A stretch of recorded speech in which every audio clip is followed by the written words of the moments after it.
So 2020 has been a great year, all thanks to you guys. And my little gift back to you is a compilation of all of the greatest stories I've posted on the channel. I've posted like 400 videos this year, so these are some of my absolute favorites. This is a long video, so definitely get comfortable, maybe put on a video game or clean your room or do something and put this on in the background or get something to eat. Just realize this is definitely a good one to sit in and watch all the way through. And with that being said, thank you guys so much for 2020. Leave a like on the video if you haven't already. Subscribe if you're new and you like stories. And let's get into the frickin' marathon, baby. Let's go. And also, shout out to 2023. How's it going, everyone? I hope you're having a good day. Today we got some pretty crazy stories that I know for a fact that you will enjoy, so sit back, relax, subscribe to the channel if you're new, and let's just simply get into it. Real quick, just so you know, I have a Twitter account. It's on screen. It's at Connor Pugs. For the next couple days, I'm only accepting story submissions on my Twitter account as a way to try and help promote it to 1,000 followers for something pretty cool that's happening kind of soon. Anyways, with that being said, let's get into the story. We're going to call the subscriber who submitted this Liam.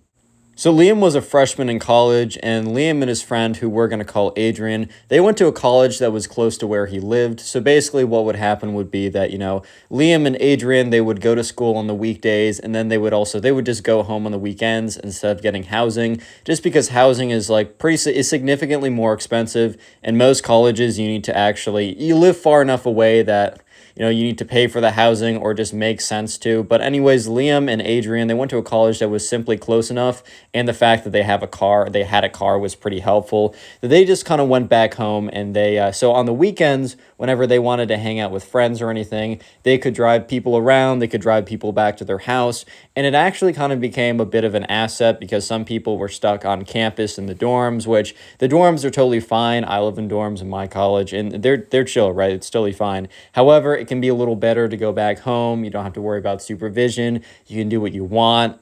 Look, a house is going to be nicer than a dorm 8 out of 10 times, I would say.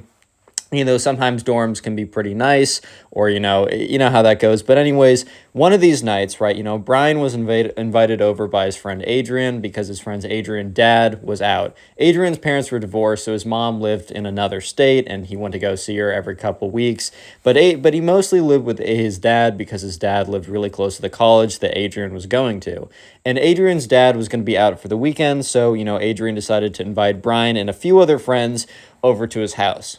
So Brian got over there, he drove in his car, he hopped in, and Brian walked up to the front door, rang the doorbell, and was greeted by Adrian and some other people. Half the people in the party, Brian kind of recognized. The other half he didn't know as well, but they were either friends in the neighborhood of Adrian, or they went to the school that both of them went to. So either way, it was a good atmosphere. Even when you don't totally know people, as long as you know a few people at a function or a gathering, and you're good on your feet, that stuff can be really cool. It can be really nice. One thing that's important to the story, though, is while they were having a conversation, something came up about, Adrian, are you looking for someone? I think specifically what happened was one of the guys that Adrian invited over was hey, everyone here, turned to Adrian, turned to Brian, and anyone else who was a guy, I have a friend.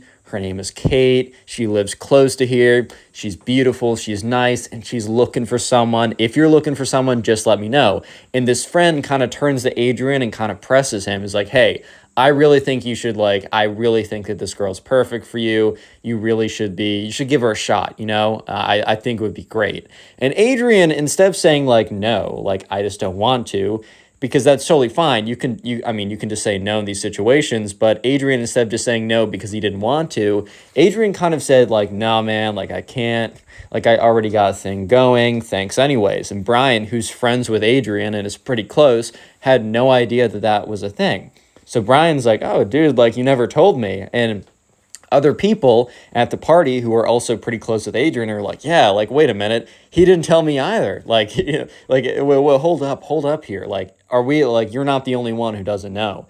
And, Adrian's guys, you're all my close friends, right? But this one, I got to keep it a secret for a little bit longer. So Brian, the subscriber, is dude, you can't be doing that. That's crazy. Look, we're close. What could really be the worst that happens? And Adrian's guys, chill out for a second. You're going to know. That's totally fine. Just cool it for a second. don't, like, chill out. Like, I'm just not going to tell you. And Brian, the subscriber, was like, all right, whatever. That's fine. Brian thought it was a little weird in his head. Like, why is my friend Adrian being so weird about this? Why is he being so defensive? Like what's the worst? Like, maybe Adrian was insecure about, like, the person he was dating and he didn't want his friends to know. But the thing is, Brian knew that, like, Adrian was, like, a cool guy who just would never do that. He wouldn't really care. Like, he would always be fine with that. That just didn't seem like something in his character. So Brian was really weirded out, but he didn't think anything. He didn't think much of it. So skip forward to the end of the night. Everyone else was leaving. However, Adrian said, like, hey, Brian, you're allowed to stay on my couch. For some reason, I don't know exactly why, Brian couldn't, like, he couldn't be in the dorms, but he didn't sleep in the dorms. And for some reason, his house he couldn't sleep in it. I don't know exactly why. Or maybe he just wanted to, like, chill with Adrian. Who knows? But for whatever reason, Brian is sleeping on Adrian's couch. And everyone's left at this point. Adrian went upstairs, and, it's 2 a.m. So Brian's been asleep for about a couple hours now, and he's awoken by, a sound of footsteps. And at this point, right, it's 2 pairs of footsteps. So Brian's really starting to freak out a little bit. Because at this point, he's thinking, okay, like, I'm really the only one. Like, it's really just Adrian and I in the house. I know Adrian's dad is gone for the weekend. That's the reason why Adrian was able to have so many people over. Normally, Adrian's dad was, like, cool with, like, 1 or 2 people coming over and, like, hanging out in the basement of their house. But Adrian's dad, like, in no way would ever be okay with, like, 8, 9, 10 people or whatever coming over. That was the main reason that he was able to have so many people there that day, because, like, there was no way that would have normally happened. But, sure enough, like, Brian's sitting there. He's on the couch. He's just kind of feeling kind of weird because there's these noises. He doesn't know why, and he's just weirded out by it all. So he kind of gets up, and the noises are of 2 footsteps are walking towards the kitchen. And the thing is, the couch is, like, or the living room with the couch on it with the TV is where currently Brian is sleeping, and it is right across from where the kitchen is. So Brian can see very clearly, he can see very clearly what's going on.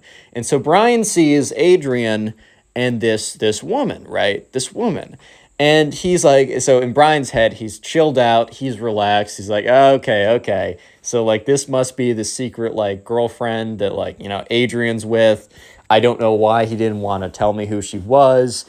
But whatever, right? So Brian tries to, like, go back to sleep. He kind of closes his eyes. He hears them talking a little bit. What probably happened was either Adrian or, this mysterious girlfriend, who I'll reveal in just a second, probably got thirsty, wanted to get some water. You know how the situations go, right? At this point, right, Brian is kind of just like, you know what? Screw it. I want to know who this girlfriend is. I'm going to walk into the kitchen and pretend that I don't know what's going on. Like, I'm just going to pretend that, I didn't know someone was down here. I just want to get some water myself. So Brian gets off the couch and he, like, walks over to the kitchen. He's pretending to do so, like, nonchalantly, not trying to sneak up or anything, because he wants it to seem like he doesn't really know. So Brian walks into the kitchen. He's like, oh, Adrian, didn't see you here. I was just coming to get some water. And that's when Brian turns and looks. And he gets it because, like, before it was way too dark for Brian to really see who was standing there. But that's when Brian got a good look at who Adrian was with. And it completely blew his mind. Like, he was like, wait a minute, I think I have eye problems. Real quick, if you made it this far into the video, comment teacher down below. That'll be the secret word of the day. I'll try and heart a bunch of comments of people saying teacher. And also, if you want to support the channel, the best way you can do that is just by sitting down and watching more of these videos. If you sit down and watch a bunch of videos in a row, you can do that. I have playlists on my channel for story times and also specific stories. Let me know in the comment section how you're doing that, like how many videos you watched, what you're doing while watching my videos, as I really do appreciate it. And just so you know, for the people who want to listen on the go, all these episodes are on Spotify. In fact, basically every day you will get the videos on Spotify 1 to 2 hours early. So even if you're not a huge Spotify listener, there's an incentive. It's the first link in the description. Please rate 5 stars and follow if you can. Trying to grow it a little bit on Spotify as well, so I would appreciate that. Use code Connor Pugs for 10% off gamer subs. Submit stories to my Instagram or Twitter. They're both Connor Pugs, and let's just get right back into it. So anyways, right, Brian is just, like, looking at this woman, right? He's looking at this woman, and he thinks that his eyes are deceiving him. but his eyes are definitely not deceiving him. And after a second, he knows for a fact that, who he's seeing in front of him is exactly who is truly in front of him, right? Like, who he sees in front of him is exactly who he thinks it is. It was his teacher, Miss Davenport. Both Adrian and him went to the same college, and they only had one class together. It was an English class. And they had a teacher who was on the younger side. Miss Davenport was probably like 28, 29. So on the younger side of teachers, because you get professors that are 70, 80 years old. She definitely wasn't like a college student, but she was, one of the younger teachers there. And Brian always thought that, like, Adrian and, Miss Davenport got along really well. But, yeah, Brian didn't realize that by get along really well meant get along really well with, like, huge quotation marks. So Adrian's like, shoot. And Miss Davenport turns to, Adrian. He's like, you didn't tell me that there was another student here. And Adrian's like, dude, I didn't think this was going to be a problem. I thought he was asleep. And Brian's like just standing there so awkwardly. Like, and he speaks up, he says, hey, like, I didn't see anything. I don't need to see anything. I just came in to get some water. Like, I didn't see it, right? I didn't see anything. So Brian walks over, gets some water, and Adrian and Miss Davenport are just bickering back and forth. She's like, I told you I would never come over if there was another student here or someone who would know. You know how much trouble I can get in if anyone knows. And Adrian's like, dude, I'm sorry. I was wrong. He was asleep. He's my friend. He was just sleeping on the couch. And Miss Davenport's like, you should have told me this. You should have let me know. So yeah, Adrian's like, or Brian's like, oh, jeez, like, this is so awkward. Gets his water, walks back to the couch, and just sits there. He tries to fall asleep right away, but he can't. He's just up for like an hour, basically, at 2 a.m. And just thinking, he's just like, oh my God. Oh my, that's Miss Davenport.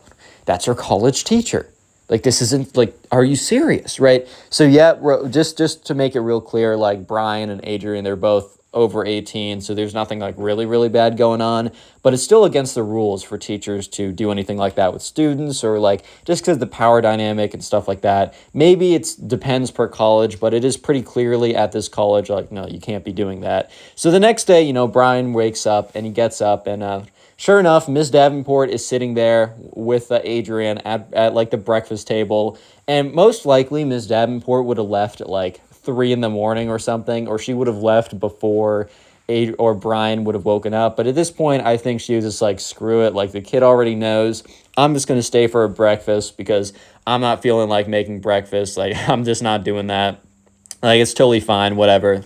So anyways, Brian is sitting at the table, and it is the most awkward situation ever. So Adrian is like fixing up breakfast. He's like, He's like, hey, Miss Davenport, you want like a smiley face pancake? And she's just like glaring at him. Miss Davenport is not happy. And she's understandably not happy because, yeah, another student knowing about this kind of jeopardizes the whole situation. It was already kind of a weird situation. I mean, look, Miss Davenport was like, if she got caught, it would have been pretty tough, right? So anyways, Brian eventually speaks up and says, hey, like, just so you know, it's not like I'm going to tell anyone, right? It's not like I'm going to tell anyone. There's no reason for, like, Miss Davenport, I like you as a teacher.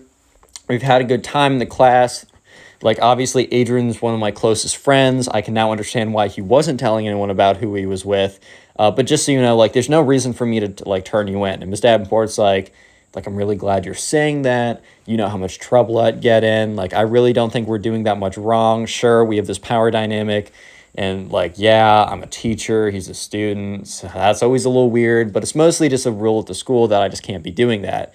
So, Brian's like, okay, whatever. I don't really care. Just, like, I'm not going to bring it up to anybody. I know how that stuff spreads. I just want to let you know that I'm cool. I'm not going to do anything like that, and you're fine. So Adrian, like, turns to Miss Davenport's like, it's what I've been saying. It's what I've been saying. He's cool. Miss Davenport's like, well, what if he wasn't? What, you don't always know your friends like that. Like, I'm glad that he's like this, but the next time this happens, Adrian's like, the next time it's not going to happen, Miss Davenport, we're good.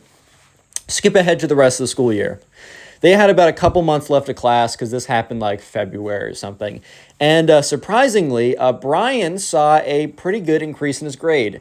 Brian was a pretty solid B student in that class, and then all of a sudden, he left the semester with an A-. He was getting good marks on his grades and stuff, and while it wasn't an explicit bribe, Brian was definitely like, well, I'm going to take it. Like, I mean, there's no proof it's a bribe. Yeah, maybe I get in trouble if someone like here's the thing. I'm going to plead ignorance and I'm going to keep getting my good grades. So we're going to skip over to the second story. Yes, there are two stories that are very similar to each other that basically are the same title. And this time, let's call the subscriber who submitted the story Liam. So Liam was at the mall and he was with his friends. And Liam had graduated high school by this time. In fact, Liam was getting close to about midway through his college. Like he was done with his sophomore year. This was summertime. He was back in his hometown. So he was significantly older. I mean, older than he was in high school, obviously. And anyways, Liam was at the mall and he was just in one of these stores and he hears someone say, "Liam, is that you?" And he turns around and it's Miss Davenport. Remember, these are totally different teachers. I just use the name Miss Davenport because this is what I do, right? So Liam's like, "Oh, Miss Davenport, like, oh my God, like I haven't seen you in forever." So for context, Liam was when he was a freshman, he had Miss Davenport for history. She was his history teacher. Liam was always a pretty good student. Like, Miss Davenport and him like got along, but they were never like super close. Like she was just like his teacher, whatever. And, Miss Davenport goes up to him and is like, "Liam, like, it's been so long. Like, you got to tell me, how's college? How's your life going? Like, I want to hear all about it." And Liam was like, "All right, yeah, of course. Like, college has been great. Met some really good guys. Like, I joined this fraternity. Like, life's really good.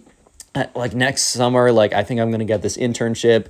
Like, it's really looking good right now. Like, for this summer, I'm honestly just chilling. I'm seeing my friends. Like, I'm just happy about how things are going." And Miss Davenport's like, "That's so awesome. Like, I gotta go, but do you want to go out for like, I don't know, want to go out for like dinner or something just so we can catch up?" And Liam's like, yeah, sure. That's cool. Like, I'd love to do that, right? And so Miss Davenport's like, "All right, let me just get your number." So Liam gives her number, and that's that. And the thing is, right, Liam doesn't really think of this as like a date because he's like, "Oh, I'm just catching up with my teacher, like whatever, that's totally cool." However, Miss Davenport saw it a little bit differently.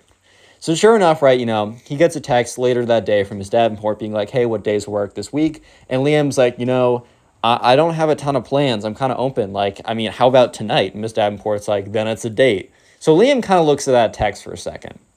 It's kind of like, did she mean what she said there? Because, like, dude, like, when you say, it's a date, I've used that phrase before when it's not been a date, right? I don't go on a lot of dates, man.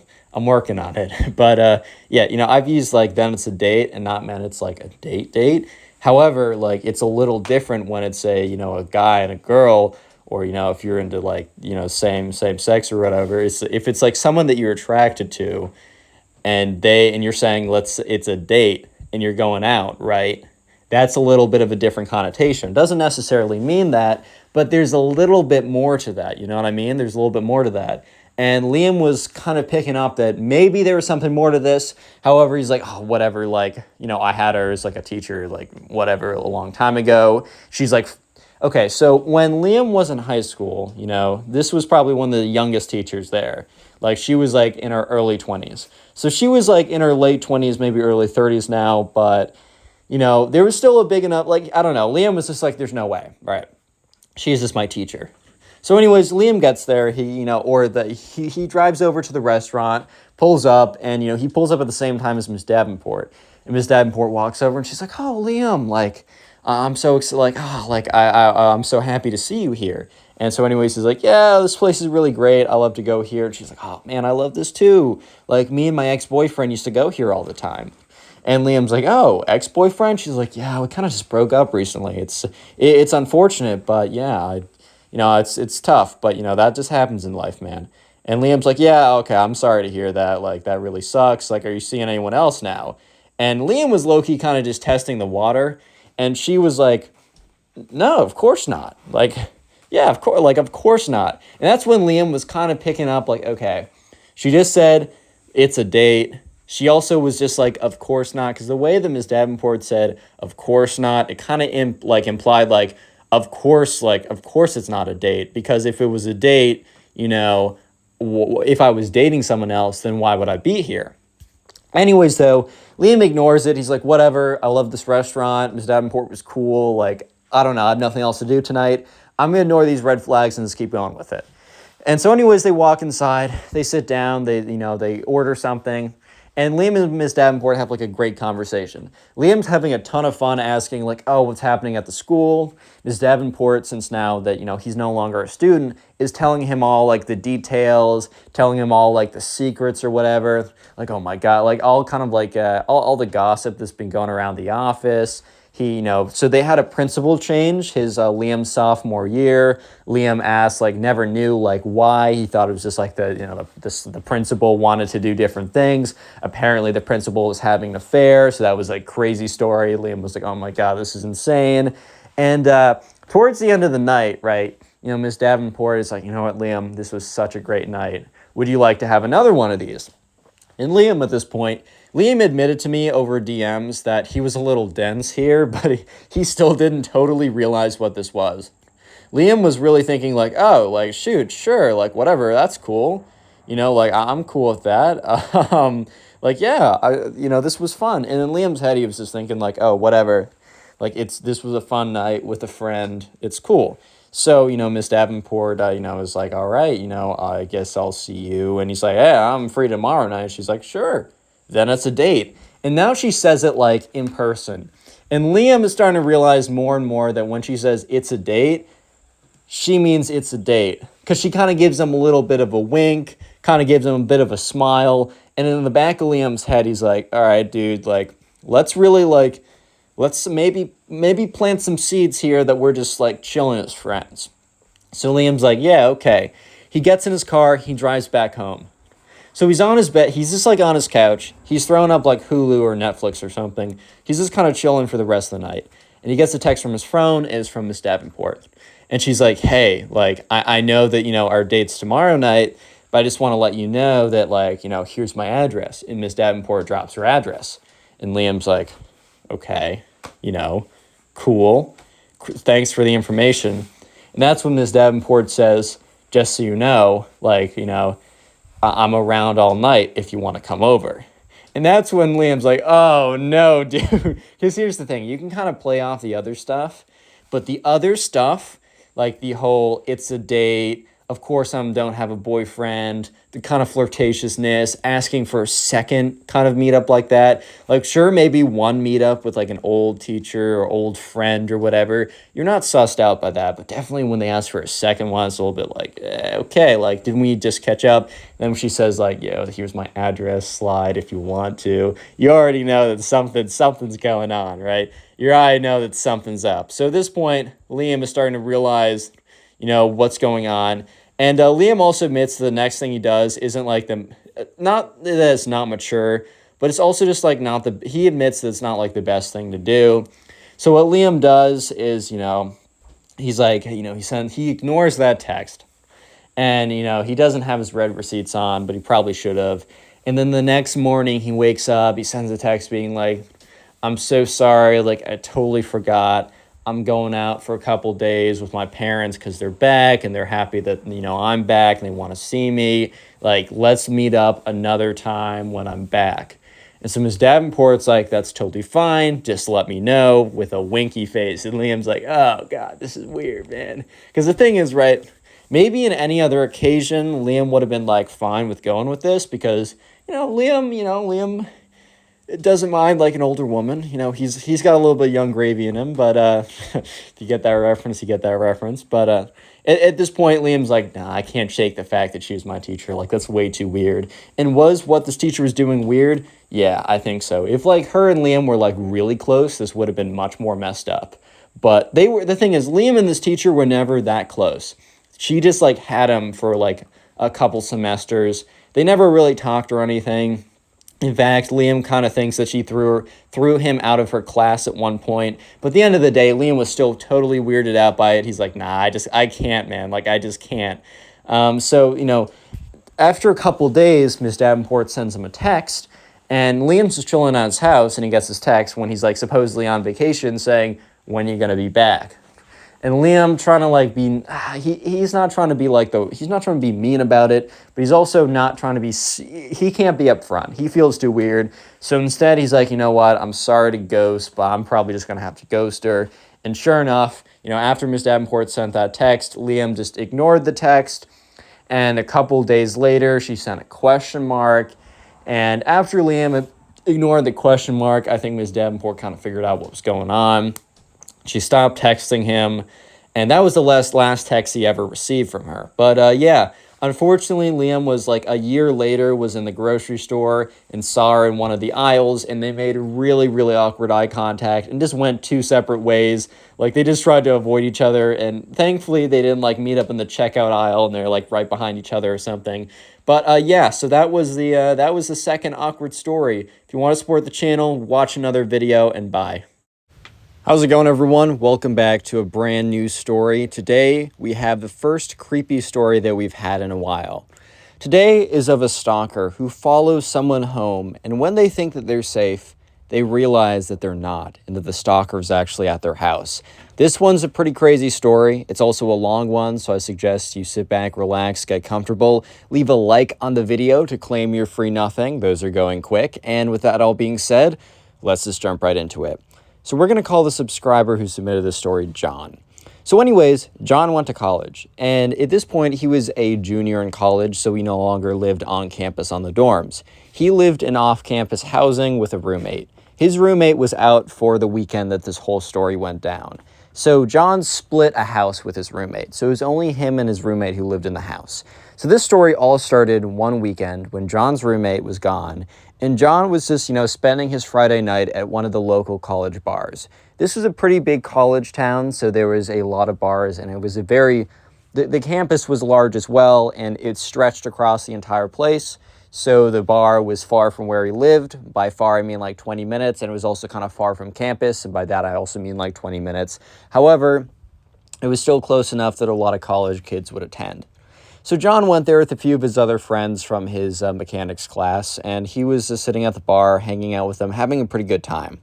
And in the corner of his eye, he spots this man who's older, in his like late 30s, early 40s, from what John recounts, right? And this man is sitting in the corner by himself, and he has some kind of drink in his hand, right? He's sitting at the corner of like the pub or whatever, and he's just staring John down. And John doesn't make direct eye contact back, but I don't know if you guys can ever notice when, you see in the corner of your eye, like you kind of look a little bit towards them, but you're still not looking directly at them. You look in the corner of your eye, and you can just tell when someone's like eye contact is piercing right at you. It's pretty apparent in my experience. Thankfully, I don't experience that often, right? So John doesn't think much of it because, he sometimes spaces out and just stares at people for long periods of time and then feels really bad after realizing that he's been staring at them for like a long period of time. And he knows that that's true about a lot of people. I know that happens to me all the time. So John never really thinks about anything about it. And honestly, as a general rule of thumb, you probably shouldn't think anything about it either. I know in 7th grade, this is going to sound ridiculous, but you got to understand I was ridiculous back in 7th grade. If I made eye contact with a girl, I was like, she likes me. Turns out she didn't like me, but that is for a non-scary story later in the future. So anyways, John is just like, he doesn't think much of it. He continues to have a good time with his friends, talking about how hard their class is and how the teacher, of course, the teacher makes the test too hard and has to give a 40-point curve. That actually just happened in one of my classes, but that's when John he flicks his eyes kind of back to the corner where the old man was sitting, and kind of assuming that the old man was either not staring at him or had moved completely. In fact, John was wrong on both accounts, as the old man was still sitting in what seemed to be the exact same position, with the drink still half empty, as if he never took a sip in the last 20 minutes, and still staring at John. John is now a little bit more concerned. He definitely feels a little bit more uncomfortable at this point, but he chalks it up to just a coincidence, that this guy happens to be staring at him twice in a 20-minute period, and that the 2 times that he was just awkwardly gazing at him happened to be the 2 times that John spotted him. John didn't think it was unlikely that someone, because the thing was, he didn't think it was unlikely, because this guy was sitting in a way that he was facing towards John, and maybe he just happened to be looking at him because he was in eyesight, right? However, throughout the course of the night, John was just getting very uncomfortable. He was getting more and more uncomfortable as it went on, especially when him and his friends went over to the other side of the bar to talk to some of the girls that were in a class that they had together or were a friend of friends or whatever. So they went to the important thing is they went to the other side of the bar, and John was sitting there. And once again, he looked back at the old man in the corner. And remember, this time he's on the complete opposite side of the bar, so the old man in the corner would have to have moved completely. And the really unnerving thing was that the old man in the corner, he was sitting at a corner table, so you could sit at either side of the corner. So he had moved from the left side of the corner to like the center side of the corner so that he could, and once again, he was staring at John. So at this point, it almost felt intentional, because if he was still sitting in the other side, like, why would he have moved as soon as John moved? And it just started to feel more and more intentional, right? It felt a little strange. And at first, John was thinking, all right, does this man think I have intentions? Like, I just don't like that. I just don't really feel that way about other guys. Like, I don't know how to say it. Like, hopefully he doesn't like try and like hit on me. But if he does, I guess I'll, be nice about it. However, John got a sneaking suspicion, or he just had a feeling that this wasn't a romantic interest stare. This was a danger stare. It's kind of the instincts that you have built up inside of you over hundreds of thousands of years of just survival. Your ancestors pass these down to you. Of just when when there is danger, and the thing is, your brain is taking in so many things. You are consciously aware of the only tip of the iceberg of everything that you take in.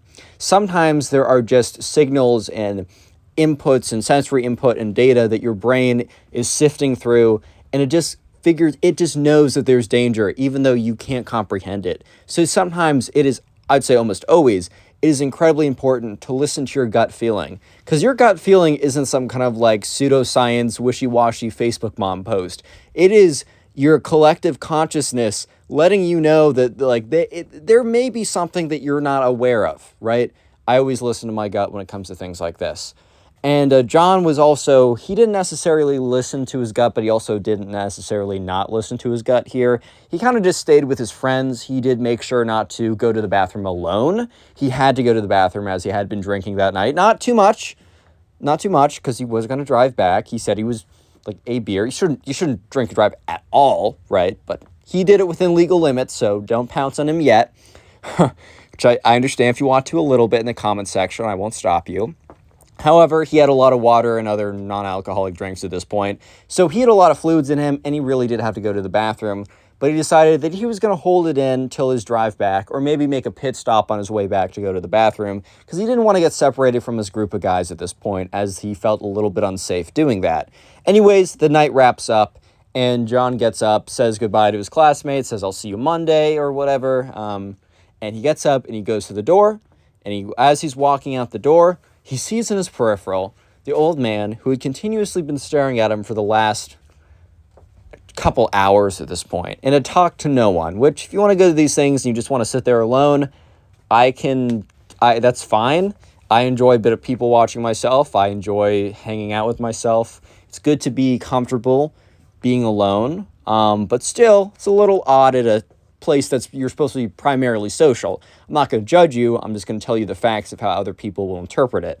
However, at this point, John had gotten up, and as he's walking to the door, he notices the guy getting up, just standing up. And he doesn't think, he's like, okay, John, you're overreacting. You're overthinking at this point. It's not what you think it is. So he goes to the door, and he's walking down the steps, and he unlocks his car, and he gets in. He gets into his car, puts his key in, starts the engine, and he turns around because, he parked in, like he pulled into the parking spot. So he needs to look behind him to make sure he isn't going to ram into some car on the way back or some person, right? And as he's turning around and as he's backing up, he sees the door open. And he sees the door open and he sees the old man, and we're just going to call him the old man for the rest of this video, the old man get out. The old man, once again, is basically staring John down. And this guy seems to be power walking towards a car. John just felt really weird by all this, but he didn't want to spook himself necessarily, and he just decided, I'm going to remain calm and assume that these are all coincidences unless otherwise provoked. And let me just say that he was about to be otherwise provoked. So anyways, John gets in his car, he gets on the road, and he's just driving. And by the way, he does not notice what car the old man gets into. So even if the old man was literally driving right next to him, okay, if he's driving right next to him, you could have looked into the window. But if the old man was driving literally right behind him, he would have had no idea, as there would have been enough glare that he wouldn't be able to see in, and he did not know what car this old man drove. So, John was driving for a while. And if you do remember, he did kind of hold in a lot of he had to go to the bathroom. Drank a lot of liquids. Most of them not going to make him sus on the road, don't worry. But he really had to go to the bathroom. It was like 15 more minutes back to his house. He was at a point where he's like, I'm just going to stop in a gas station. I'm going to go to the bathroom, maybe pick up like a snack or two if I just want to like have it while I'm watching like some TV tonight. That sounds pretty solid. I think I'll do that. So he looks at the roadsides and he sees that there's a gas station like 2 miles, take a left or whatever, or take a right or something. So he pulls off and he drives into the gas station. He parks, he gets in, he goes in, and he goes immediately into the bathroom. So he's sitting in the bathroom and he's kind of just contemplating, right? It's a one-person stall, right? So don't worry, the guy isn't going to walk in the stall and like attack him or something. That'd be crazy. But this is a one-person thing. So basically he locks himself in you're in a bathroom, right? He's just sitting on the toilet, just contemplating. I feel like the toilet is a pretty great place to contemplate your life. I know that sounds a little weird, but it's not a bad place. So he's sitting there and he's just genuinely thinking about all the events that transpired in the last couple hours. And he was thinking, yeah, I don't know if that's a coincidence. And because he was every single time he got a red flag, he brushed it off as, oh, well, that's just a coincidence. Oh, that's just, it's whatever. It's like, I'm just overthinking things. And while he was sitting there, he was kind of like mapping the things together, stringing them out, and putting them within the relative context of his night, and realizing that, no, okay, that was really weird.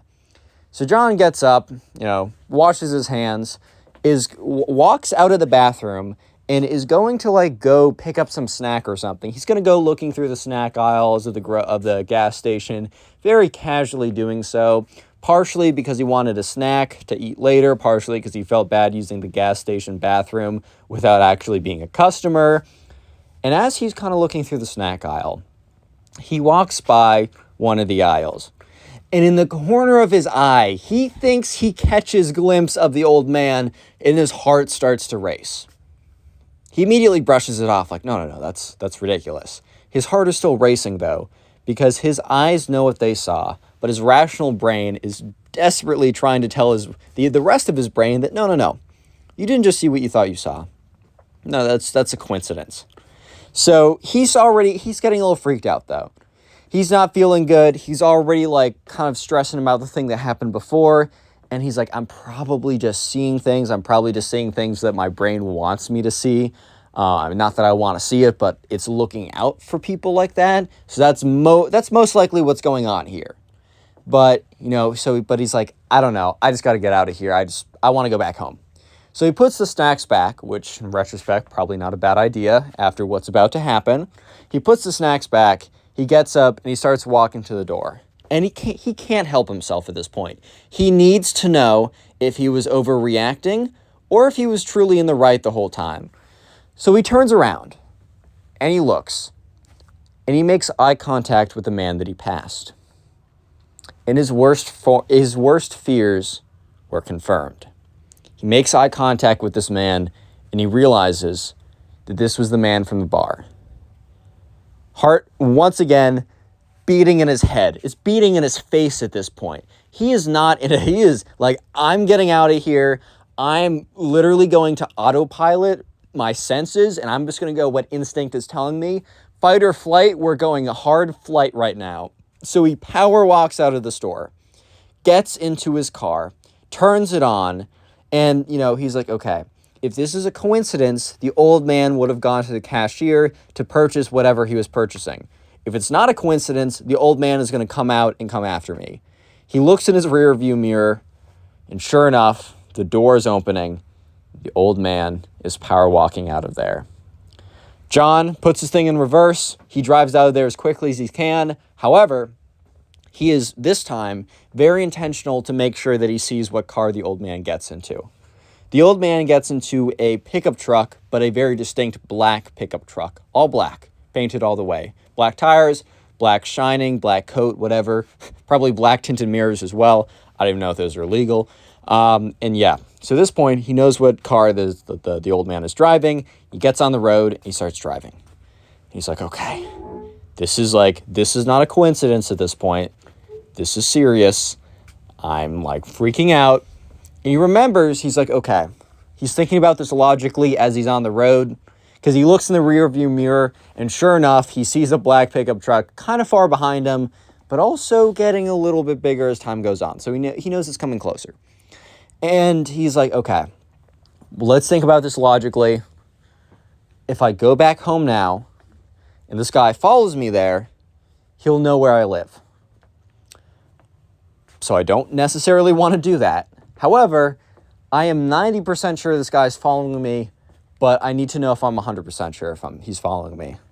So he remembers a trick that his mom taught him back when he was a very young kid, and he never thought he'd have to use this, but life just sometimes throws stuff like this at you. And I'll teach you this trick as well. It's almost 100% foolproof in figuring out if someone is following you, unless they're completely lost, right? And if they're completely lost, then they're going to look like they're following you.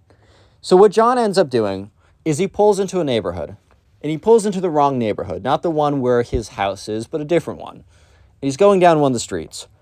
And sure enough, this car pulls into the neighborhood too. Do you know that this car is following you yet? At this point, with this much context, I think you reasonably could say that this car is following you. But let's say for just the hypothetical experiment we're about to do, for the thought experiment we're about to contend, right?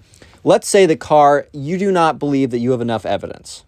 So let's make a move on the road that is so simply illogical that anyone doing it would only be doing it because they're following you exactly.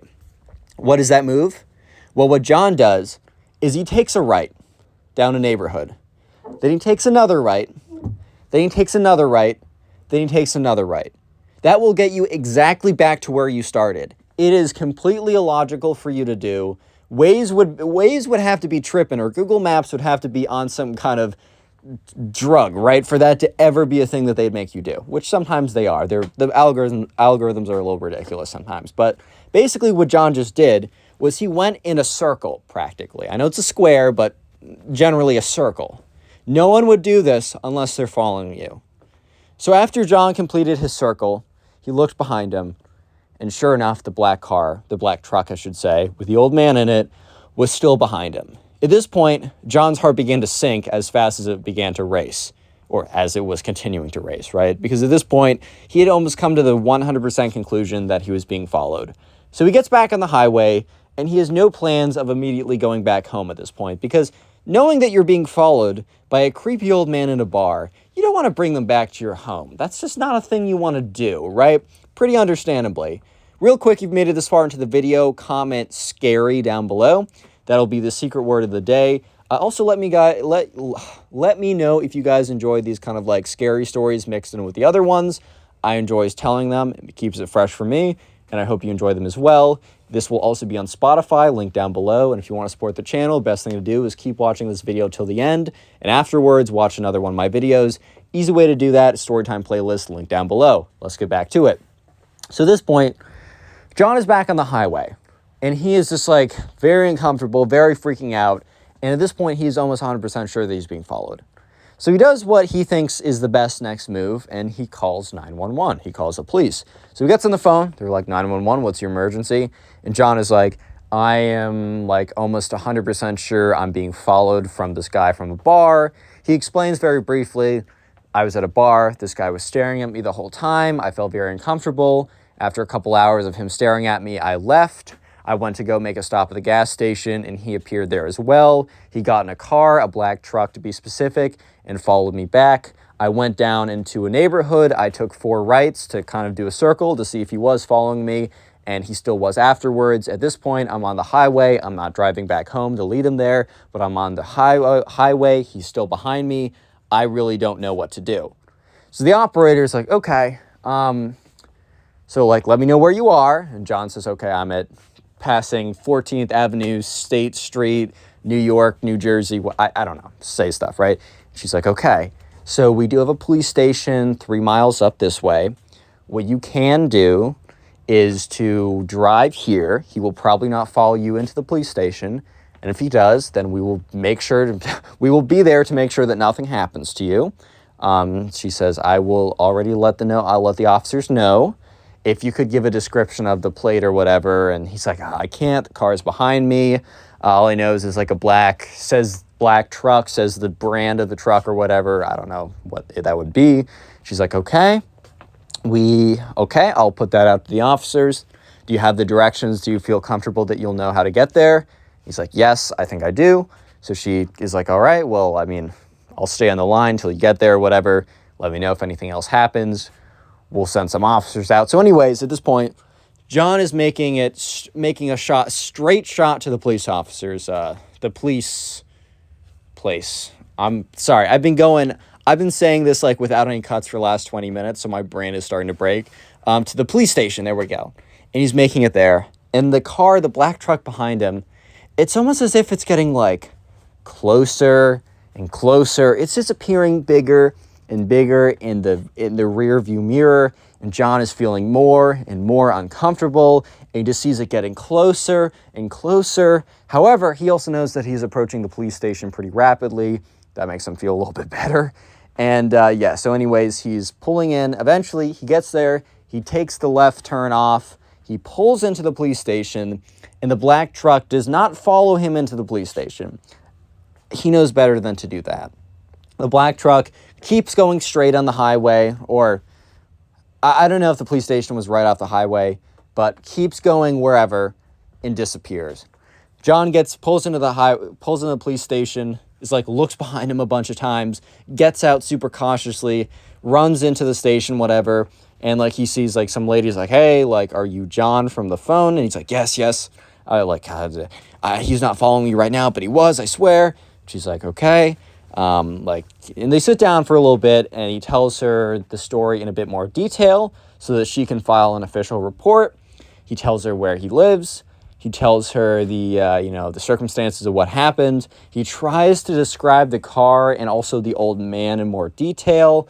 However, it's not the greatest detail. He's like, old middle-aged white guy with a beard. Like, okay, that's a lot of people in a college bar, right? That's a lot of people in this college town fit that description. And also a black pickup truck, like, that's a little bit more specific, sure, but it's more than one of those in the world. The police officer's only so helpful as she was able to say, well, it doesn't look like he's following you now, so I think you can feel pretty safe. I have filed a report, so they know that this is what's happening. They know that, like, you're out, like, they know to look out for this. They also know, like, we're also here if, anything else happens. Just let me know. Just, call us up and we'll be there right away. I don't know what else I can offer. If you have anything to ask for, maybe I can help that out. And John doesn't feel super confident because, the guy wasn't caught or anything. But what are they going to do? Genuinely, what are they going to do? They barely have a description. The guy disappeared into the ether. And what are they going to do? Like, search the entire state? Like, go knocking house by house? Like, I don't know. There's only so much they can do here, and John is aware of this. So he says, no, thank you. I'll call if anything happens. Gets back in his car and begins to drive back home. And while the immediate danger of the guy distinctly tracking him, being right behind him, is no longer apparent to him, or at least it's not very visible if it is happening, right? He still is very uncomfortable. This was an incredibly unnerving experience. He's very he's shaken up as one would be. He gets on the phone with one of his friends, explains everything that happened. They're all like, dude, that's crazy. If you want to come back to my place tonight, I totally get that. And John's like, I don't know, man. I'm almost home. And like, he's not following me now, so I think it's okay. And the friend's like, all right, man. Well, if you need me to come over, if you want someone to keep you company or something like that, just let me know. I'm here for you if you need it. And John's like, I appreciate that. I think I will be okay. I'll be heading back home, but I'll let you know if I want you to come over or something, or if I want to come over. Friend's like, okay, cool. So John's back in the car, and eventually he pulls into his own neighborhood, and he's like checking his rear view mirror like religiously. Almost as much as like a teenager checks their phone at this point. He's looking there, he's looking behind him, he's all sketched out, as one would be, right? He's all kind of sketched out. He doesn't see any truck. He thinks he sees the truck, and then it just turns out to be a different, like a red car that's not even a truck, right? So he knows he's kind of like overreacting, pulls into his driveway, gets out of the car, walks into like his house, goes into like his two-story house, lives with his roommate, but his roommate is gone, as I said in the beginning. And he gets into his house, goes up to the second floor where the bedroom is, sits there, and the bedroom is like right in front of the driveway. Just for a little context. The window is also cracked open a little bit, as this happened earlier in the fall, so it's still pretty warm out. And he's just sitting in his bed. He's like, okay, I feel really weird. He like closes the door of his room. And he's just sitting in his bed. Put on some like show or something, I don't really know. Put on like just TV, Netflix, whatever in the background, just to kind of calm his nerves. He's doing his best not to think about the last 6 hours of his night, but understandably, it's very difficult. He also was kind of sitting there thinking, like, why didn't I just go to my friend's room or my friend's apartment? Because I think in the car ride back, he just assumed that he would be doing better once he got home and got to his own room. But instead, he almost felt worse because now instead of being in the car where he could be mobile, and it's very hard to get someone when they're in the car, he kind of felt stuck in a sense because he was in his house. He had no reason at all to believe that the guy had, followed him home, but he still had a bit of a feeling. So he was starting to drift off to bed. And he had some like TV show playing and like the computer was on his lap or whatever. And he was starting to close his eyes and he was starting to fade out. And that's when he heard car tires skirt and then turn in. And then he heard a car pull into his driveway. Immediately, this wakes him up. His computer actually falls over. He goes to check and it's fine, thankfully. And he goes out to the window. Because remember I said earlier, the window overlooks the driveway. And he looks in the driveway. And at this point, it's like 1 or 2 in the morning. It's late at night. And he looks into the driveway, and all he sees, there's not a lot of streetlights on the street, but he sees 2 white headlights still on. He sees a car, he hears a car's motor running, and he sees a big black truck in his driveway. Immediately, he picks up his phone, dials 911. The same operator picks up. He says, hey, it's me. He says his name, John. He's like, the guy's at my house. I need you to like send like the police over as soon as possible. She's like, okay, I'll send them over. So he gave her his address, which is great. It saved them a couple seconds of time, which might have actually saved him. I don't know. So police are on their way. At this point, John, this is the scariest situation of his entire life. I mean, I think obviously it's pretty hard to top this at this point. But anyways, this is probably one of the scariest situations of his entire life. And so John is like kind of freaking out. He's watching this guy who's like in his driveway turn off his car. And he watches a guy, the same guy as before, step out of the car. It's the same old man. The same outfit is definitely him. And the old man looks at the house. And then probably the most scared John has ever been, or the most is terrified he's ever been, is when the old man, or the older man, 40 is not old, bro. It's not old. The man looks up, and I think he's like scanning the house or something, but he looks up into John's window, and they make eye contact for a second that felt like a minute, that felt like an hour, that felt like the rest of his life. It was the most it was like the feeling of like the predator staring into your eyes as you were the prey, standing there, helpless, about to be eaten, bro. It was the worst it was the scariest feeling of his entire life. But the second scariest feeling was when his brain reminded him that he did not lock his door. So immediately, John bolts. He bolts down the stairs. And as he's running towards his front door, the window next to it, the blinds are shut, but they're still see-through enough that you can see John sees a figure rapidly approaching his door. Not running. If this man was running, things might have been different. This man was power walking because he believed that like he was in control, right? John goes up and he locks the door as soon as the guy meets it. And this is when John hears bum, bum, bum, bum, bum, bum, bum, kind of like a shaking of the door handle, and then bum, bum, bum, bum, bum, a slamming on the door. And then a boom, boom, boom. This guy was either trying to kick it down with his foot or trying to kick it down, like bump into it with his shoulders or whatever. At this point, John was truly freaking out. This is one of the scariest moments of his entire life. So he's like grabbing chairs or whatever. He's putting them in front of the door.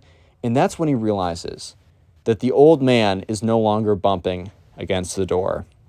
That's when he hears a crash noise. And that's when he sees a stone go through his window. And that's when he realizes that there are multiple ways to get into his house. John is a lucky man, though, because as the stone goes through the window and as John realizes that the old man might be able to go through the window, or the man goes through the window, police sirens light up the entire front lawn. Police jump out. He hears freeze, whatever. A bunch of police officers surround this guy in the front of the house. And what they do is they surround him. They have their guns up. One person goes up. They cuff him. And eventually he hears another knock on the door saying, like, please, like, open up. And John is like, can you prove it? And one of the police officers is just like, all right, like, look out the window or whatever. So John goes up, looks through the shattered window. Sure enough, the old man is cuffed or whatever. Police officers come in. They say, hey, just want to let you know that we apprehended the person trying to break into your house. We also wanted to let you know that the man, after doing further research, we were able to match this man with various other descriptions we've received over the last couple weeks or the last couple months of a older gentleman following back college students back to their house and robbing them of their personal belongings. And we wanted to let you know that this is not the first time, and that thanks to you calling and thanks to you letting us know, this man has now been caught. We hope to whatever, right? Says the final bits. They ask him for more information or whatever. John takes out his phone as the police are starting to go away, right? They're like, okay, well, they also say we'll send a report to the landlord that this wasn't you or whatever. John gets on the phone and calls up his friend. His friend's like, hey, man, what's good? It's like pretty early. He's like, hey, man, can I come over to your place? He's like, sure. What happened? And John explains, okay, so you know that man who I was telling you about who's following me? Yeah, so he followed me back to my house and he tried to break through my door and he threw a rock through my window. And as he was about to crawl through the window into my house, the police came, surrounded him at gunpoint and handcuffed him. So yeah, I'm not really trying to sleep here tonight. And his friend is silent for like 10 seconds. And after 10 seconds, he's like, oh my God. Like, yeah, come over here right now. Like, if you want me to drive over there and to pick you up, I will do that. And John's like, no, it's fine. I'll drive, but thanks for having me there. So yeah, that is John's scary experience. Pretty scary experience, if I might say so myself. Leave a like on the video to claim your free nothing. Support the channel by watching another video, and bye. Leave a like in this video. I'll give you nothing. Hey, what's up, guys? Welcome back to a brand new story. And just imagine for a second, you're sitting in class, and there's a spoiled kid who gets so mad that his teacher doesn't let him blatantly cheat on an exam that he burns down her house? Yeah, so that's today's story that I'll be telling. So sit back, relax, maybe get something to eat, get yourself comfortable, and let's just jump right into it. So we're going to call the subscriber who submitted this story, we're going to call him Alex. And anyways, there's this kid in his class who we're going to call the spoiled kid. He was a spoiled kid because, he was given unlimited money, and the reason why he was given basically a credit card with no spending limit was because his parents were never around. They were always both, doing some other job overseas. So Alex had the spoiled kid had multiple houses that he would go to and from with or whatever, right? And I think he lived with his grandparents or something, or one of the houses his parents bought for his grandparents to live with Alex. But basically Alex lived by himself. And he was given an unlimited credit card, which, let me just say, when you're raising your kids, giving them an unlimited credit card instead of actually raising them is very clearly not an actual way to raise a child. And it's pretty evident by this story. But anyways, this kid was also known as the fire kid because he had an incident before, which I'll just go over very briefly as it's important for the story. Basically, the spoiled kid, he got in trouble before for lighting multiple brush fires or trying to set trees on fire. This kid was the arson kid, bro. He was trying to light everything on fire that he could see. And he once got in pretty big trouble for doing that. And ever since that point, the police kind of had him, they kind of had him on a list. At that time, he was 16. Now he's 18 in the story. But at the time, they couldn't do that much about it. They just basically said, hey, you're on really thin ice right now. That could have been a lot worse. Thankfully, he didn't actually set an entire forest on fire or anything, but he tried to, and he did some damage, right? Anyways, you're just not supposed to be doing that in general. But this all happened one day, right? Let's say that this was a Monday, because Alex and the spoiled kid and everyone else in Alex's math class had a really big exam that Friday. And instead of studying for the exam that Monday, because like they were doing test review or whatever, for the entire week before, the spoiled kid was basically talking up this girl during class for like the entire week before that this was happening. So, Alex was looking over because like everyone knew that this was a pretty difficult assignment, this is a pretty difficult test. And they were watching as the spoiled kid was just like talking up this girl the entire time. Like they were both in the back of the classroom. Like they were just not paying attention at all. And Alex kind of looks at them and is just like, well, I mean, if these kids fail, it's not like I'm going to be surprised or anything, dude. Like it's just kind of like how this is going to go. But yeah, so anyways, like over the next week up until Friday, the day of the test, like this the spoiled kid shows up like on Monday, just talks with the girl the whole time, but then he just skips class, which is not that big of a deal in college. I mean, it kind of is, but it's much bigger of a deal in high school. So he just wasn't even coming to class because he was talking to this girl that he was trying to talk up, right? And for that reason, he probably wasn't going to do that pretty well on the test, you know what I mean? So let's just skip to the day of the test. So just so you guys know, he was not paying attention Monday and Tuesday during review, and he literally skipped class Wednesday and Thursday. I obviously showed up the day of the test, but he gets there, and he gets there like 5 minutes late, right? So Alex and the rest of the class is already starting to take their test. And this spoiled kid, dude, he shows up 5 minutes late, and the teacher gives him a look. Like the teacher isn't even going to like chew him out because the teacher knows that like this kid is not doing well in the class anyways. He's not putting in the effort. And if anyone needed that extra 5 minutes or if anyone couldn't afford to lose 5 minutes on this exam, it was this kid. So the teacher wasn't even going to chew him out because he was like, dude, this kid's going to get it either way, right? So the spoiled kid sits down, and he happens to sit down in not right in front of Alex, but close enough to Alex that like Alex could see what this kid was doing.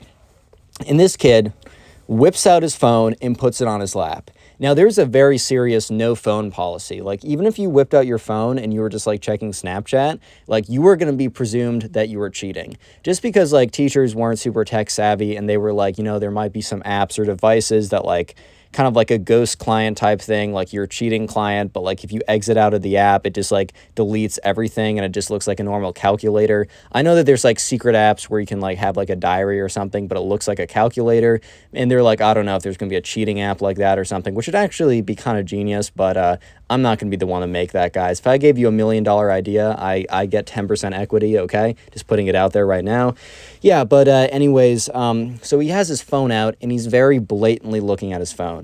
So Alex is watching as the spoiled kid is just very blatantly cheating. And the thing is, right, the classroom is kind of dark in the first place. So it's like a dark classroom, and the spoiled kid doesn't even turn down the brightness on his phone. So it's almost as if there's like a blue glare coming out of his lap. Like it is the most ridiculous, most blatant, probably one of the worst cheating efforts Alex has ever seen in his life.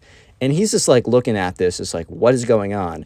And then he's like, all right, man, like I can't get distracted. Like I still got to do well on my test, even if I'm interested in this kid failing over there. So, Alex puts his head down, gets back to working on the test.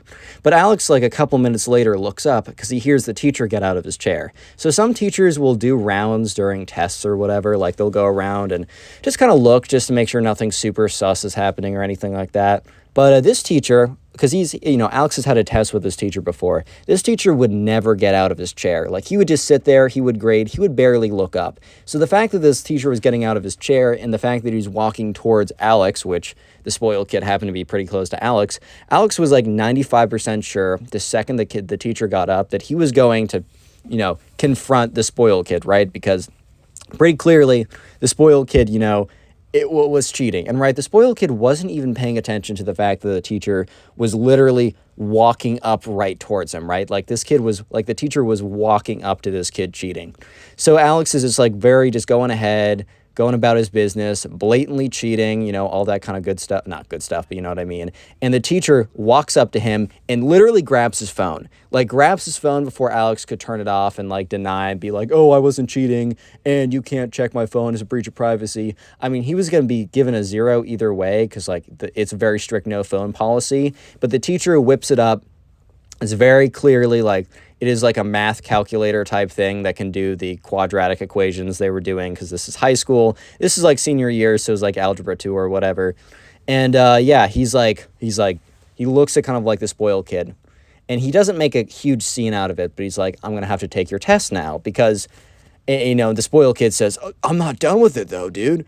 And the thing is, right, well, it doesn't matter if you're done with it. It doesn't matter if you've done all of it or you've done none of it because you're going to get a 0 either way. It was very clear in the beginning of the year that if you were caught cheating, that you were going to get a 0 on your test. So the teacher tries to just like not make a big deal out of it. He doesn't want to make a scene because he doesn't want to, one, embarrass, the spoiled kid. And he also, two, doesn't want to distract the other kids because they're going to need every minute that they're given. And he's like, I just need it's like, look, I caught you cheating. Like, I need to take your test. And the spoiled kid, like, very aggressively, yells back almost like, I'm not done, though. You can't take it away from me. And that's when, like, kids are starting to turn around. And the teacher starts to say, like, more clearly and more out loud, he's like, I'm taking your test. Like, you were, like, look, he, like, pulls up the phone. He's like, you're on a you're on a website you're putting in the answers. You're cheating on the exam. We went over in the beginning of the year that if I ever caught you guys, like, cheating on an exam, that you would get a 0 on this test. Like, it's not going to matter at all if you put more, like, if you write more stuff down, because either way, you're getting a 0, so might as well just, like, let me take your test now.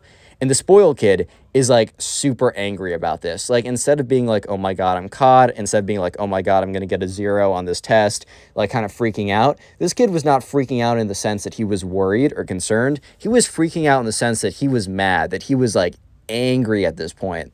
So, yeah, the spoiled kid looks at the teacher and says, like, I'm gonna give you one chance to give me that test back. He says, or else you're going to suffer the consequences. And the teacher was taken aback by this because he's never, in all of his years of teaching, when he caught a kid cheating, because he's caught a kid cheating like 3 or 4 times or something like that, like a handful of times, he's never had like a student yell back, like threaten back. Like, what is the student going to do? And little did he know that this was arson kid. But anyways, yeah, so he's like, he's like, excuse me? And the kid's like, you heard me. Like, if you don't give me back my test, you're going to suffer the consequences. And the teacher is like, okay, whatever, I'm suffering the consequences and you're suffering your consequences, implying that he's going to get a 0 for cheating, right? So he picks up the test, and the spoiled kid is just looking so angry. He's looking just so angry right now. And the spoiled kid gets his backpack and he like walks to the front of the class. And before he leaves, he looks at the teacher and he says pretty audibly, like, Alex can hear this, even though Alex is kind of in the back of the room. Like, I gave you a chance, man. Like, what happens next is not my fault. Which is ridiculous, but whatever, right? So the teacher kind of looks at him weirdly. I think the teacher, like, literally, because he, like, pulled out his notebook. Alex doesn't know if the teacher wrote that down specifically or was writing something else, but it looks as if the teacher kind of noted, like, yeah, this kid just, like, threatened me or whatever, just for, like, future reference. So, the spoiled kid got a 0 on that test, understandably. So the next day comes around, and they go into math class, and today was supposed to be more of a chill day since they had an exam the day before. And for the first time ever in Alex's experience, the teacher wasn't in. Alex's math teacher was, like, kind of like he was like a middle-aged, older dude, I guess. And he would come in no matter what. Like, this dude would come in even when he was sick. Like, this dude, like, was very dedicated to his job. So when he came in and he saw a substitute teacher sitting in the chair of his teacher, Alex was, like, a little bit like, oh, wow, I guess he's either, like, has had some, like, family emergency or is really, really sick. Like, this dude would not call in sick with a cold or even, like, a pretty bad flu. He would come in either way. He was one of those teachers. So Alex right off the bat was like, all right, that's a little strange or whatever. And they're sitting in class, and the substitute teacher's like, hey, sorry, the teacher can't come in. He has to deal with something. And when the substitute teacher says he has to deal with something, the spoiled kid, his face lights up almost. His face, like, lights up with this, like, a little bit of a smirk. And the thing is, for some reason, Alex is, like, looking over at the spoiled kid. He just happens to be accidentally glancing at him, and he catches this smirk. And Alex thinks it's really weird at the time, but in retrospect, it is, like, the craziest thing for the spoiled kid to do, to smirk after he said that. As you guys will soon hear what happens next.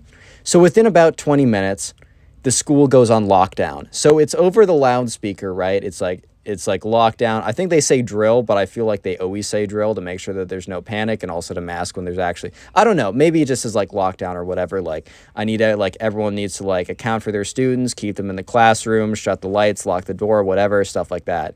So everyone kind of thinks that this is like one of those lockdown drills. I don't know if you guys had these in high school or middle school, but I know I used to have these at least in middle school, where you'd have a lockdown drill and it was like, oh, okay, free 20 minutes off of class, like word. So they were all kind of sitting there, and Alex was really thinking to himself, damn, like on my off day, basically, like, are you serious? Like, can't we do this during a day I don't want to be in class? But it turns out that this was not a drill. Basically, the school wanted to make sure that everyone was like, that every kid was accounted for, and that one kid specifically was accounted for. That kid was the spoiled kid, because as Alex and the other kids were being sit down for lockdown, police were entering the building. Dun, dun, dun. If you made it this far into the video, comment house down below. House, comment house. That'll be the secret word of the day. And if you want to support the channel, literally the best thing you can do is watch this video till the end. Like, it's going to be a bit of a longer one, but honestly, if you're one of the few people who watch it all the way to the end, actually a good like 20-30% of you who do that, I will appreciate it. Like, it will support the channel more than you can ever imagine. And as always, if you want to binge watch my old videos, that is probably one of the best things you can do. Let me know in the comment section down below if you are binge watching my old videos, and I will try and say thank you and heart all those comments, because it really does support the channel. Anyways, let's just get right back to it. So, yeah, the police are entering the building, but no one really knows this. Most people think it's just a normal lockdown drill. But, you know, Alex looks over and the spoiled kid actually looks a little bit uncomfortable. Whatever smirk that generated on his face when, you know, this substitute teacher said that, you know, the other teacher couldn't be in today because he had to deal with something, that smirk was completely gone. And it was almost a look of like real discomfort or something. So about 10 minutes later into the lockdown, right? Normally their lockdown drills were pretty short. So Alex was a little confused, like why this one is still going on. And normally what they would hear is like, you know, a police officer like check all like rattle on all the doors. But the thing is, right, Alex wasn't hearing the police officers rattling on any of the doors. They just hear a knock on one of their doors, and the teacher goes up. The police officer's like, hey, we got to come in. So he lets them in or whatever, which I don't know if that's protocol or not, but he lets them in. And the police officers are like talking to the substitute teacher for like a really long time, or not a really, okay, like a minute, which is kind of long. And the substitute teacher takes out his list, his attendance sheet, because the attendance sheet had not just the name, but also had a face, because they basically had like a directory, a student directory that you would like type in your name or whatever. So the names were attached to the faces. And the police officers were like pointing at a name on the sheet. And then they all looked up. The substitute and all the police officers looked up, and they looked up right next to Alex. Alex got like spooked for a second, like he had like an anxiety rush, because it looked like it looked like for a second that these guys were looking at him. But what actually was happening is they were looking at the kid 2 kids over from him, aka the spoiled kid. So all the police officers, like all of them, walk up. And one of them says, I need you to come with us, points to the spoiled kid. The spoiled kid, without even questioning it, because the spoiled kid knows that the gig is up, literally just stands up and goes with them. And at this point, like, Alex turns to his friends, and everyone starts, like, chattering, like, a little bit. And the substitute teacher's like, guys, quiet, please. Like, this is a lockdown. Like, you cannot be talking like that during the lockdown. But no one's really... Dude, it's a sub. I'm so sorry. Subs they don't hold as much weight as, like, they should, right? So anyways, you know, the spoiled kid is like not dragged off, but he's walked off by all these police officers. And Alex turns to one of his friends. He's like, dude, like, what was that? And the guy's like, I don't know, man. I thought this was simply like a lockdown drill. Like, I didn't think that, you know, the cops, you know, I didn't think that this was like legit or anything. And they're like, why do you think he took the kid away? And Alex is like, dude, do you remember in class yesterday when he like was threatening the teacher? Like, you don't want to like, do you think he did something with the teacher? And Alex's friend was like, oh my God, like, the teacher isn't in today. And like, yeah, like the spoiled kid also threatened him if he didn't. And now the spoiled kid's taken away by the police. They all kind of just came to the conclusion that it almost had to be. Like, it almost had to be like some kind of connection. Like, no way that was a coincidence. Like, not a shot, right? And so they're all kind of talking about it. And that's when Alex and his friends, you know, eventually they're let out of the lockdown. And they kind of had like a 15-minute free period between their next class, which happened to be their last class. And Alex and his friends walk over to a big group of kids, and they just hear the kids talking about like, did you see how the spoiled kid was taken away with the police officers? And there was a rumor going away that the spoiled kid had gone back to his arsonist past and had actually burned down one of the teacher's houses. And, eventually, like, Alex and his friends burst in and said, we know which teacher it was. If that's true, we know the teacher. So everyone immediately, like, their ears perk up and they listen in. And Alex and his, like, friend are like, dude, we're in math class yesterday. This kid was cheating. The teacher tried to take away the test from him because he was going to get a 0 either way. And Alex threatened him, saying, if, I'm going to give you a chance to give that back to me before something bad happens. The teacher ignored him. And on the way out, Alex said that, whatever happens next is the teacher's fault because Alex gave him a fair warning. And yeah, at this point, all the other kids were like, oh my God, like, we know who that is. So at this point, Alex and his friends were kind of like, okay, like, we want to investigate this for ourselves, right? So they look in they're like, does anyone know where this teacher lives? And it happened that one of the kids used to be tutored by this guy, this math teacher. And like this guy would hold tutoring sessions of like 2 to 3 kids at his house. And the guy's like, I know the directions. And he like looks and this kid scrolls for like 5 minutes and texts from his mom until he finds like a text from a year ago that has the directions to this guy's house or has his address or whatever. So he copy and pastes it. He sends it to Alex. So Alex and his friends put it into Google Maps and sees that it's like a 15-minute walk from Alex's house. So anyways, they go into their next period class and they can't pay attention because, dude, I wouldn't be able to pay attention either. Like, this is pretty freaking crazy. And so after class, they get out and they immediately rush down. They just start walking towards like this house, right? And from far away, they see like a black cloud above like the house. And it was like kind of like dissipating smoke. And they're like, oh my God, like this might, oh my God. And as they approach it, they start to smell like almost as if like the smell of someone barbecuing. But instead of barbecuing some nice meats or something, having a nice roast or something like that, it was barbecued wood, bro. It was barbecued like it was crispy cement and foundation and like chairs and beds and frames and all that kind of stuff, right? It was a burnt house, dude. So they're walking closer and closer. So they're getting closer and closer to this guy's house, and they get there. And there's this burnt house. There's this charred house. The thing isn't like flattened or anything, but the damage is crazy, right? And they get there and they can only get so close, right? They have to look from kind of a distance because there's a bunch of police over there. There's the fire department. There's like an ambulance. Basically, this was like the big thing that was going on right now. So Alex and his friends look at it from afar and they take a photo of it and they all post on their Snapchat or whatever, right? And they send photos back to the guys back at the school and everyone's talking about it. And so they're all talking online. And that's when they're like, dude, we need to confirm this. So one of Alex's friends says, hey, like we could always go to the spoiled kid's girlfriend. So the girl that like the spoiled kid was talking to in the beginning of class the day before and also skipped class like the 2 days before the test to talk with, that was his girlfriend. And she was still going to that school.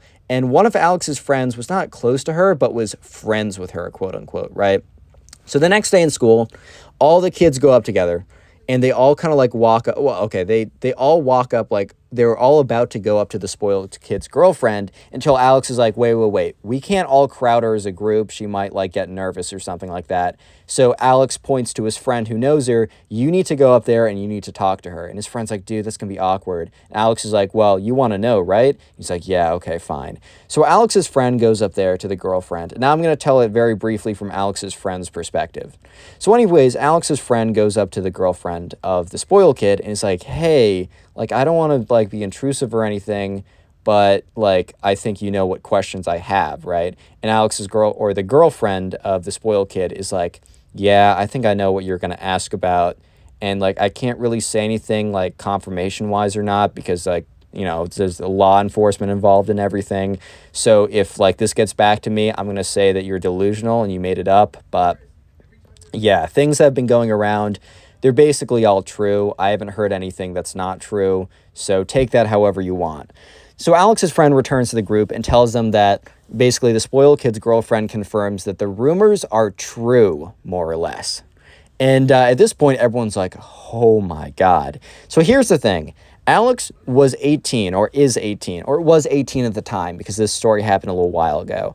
So when he was 16 and he had the charges of like setting like bushes on fire or whatever, he got in like some trouble, but it's a huge difference when one, you actually like burn down someone's house because like you threaten them, which is insane, first of all, but also you're no longer a kid anymore. In the eyes of the law, dude, you are a freaking adult. So whatever happens to you, you're going to be tried as an adult. So anyways, Alex, first of all, he's expelled from the school. So this is kind of the aftermath in the next couple weeks. You guys might be thinking that the story is over. No, it is far from over. But the aftermath in the next couple weeks basically goes along the lines of Alex is officially expelled from the school. Alex is in huge legal trouble. Alex's parents have to spend like hundreds of thousands of like lawyers and litigation and courts. Basically, they're trying to throw all their money at making sure that their son doesn't get like arrested for a long time. They also, like, you know, Alex's parents have multiple houses, and you know, there's you know, they move him to a house pretty far away so that this kid doesn't stay in the neighborhood, because they think, okay, if this kid is known as the kid who burned down some other house in the neighborhood, he's probably not going to be welcome here. So let's move him out, right? I think it only makes sense to move him out, right? So they move him out. They move him to like another state or something like that. And obviously, I think this, or not obviously, but the spoiled kid's girlfriend breaks up with the spoiled kid because, one, he doesn't live there, and two, he's a psychopath who burns down people's houses because they fail him on a test. Like, it's not that deep, bro. And, you know, people are questioning her, like, not every single day, but for months afterwards. That girl, people would go to her, like, routinely a couple times per day. Most of the time, she'd tell them just to, like, screw off or whatever. But the one guy that she did talk to and give updates was Alex's friend, because they were kind of became close over this. And he kind of gave her some, like, you know, a shoulder to cry on. Alex's friend Loki is a dog, though, because he ended up dating that girl like 6 months later. Like, you got to think, what was this guy's intentions? But hey, man, I mean, it's a win for the boys, so I gotta give him a round of applause, right? But anyways, what Alex's girlfriend knows from like following him on Alex's like super private accounts or whatever, and just kind of knowing more about him, is that he moved to a new school district. He was basically able to like bypass all the charges, because I hate to say it, but sometimes in like the legal system here, if you have enough money, not always, but in some cases, if you throw the right lawyers and you pay off the right people, you can kind of get out of things scot-free. It's kind of an issue, and I'm hoping that that will be solved, or at least cleaned up a little bit in the future. But yeah, basically, the spoiled kid got off practically scot-free from all of this, and he goes to a new school in like another state or whatever. Fast forward 1 year. This is where things get crazy again. So a year later, you know, Alex and his friends, you know, they've graduated high school. They all go to college in different states. Actually, fast forward a little more than 1 year, because this is the summer after their first year in college. So they all come back, and one of Alex's friends decides to kind of host a party at his house because his parents are gone. It's kind of a reunion type thing, but he only invited people that he thought was... He didn't invite the entire grade. It was a reunion type party, but he really only invited people that he thought were chill, right? One of the people apparently wasn't as chill as Alex's friends thought he was, because one of the people knew the spoiled kid a little bit better than everyone else. And I'm not going to spoil it yet, but let me just say that kid would not be invited back to later parties. So anyways, people start showing up, and, you know, Alex and his friends, you know, are pretty excited. So they all show up, and it's great because, like, they're seeing all the people that they used to go to school with. A lot of kids went to college, like, out of town. So it was a pretty good time. It was pretty cool to see everyone there. Alex got there pretty early to help like set up and just make sure things were good, because he was pretty close with this guy. And eventually people were starting to trickle in throughout the night. So this party wasn't supposed to go crazy late. It was kind of just like as late as people wanted it to be, but also like don't invite random people. Like, that isn't your house. That isn't very cool. And also, yeah, so like a few people showed up that weren't totally on the list or like the list. It wasn't like an official, like they didn't have a bouncer being like, dude, you're not on the list, man. Name 7 brothers or something like that. However, like some people were kind of like invited that didn't go through the host, and the host, which was Alex's friend, wasn't super happy about that. However, those people that were invited, like Alex's friend legitimately did like and just kind of forgot to invite. And he was chill that they came, but he kind of was like, dude, like don't invite people that I don't know. And unfortunately, though, around midnight, so half the people have already left. The whole thing's dying down. And that's when like Alex and his friend, not the one who's hosting, but just another friend, Alex and his friend are kind of standing near the door, and they're just kind of like reminiscing about like something crazy that happened like freshman year with this like girl or whatever. And that's when the door opens up. And who do you think walks through? Yeah, I'll give you a few choices. A, Barack Obama. B, Connor from the Connor Pugs YouTube channel. Or C, Santa Claus. I'm also going to give you a final option, D, the spoiled kid who burned down someone's house and was basically banished from the neighborhood. If you answered A through C, you're a very bright person, but unfortunately you did not get it right because it is D. Yes, it is the spoiled kid who walked in. And like Alex's jaw literally drops for a second. He catches it quickly, but he's like, what's good, dude? The spoiled kid's like, what's up, man? Like, it's good to see you guys. Like, it's been forever since I've seen any of you guys, man. Like, what's the word? Like, this is kind of going crazy in here. Parties, first of all, it's very dead. Like, people are leaving. It's like midnight at this point, which, you know, they were looking for something chill. They weren't looking for a rage or anything, so it was not going to be any high energy anyways. But the spoiled kid basically walks past Alex and his friend into the main room.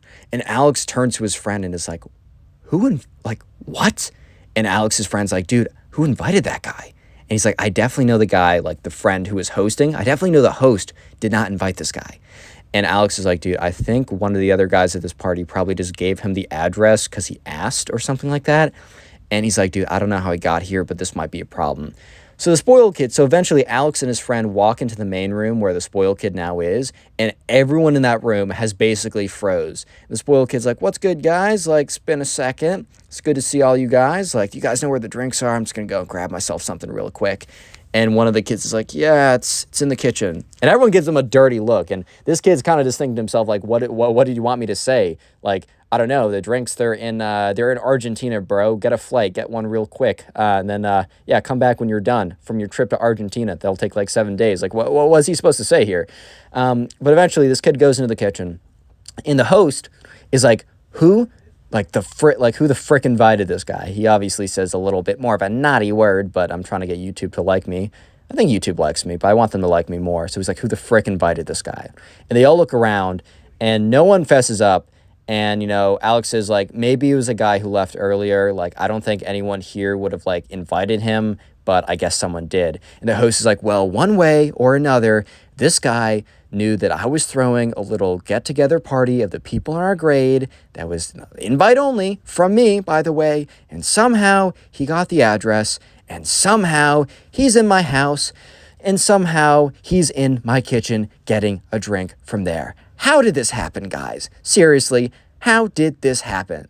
And they're all kind of just like looking around like, I don't know, dude. Like, we didn't invite him or whatever. And someone's like, do you think like that kid's like low-key kind of dangerous? Do you think someone could like go in and like just check out what he's doing? So the host is like, sure, like, you know, I'm just going to go in. I'll see how he is. And he's like, you know what? We're wrapping up the party anyway. He kind of like says to the other guys, we're wrapping up the party soon anyways. So I was going to let everyone leave at their own time. But in 15 minutes, I need all of you guys to start saying that you have to go because we're wrapping this thing up. Everyone, including Alex, was in very firm agreement because they didn't want anything bad to happen. They didn't want this to get dangerous or anything.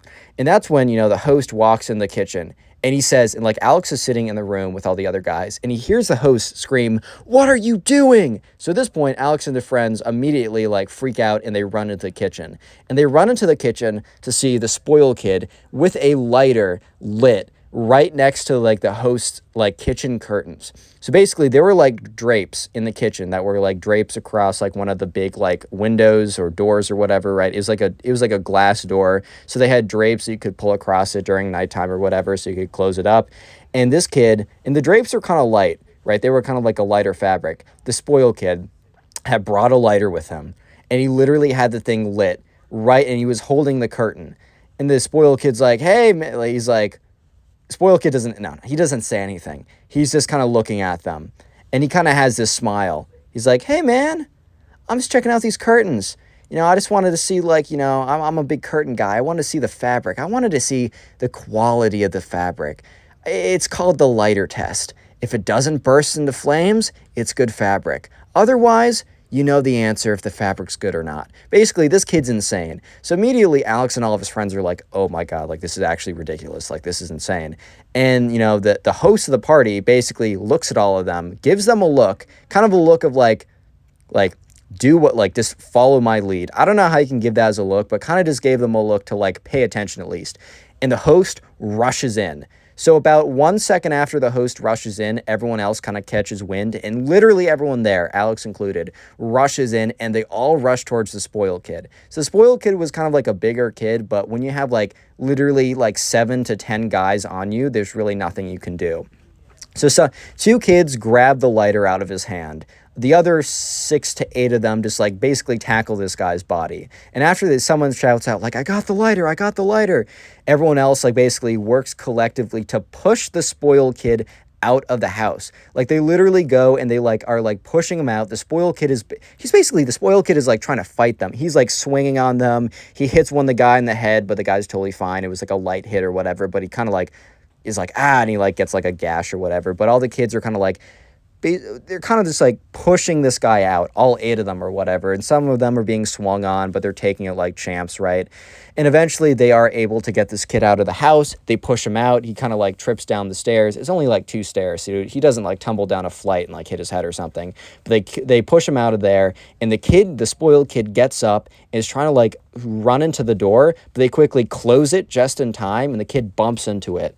And, like, for a second they think that he broke through the lock because he just, like, slammed his body into it. However, the lock works. Immediately, Alex actually calls up 911, explains that, like, a kid showed up to, like, their gathering, and he tried to, like, set fire, and he did mention, like, this was the kid from before. So the police were actually on top of that really quickly. So they're looking out the window, and they see the spoiled kid, like, yelling at them, being like, hey, like, I'm just here to, like, chill with my boys from high school, man.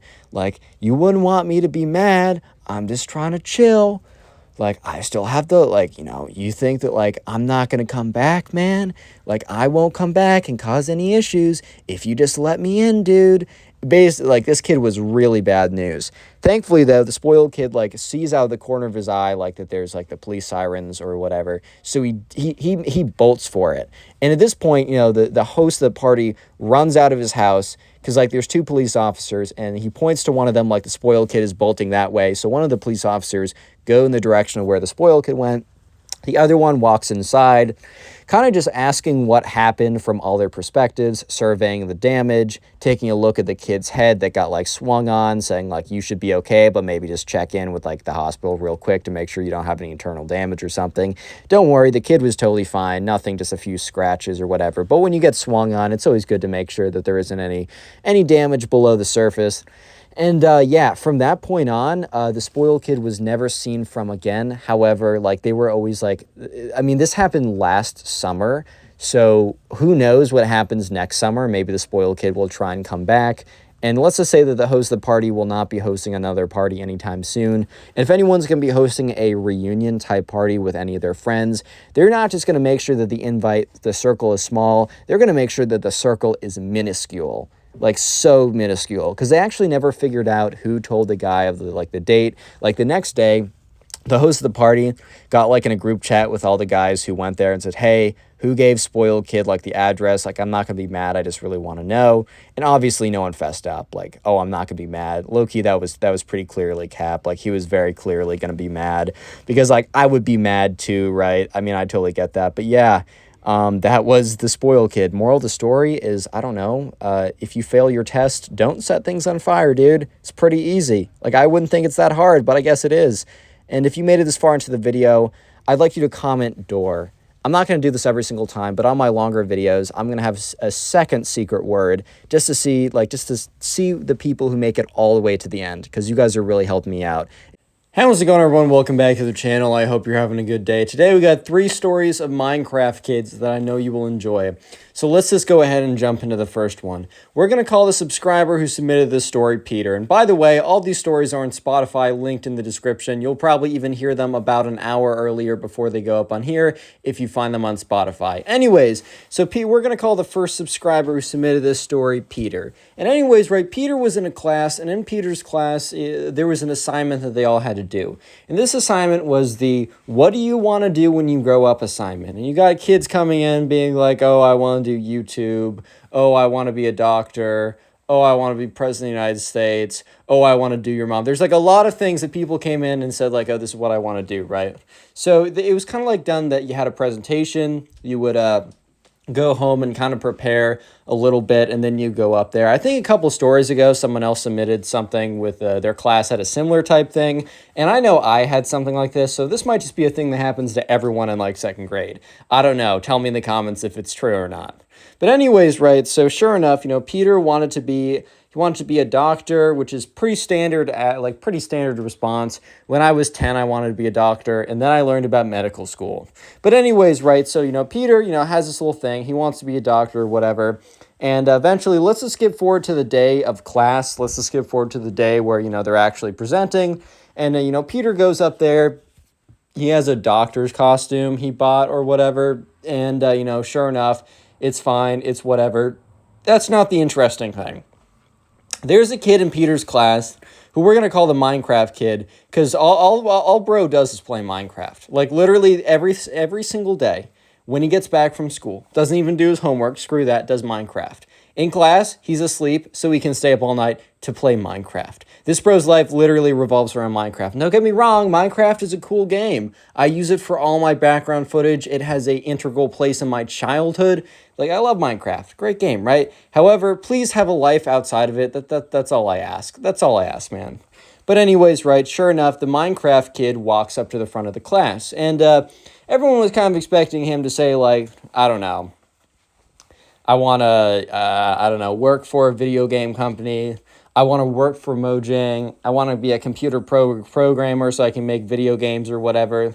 Or maybe even like I want to stream on Twitch, which is like, even that's a little iffy, which you don't even want me to go into the statistics of how difficult that is. Anyways, and I won't, because I want watch time and good retention.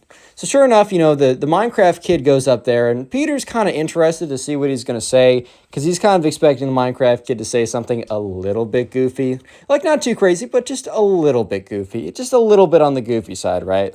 And the Minecraft kid goes up there and says, all I want to do when I grow up is just keep playing Minecraft. And he brings with him, like, that, like, fake Minecraft sword, like a foam one that like you can buy for like $20 or something. I just know it because I got it for my 5th grade birthday party, and I might still have it, or I might have had my mom thrown it out without me knowing, which is a shame, but whatever, right? And so he brings this and he kind of swings it around. It's like, yep, all I do every day is I play Minecraft. When I go home and I play Minecraft, and I stay up all night to do it. That's why I'm never paying attention in class or doing anything like that. And I want to let you know that no one can tell me otherwise. All I'm going to do with my life is play Minecraft every single day. And the teacher's like, hey, this project wasn't about, what's your favorite hobby? What's your favorite pastime? This project was about, like, what are you going to do with the rest of your life? Or what do you want to do as a profession? There's a difference between, choosing to do something casually and choosing to do something professionally. And the thing is, right, this wasn't even a teacher who's like, if you're not a doctor or a lawyer, then you're not a real worker. Like, it wasn't one of these, like, old-fashioned teachers who doesn't understand, like, I don't know what I'm trying to say, like a teacher that doesn't understand kind of the new scheme of jobs. The teacher literally let a kid say, hey, I want to be a YouTuber, but if that doesn't work, I'm going to go to college for digital marketing or something like that. The teacher was fine with that. The teacher understands the new landscape of work. But the thing is, there's a difference between saying, hey, I want to pursue playing video games online, and if that doesn't work, then I want to do X, and saying, I want to sit inside and do video games all day, specifically Minecraft all day. Because, bro, let me just let you know, there's really no professional Minecraft leagues that pay you anything, right? I might be wrong. There might be like a professional Minecraft league that pays you like a couple $100 if you win a tournament. But dude, that's not enough to sustain yourself. Like, there are no, like, maybe if you wanted to say, yeah, I want to be professional, like Counter-Strike or a game like that, maybe. But even that is a massive stretch. And sure enough, the Minecraft kid didn't even say anything like that. He just said, I want to sit inside and play Minecraft all day. So Peter's just like, oh boy, because Peter's sitting down, he's watching the teacher really just like not be cool with this, and the Minecraft kid not even like adapting on the spot. Because one might have thought that, okay, the Minecraft kid realizes that the teacher is not a fan of what he just said, and that maybe if he wants to save his grade, I don't know, adapt it a little bit. Like, just switch things up a little bit. I don't know, man, like, just be like, oh, haha, what I meant is I want to go and learn how to make video games. Like, sure, that's fine. Go to school for programming or something like that. But the Minecraft kid doubles down and says to the teacher, you know, what I want to do when I grow up is I just want to sit at home and do video games. I don't want to do anything else. I don't want anyone to bother me, and I just want to play Minecraft 24/7. And, you know, Peter's just like, oh boy, this teacher's not going to be happy. And the teacher's like Minecraft kid, says his actual name, but it's like, Minecraft kid, I want you to know that, you know, I'm going to give you, you know, sit back down, step outside, and I'm going to give you 10 minutes to come up with a real job. Like, I'm going to give you 10 minutes, and I'm being very gracious right now because at the moment, you have a fail on this assignment. Not like the Minecraft kid was really caring about his grades. I mean, he handed in 0 homework and basically was failing everything else. But the teacher's like, I'm going to give you 10 minutes of standing outside to come up with something new. And when you're ready, come back in and you may present again. So the Minecraft kid very angrily like walks outside. And the teacher's like, all right, who's coming up next? And the teacher's like, okay, Ben, how about you come up? And within 10 seconds, the door slams open again. And the Minecraft kid says, I'm ready. So the teacher, I don't know if the teacher was just being hopeful because, I mean, come on. He was out for like 3 seconds. You really think he came up with a new job? No. The teacher might have just been hopeful and was like, oh, that was fast. Sure. Come on up. Like, what's the deal? Like, what's going on? And like, come tell me about your new job. So Minecraft kid walks to the front of the class again and says, when I grow older, or when I'm an adult, I just want to sit inside and do Minecraft all day. I said it before and I'm saying it again. Boom. The teacher's like kind of turns to the Minecraft kid and says, I was generous with you. Like, I gave you time to reconsider what you're doing. Like, to present again. Like, this isn't just what you want to do. This is like a presentation. This is an assignment for the front of the class. And at this point, the Minecraft kid says, so you're saying I can't do that? And the teacher's like, yes, I'm saying that when you're older, you're not going to be able to do that. Sure, you can play video games on the part. Like, you can partially play video games. That's totally fine. But you can't entirely play video games. You've got to do other stuff with your life as well. You have to find something that's going to bring you an income. You have to do something more productive than that. And, you know, the Minecraft teacher, sorry, I'm jumbling my words. The teacher probably would have even been fine if he said, I want to, you know, I want to make content around me playing Minecraft. The teacher was in tune with, you know, you can entertain, like, entertainment is decentralized. Almost anyone can make entertainment. Not almost anyone will be successful, but almost anyone can. This isn't like the 80s and 90s where really you either had to like score a really big role in TV or radio or a movie. You can just post something on your phone. It's incredible. So at this point, the Minecraft kid was starting to get really angry.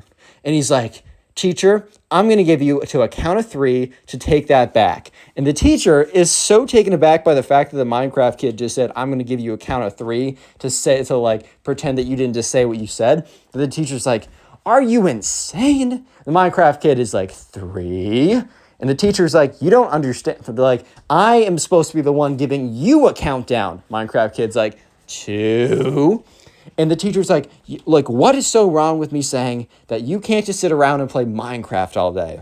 Like, that makes total sense. Like, I asked you in the presentation what you should do as a job. And you said sit around and play Minecraft. How do you expect to make any money from that? And the Minecraft kid's like, 1. The teacher's like, what? What are you going to do at the end of the countdown?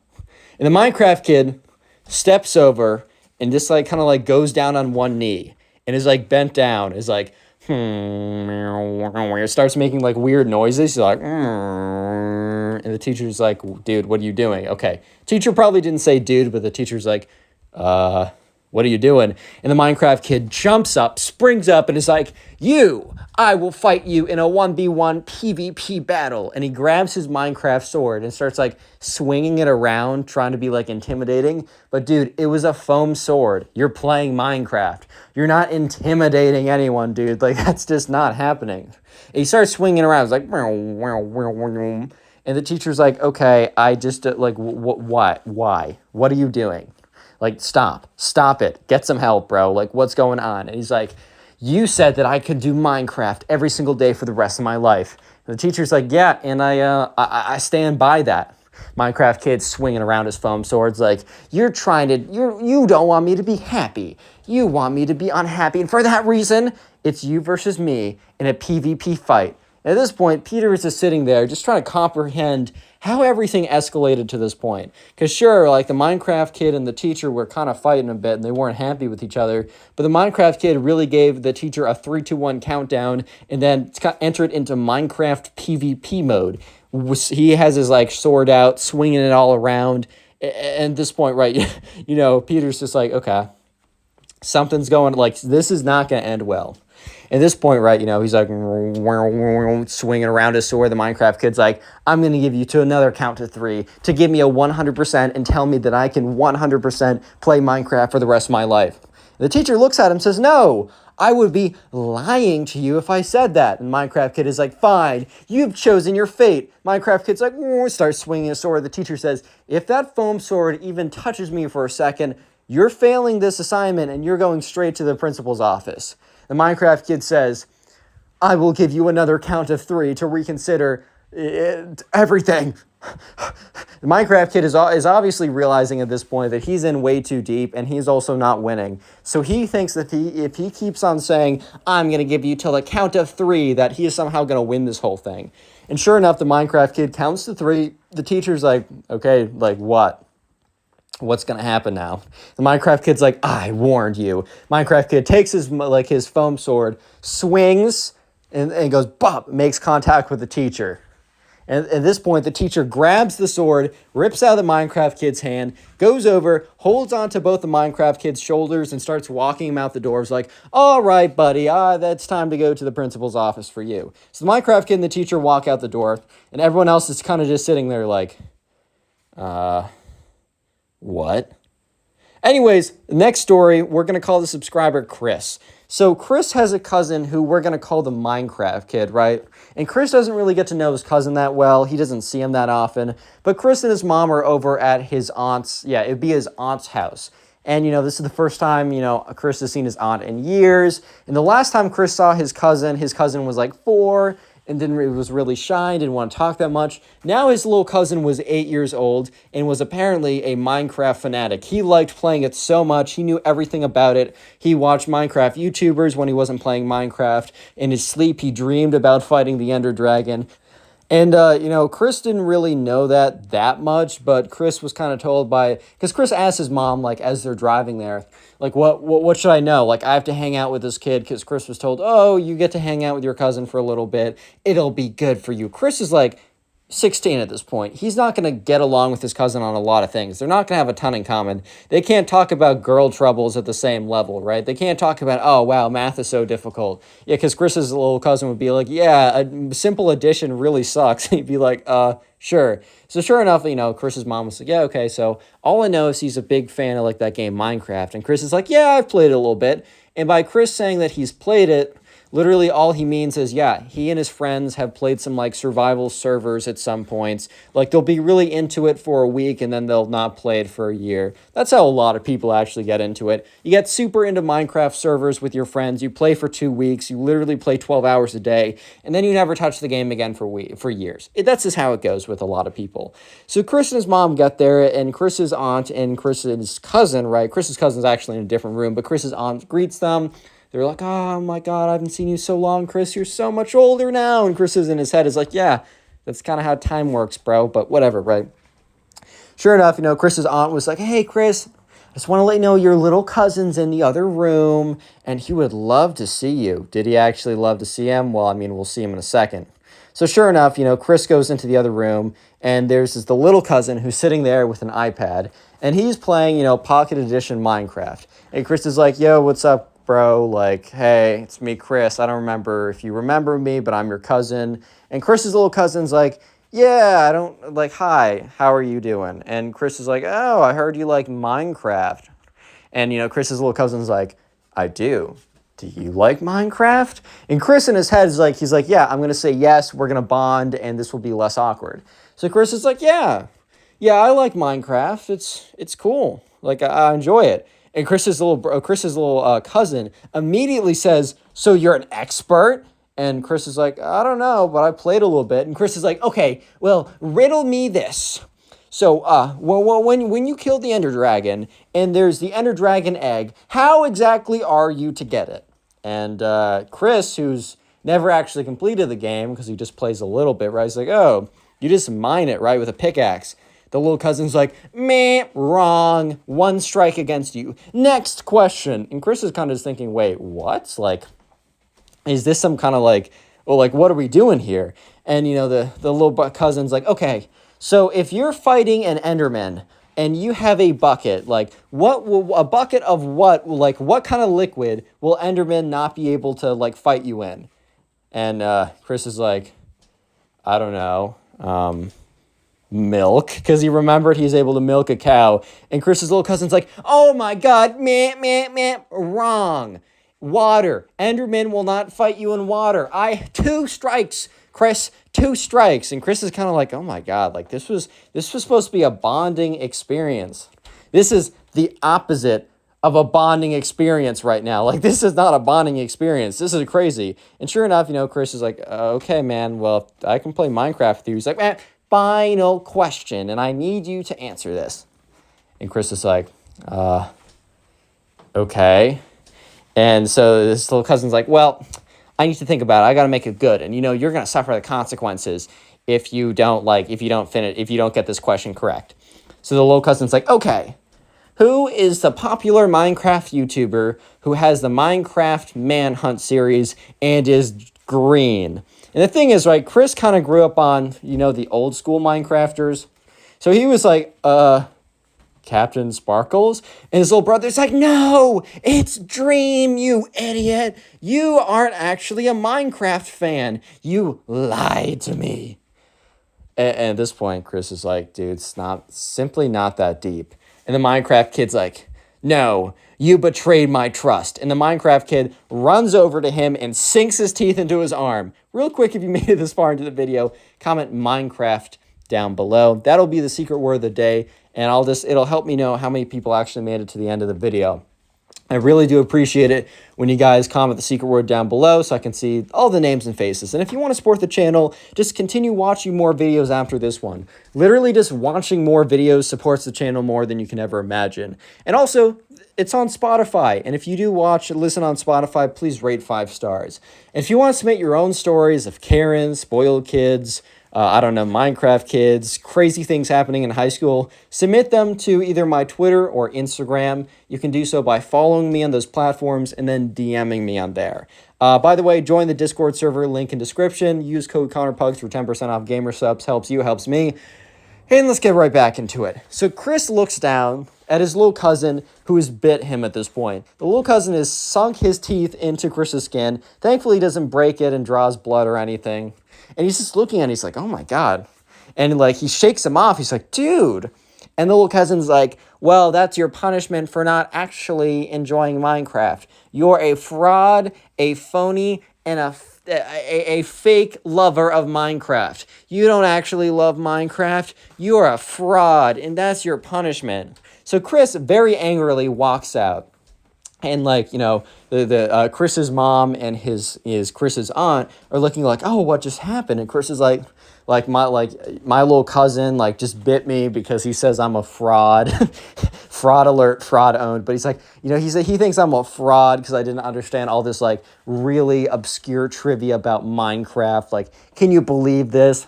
Like, this is ridiculous. Oh my God. And at this point, Chris's mom's like, oh no. And Chris's aunt's like, oh, I forgot to say, he's really touchy about the Minecraft subject. And Chris's mom turns to Chris's aunt and is like, you told me that's what he really liked. And Chris's aunt goes on to say, well, yeah, he really likes it, but he takes it really seriously. And if you say you like Minecraft, he assumes that you like it at his level. And he's had so many people before say that they like Minecraft, but they just like it casually, that he now thinks that, well, he now thinks that anyone who says that and doesn't know all the obscure trivia that he knows is a fakester, a fraud, or a phony. At this point, Chris is kind of just like, well, why didn't you tell me this before? And you could hear the little cousin screaming, get that fraud out of here, Mom. I don't want to hang out with that fraud. And sure enough, Chris's aunt goes into that room. You can hear her say, like, you better behave yourself. This is unacceptable behavior. You hear me? This behavior is unacceptable, and I won't stand for it. I simply won't stand for this. You only see your cousin like once a year. This is insane. And Chris is kind of just listening to this, and Chris's mom's like, Chris, I'm so sorry. I did not know. And Chris is like, it's fine. Like, how would you know? Like, I don't know anyone else who does this. Like, I simply could not blame you even if I wanted to. Like, the situation going down right now, it's just so ridiculous. Like, I just can't blame you at this point. And so Chris's aunt comes back out and it's like, once again, I am so sorry. Like, none of this was ever supposed to happen. Like, you know what? You can go back in there. And he said they just calmed down. And Chris kind of just looks at his aunt. It's like, he said that? And Chris's aunt's like, well, I mean, he implied that with his actions. Basically just meant Chris's aunt went in there and kind of like shouted at him until he quieted down. And, sure enough, Chris decides, okay, I'll go back in there. And when Chris walks back in, he's like, hey, dude. And, his cousin, the Minecraft kid, is just on the iPad. And, he walks in a little bit. And Chris is like, so, playing some Minecraft? And the little cousin's like, not like you would know. And Chris is like, well, okay, when I said I liked Minecraft, I literally just meant I played a little bit with my friends. I think it's a fun game. And the little cousin's like, if you thought it was a fun game, then you would have known my trivia. And Chris is like, well, not necessarily. Like, just because I don't know every detail about the game doesn't necessarily mean I don't like the game. Like, that just doesn't sound fair to me. And Chris is like, I don't know. Like, I enjoy playing with my friends. Doesn't mean I don't watch it on YouTube. So that trivia question about knowing that guy, like, it doesn't matter. Like, I really don't understand why you bit me. And, the little cousin is just, like, playing his Minecraft, but then he pauses his game. So, it's about to get real serious, right? And he closes out his iPad. He's like, I bit you because you're a fraud. You're a fraud who says he likes Minecraft, but really doesn't. Little kid turns around, jumps, and bites Chris on the other arm. And Chris is like, oh my God, pushes him off again. Chris storms out of that room and goes over and is like, Mom, he bit me again. And Chris's mom's like, oh dear. And his aunt's like, oh. Chris's aunt runs back into the room, shouts at the Minecraft kid again, and shuts the door. And is like, Chris, you know what? I haven't seen you in a while. How about you stay out here with your mom and I, and we'll just have a discussion here. You and your cousin can, you guys can meet each other again, maybe in a couple years, when he's out of this phase. Hopefully this is a phase. I really hope this is a phase. So the final Minecraft kid story, we're going to call the subscriber who submitted it Bart. Because if you couldn't tell, I got Peter, Chris, and Bart, Family Guy, Simpsons. I'm trying to do themes with these names now. Just keep myself interested. Anyways, though, right? So, Bart was in class, and he was in third grade at the time. He was on the younger side for sure. I don't know exactly what grade. This could have well been second grade, but let's just say third grade just because. And so what they were supposed to do is they were assigned that, they could choose any country in the world, and they got to decide, they would have to research it, make a little presentation, and eventually present it in front of the entire class. So there was a kid in class who we're just going to call the Minecraft kid. He wasn't even that obsessed with Minecraft. He just really enjoyed the game. And it gets interesting because the Minecraft kid, he mixed up basically, right? He mixed up the nether, like in Minecraft, and the Netherlands, like the place. So anyways, right, it's the day that they're presenting. Bart is sitting next to the Minecraft kid, and he leans over and he's like, hey dude, like where did you choose? And he's like, oh, the Nether. And Bart's like, what? Like, you have to choose a country. And the Minecraft kid's like, yeah, it's next to like Sweden, Norway, it's like in that part of Europe. And Bart's like, oh, Okay, so Bart knows about the Netherlands, right? He just kind of thinks that, the Minecraft kid learned like a shorthand way to call like, oh, maybe the cool people call the Netherlands the Nether, and I just don't know any better. The thing is, though, so Bart went up, he did his presentation, it was totally fine. But the Minecraft kid, he went up to go do his presentation. And the thing is, right, when the Minecraft kid went to go look up, like, the Netherlands, right, he must have written down the Netherlands wrong and wrote down the Nether and maybe couldn't read the rest of it. So when he typed into Google the Nether, he got, like, Minecraft Wiki. He got, like, he got articles about the in-game Minecraft universe, the Nether.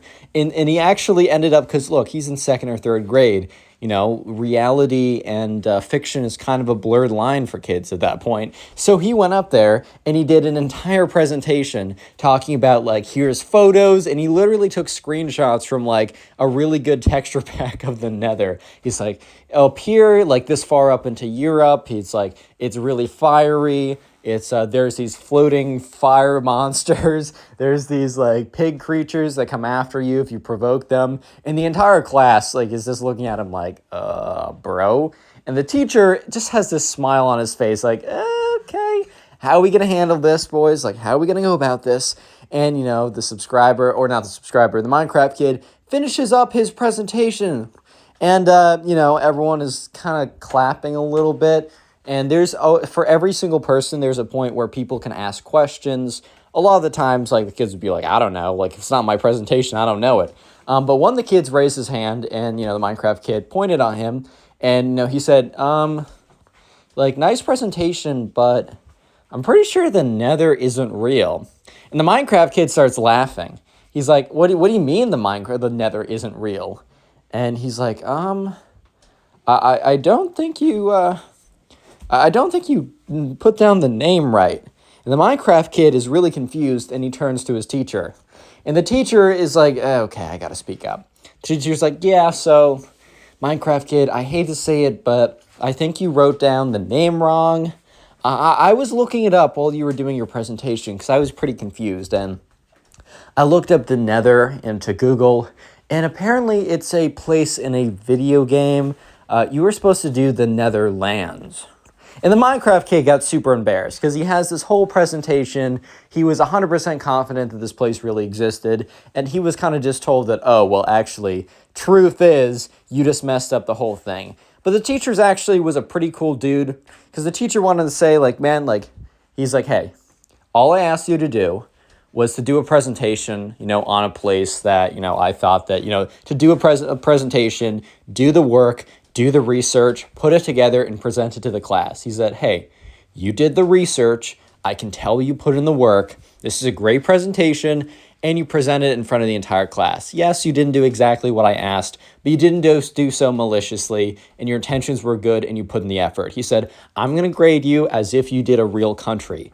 And, the Minecraft kid was very happy to hear this because he more or less kind of like dodged a bullet there. Because I'm sure the Minecraft kid and Bart especially, like when Bart was sitting there, he was worried for his friend because he was friendly with the Minecraft kid. He was worried that he was going to get like a check minus. Basically, they had check plus, check, and check minus as their system. They got grades when they were older, but he was afraid he was going to get a check minus, or maybe, the teacher wouldn't understand and would call up his parents being like, your son isn't taking this class seriously. When the son was taking it seriously. He just didn't understand the instructions. He didn't get the memo, right? And it's cool to see teachers like this really come together and understand that, if the intention is good and the work was put in, really that's all that, you're supposed to be doing in school. So the Minecraft kid sat down and he turned over, and Bart turned over like, hey man, I'm sorry that I didn't say anything. I honestly thought when you said the Nether, you were just doing shorthand for like the Netherlands. I thought that was a nickname or something. And the Minecraft kid's like, you're good, dude. Like, it's totally fine. Like, I should have like known that. And, and Bart was like, dude, there's actually a cool presentation. Like, I kind of like Minecraft myself. And, I learned a thing or two about Minecraft. Like, if I'm going to speed run the game, I'll think about your presentation. And, the Minecraft kid took that, like, pretty nicely. And he smiled back. And, after that, the Minecraft kid actually got a check plus for his presentation because the Minecraft kid put in a check plus worth of work. And most kids got check pluses. Some got checks if they really clearly didn't put in any work. But the majority of kids got check pluses, including the Minecraft kid, who did a presentation on the Nether, which I just thought was pretty funny, but also W Teacher.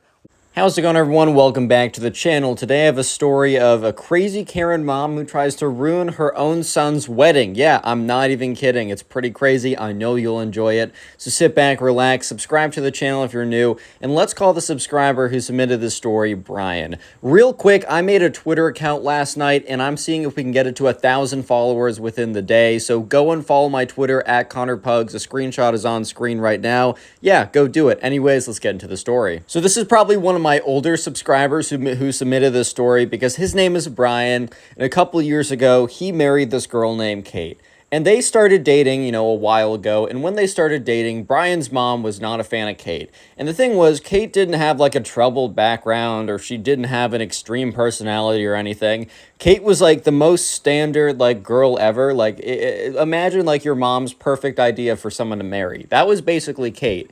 To this day, Brian still has no idea why like his mom really hated Kate, but Brian's mom despised Kate from the first day that, she came over. The first day that she came over, Brian was introducing, Kate to his family, and, Brian's mom was just, like, really cruel to her at the dinner table. Like, she was asking really weird questions. Like, they were in college at that time. She's like, oh, what's your GPA? And when she said something that was pretty good, she's like, I did better in school. Like, what's your major? And Kate said her major, and she's like, so you're just going to college for fun, huh? So anyways, right, Brian's mom has never been a fan of Kate for a very long time. However, that doesn't matter because Brian himself has been a fan of Kate for a while. By the way, you can listen to all these stories on Spotify. It's Connor Pugs. It's also in the description. Please rate it 5 stars.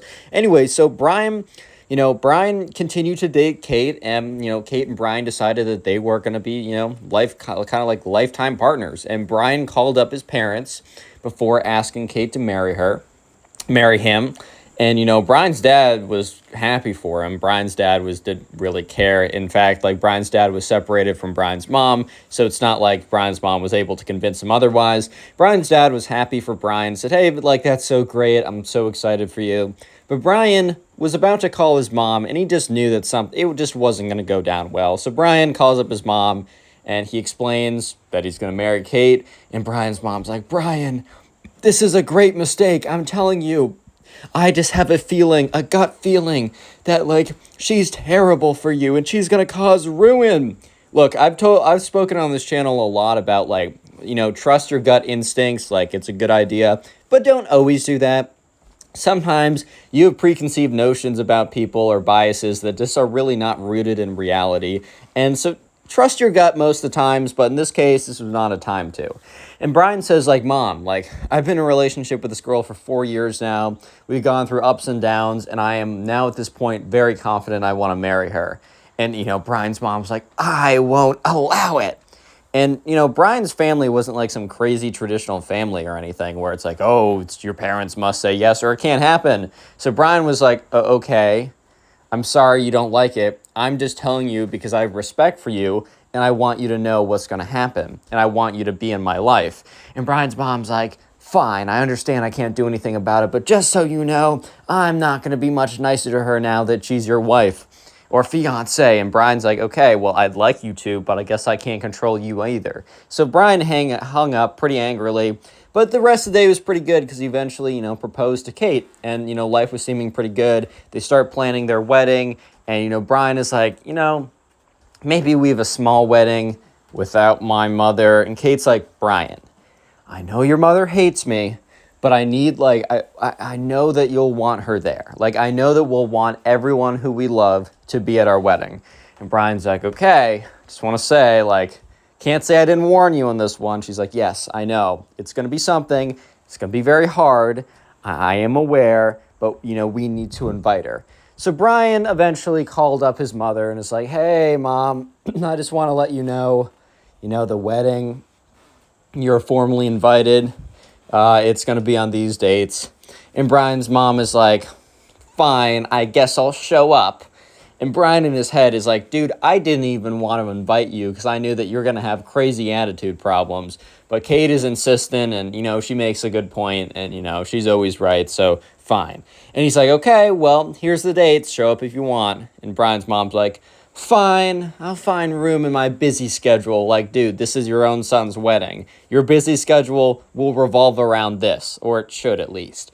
So anyways, let's skip ahead to kind of like the couple days of the wedding. So if you don't know, there's like a recital dinner, or like a rehearsal dinner, actually is what I meant to say, where a lot of weddings will have like a dinner before, where they have the bride, the groom, and most people invited at the wedding will get together at some restaurant or some place, and they'll all like sit around a table and eat dinner. And it's not like I don't know if it's like official part of like every wedding ceremony, but anyways, Brian and Kate decided to have this. And so anyways, they picked a spot that was like a restaurant that was close to the place of where the wedding was going to be the next day.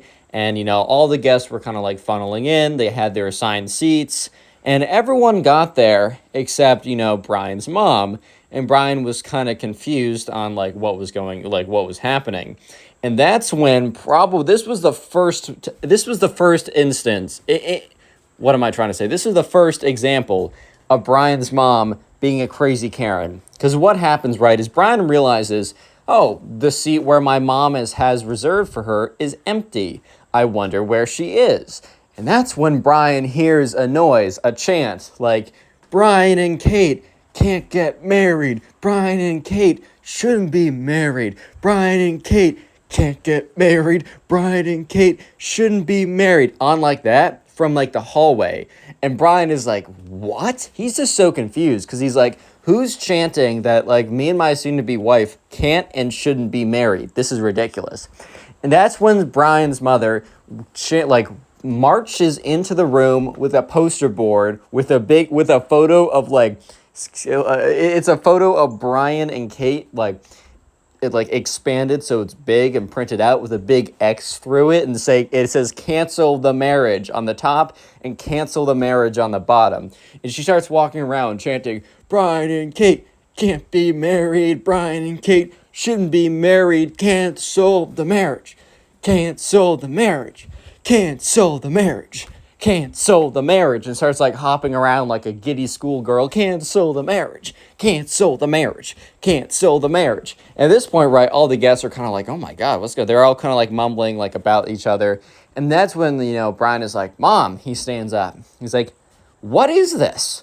And Brian's mom's like, oh, Brian, sweetie, I'm here as your mother, and I'm doing my duty as the mother. Cancel the marriage. Cancel the marriage. Cancel the marriage. Cancel the marriage. And Brian's like, Mom, what are you doing? Like, this is insane. And she's like, no. You know what is insane, buddy?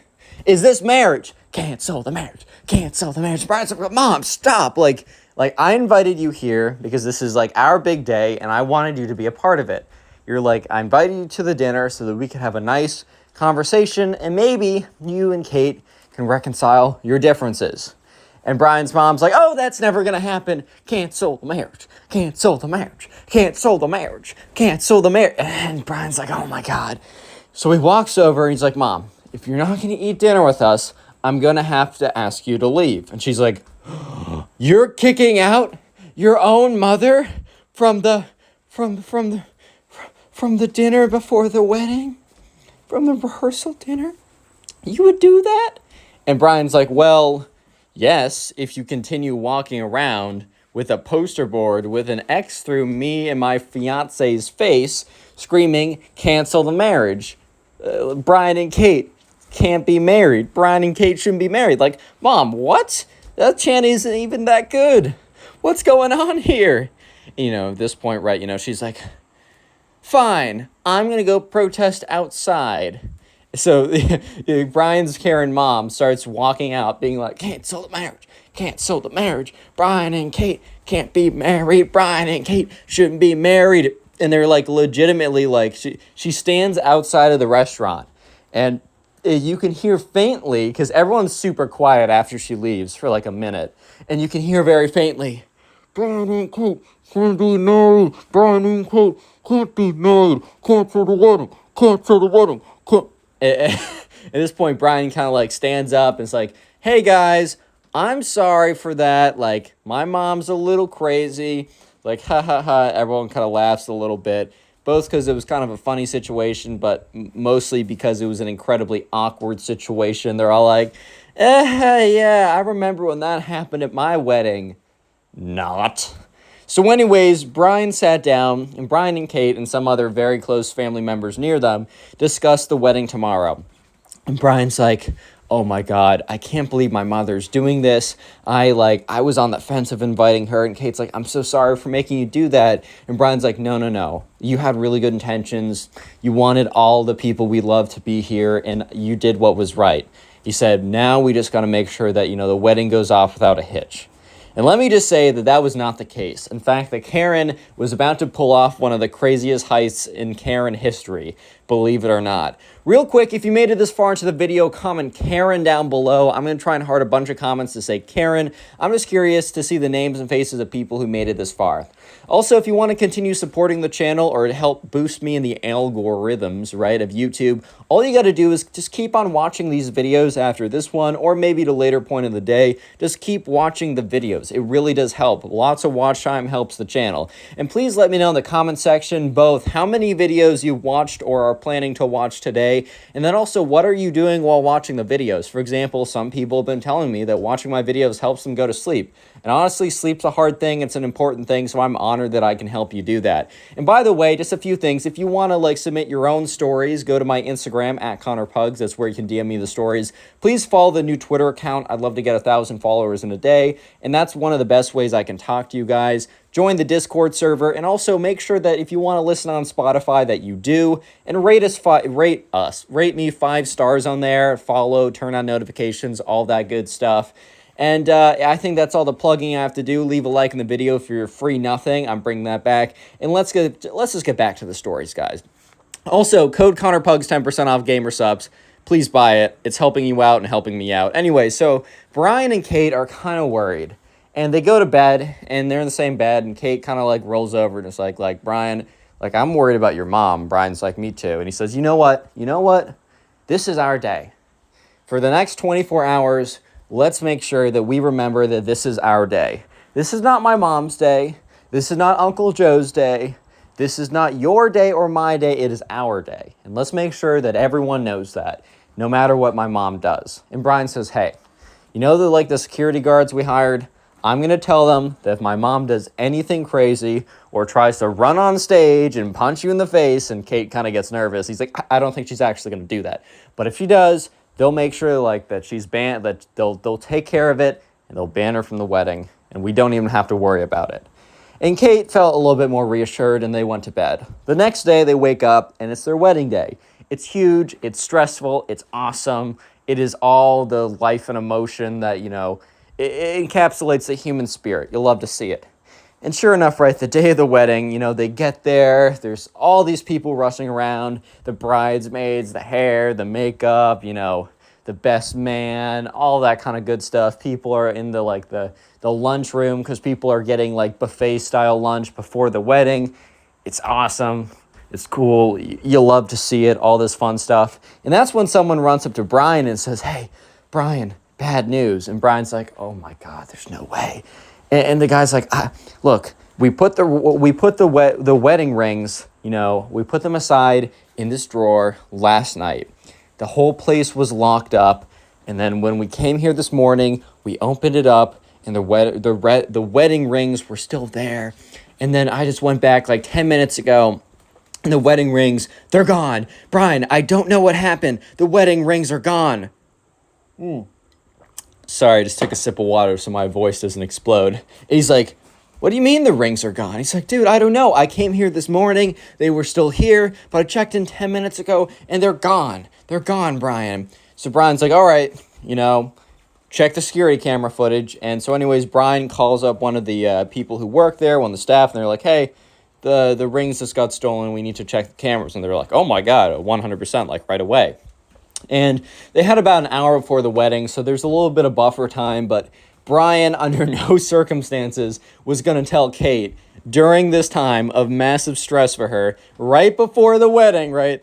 He was not going to tell her that the rings have been stolen. That is just simply not going to happen. So Brian and the security guard and the guy who came over to tell him that the rings were gone, they all rushed over, and they all rushed over to the place where they have the footage, and they look at it, and Brian in his head he thinks that there's a chance that it was like someone stealing from them. He thinks that there's a chance that, I don't know, like that someone was like, I don't know, trying to steal the rings. But Brian knew deep down it was his mother trying to sabotage the wedding as she tried to do last night. And sure enough, you see the security camera. It's Brian's mom. She walks over, opens up the drawer, looks in both directions, takes the rings, and runs away, right? So immediately Brian's like, all right, find my mom. And his mom was sitting in like the lunchroom. She got her buffet lunch and she was sitting alone at the table. Because after last night's charade of like the Brian and Kate shouldn't be married, cancel the wedding, cancel. After that whole nonsense, right? Not a lot of the, the people at at the wedding really wanted to be friends with her or wanted to get to know her story. They just didn't feel like, they didn't want to spend the energy on that. So she was sitting alone. And, sure enough, Brian goes up to her and says, hey, Mom, is there anything you want to tell me by chance? Like anything you want me to know? And Brian's mom's like, no, I'm just sitting here and I want to say the food's very nice. I just wanted to say that. I like the food a lot. And Brian just looks at her and he's just like, Mom, I know what you did. She's like, what? What did I do? I don't know what I did. Do you know what I did? And he's like, yes, Mom, there's security cameras. And she's like, oh. And he's like, Mom, how could you steal the wedding rings on the day of my wedding? Like, that's insane. And she's like, I'm doing all of this for you. You can't see it. You don't understand that witch has put a spell on you. And she's going to take all your money and your organs and sell them on the black market. And, he's just like, what? Mom, what? So at this point, Brian's like, Mom, I only have 45 minutes before the wedding starts. Just tell us where the rings are. We won't make a fuss about this.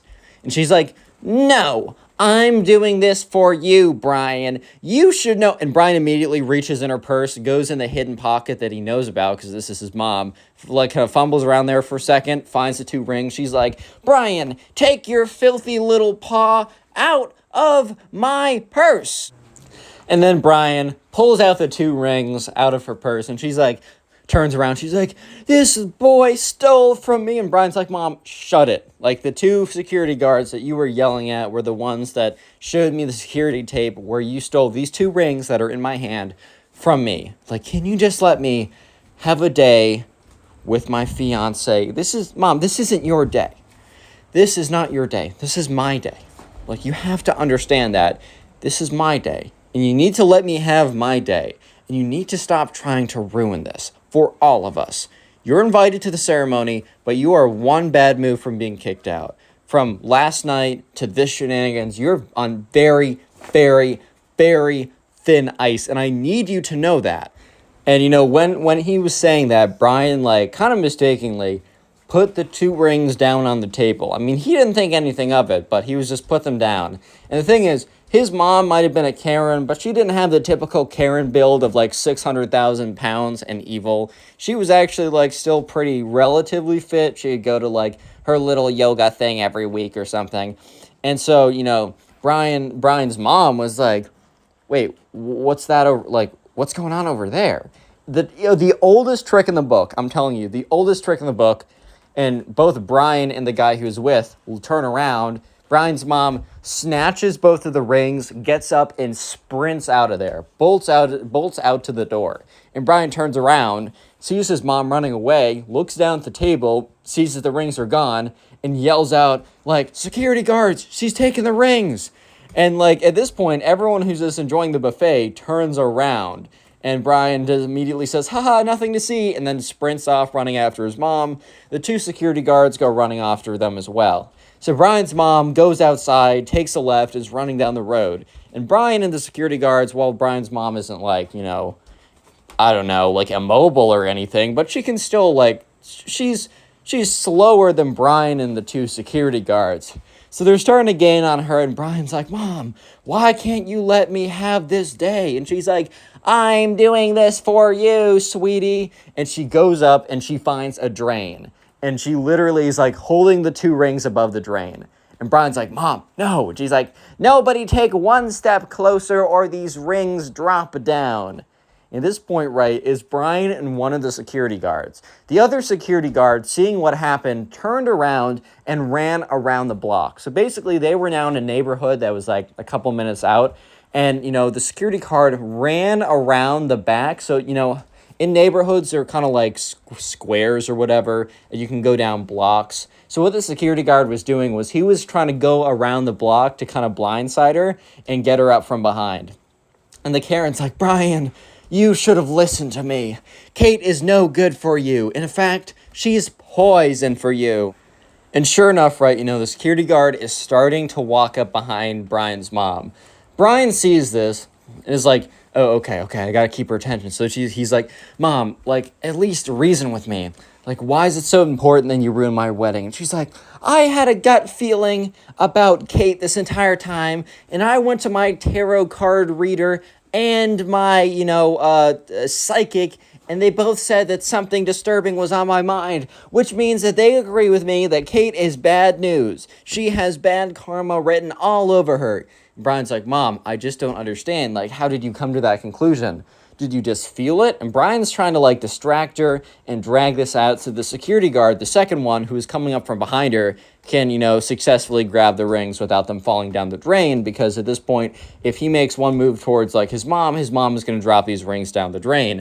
And at this point, his mom is so, like, infatuated with the fact that her son is actually speaking to her, because, like, she has not been getting speaking privileges for a little bit for being insane, that she's like, oh, yes, let me plead my case to you. And as she's about to plead her case, she feels her hand be, like, grabbed by another hand. The security guard rips the 2 rings out of them, puts it in his pocket, and is like, ma'am, like, you're not allowed back. And she's like, what? Me? Why am I not allowed back? No, this is my own son's wedding. And Brian's like, Mom, I literally told you if you did one more thing, I gave you fair warning. I said if you did one more insane thing that you were going to be banned. And she's like, but it wasn't insane. It was for your good. He says, no, stop. I literally, no. I'm dragging the line here. You're not going to manipulate me anymore. After saying that, you took the rings and threatened to throw them down. Like, these are expensive, Mom. These aren't free. These aren't free. Like, these are expensive, and this is just to prove a point that your stupid little tarot card reader said this, or that you had the vibes in the air. No, Mom, that's all nonsense. That's all BS. That's all in your head. You just don't like her. You can't get over the fact that you're wrong. His mom's just standing there. He's like, I'm going back. I have 15 minutes. I still need to get ready. I'm going back. He looks at the 2 officers, and he says, this woman's not allowed inside the premises. And she's like, no. Anyways, eventually, Brian goes back inside, gets his stuff all ready, and it's time for the wedding. So it's this typical ceremony. He walks down, stands at the very end, or at the very front, I should say. And that's when Kate is walked down by her father. Kate stands up there. They're looking at all the people in the pews. And Kate kind of like turns over and kind of whispers to him, like, where's your mom? And Brian's like, I had to go deal with her. And Kate's like, I don't even want to know. I don't even want to know what happened, which is a smart answer because she would probably go crazy, as any rational person would when they heard what was about to happen or what happened. Real quick, the Karen's not done. I just want to let you know. The Karen is coming back. But sure enough, they say their vows to each other, put the rings on the fingers, they have a big make-out session. They go to 10th base, how weddings normally go. And sure enough, everyone's clapping. It's great. They're walking out. Life is good. So the final thing is the kind of like the dinner that is after the wedding, the final part of the wedding.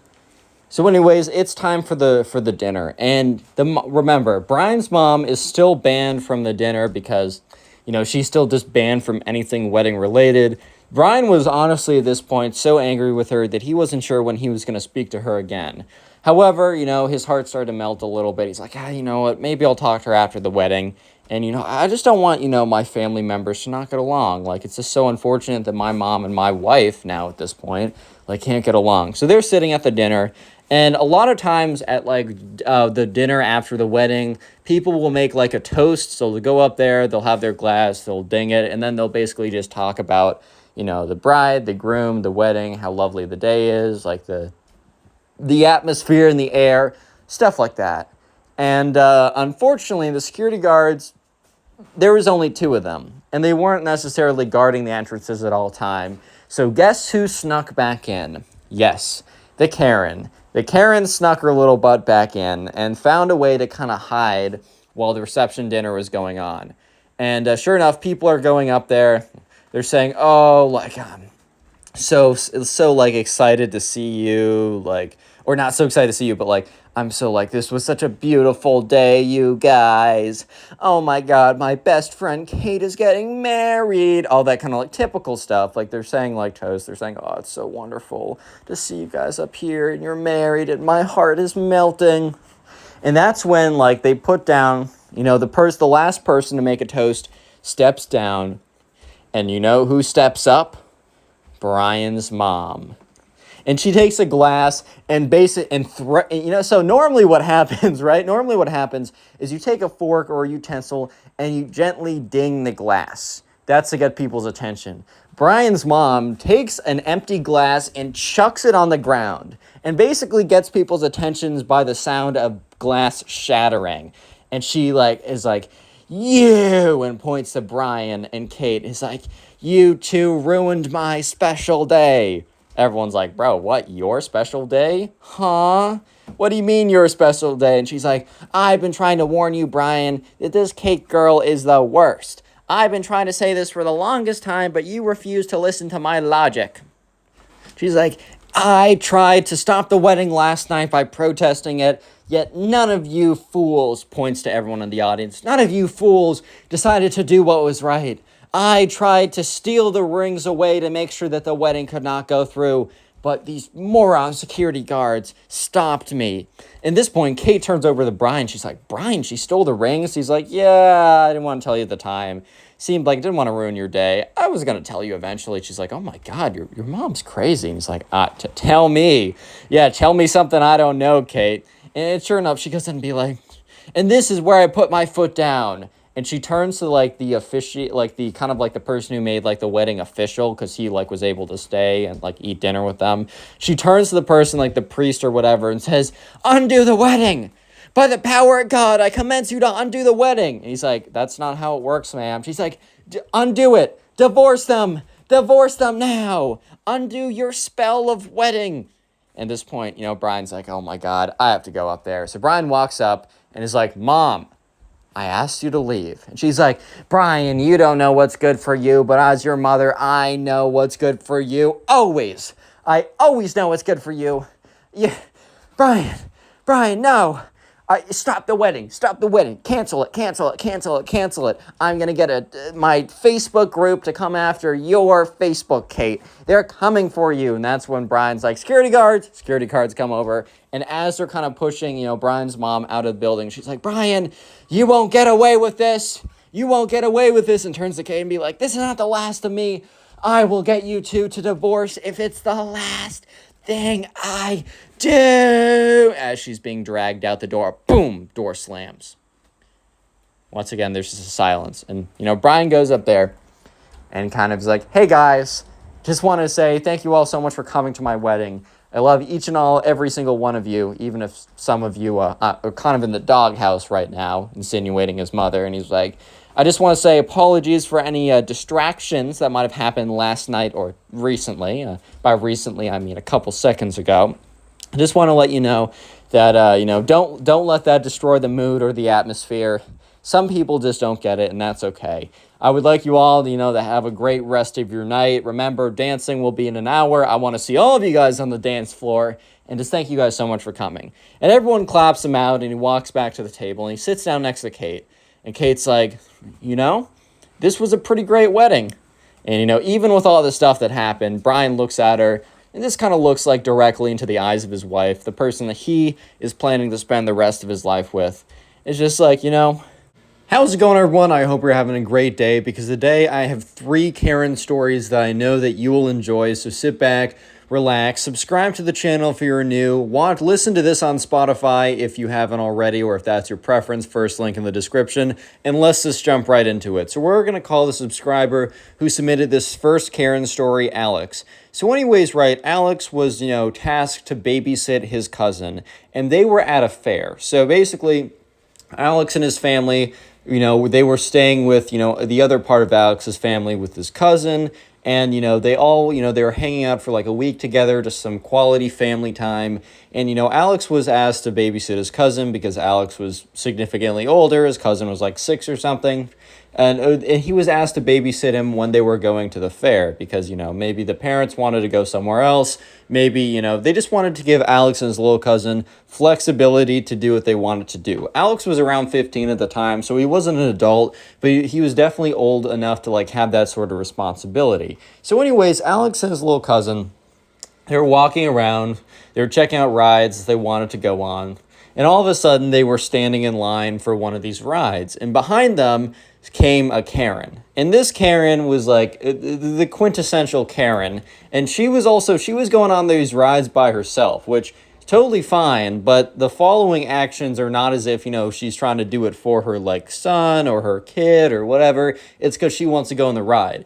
So anyways, right, Alex and his little cousin, they're standing in line for this ride that they both really want to go on. And the Karen behind them goes like, "Excuse me, gentlemen," and they both turn around. She's like, I really want to go on this ride. Like, I need to go soon. Can I cut in front of you guys? And the thing was, like, this was a pretty big line.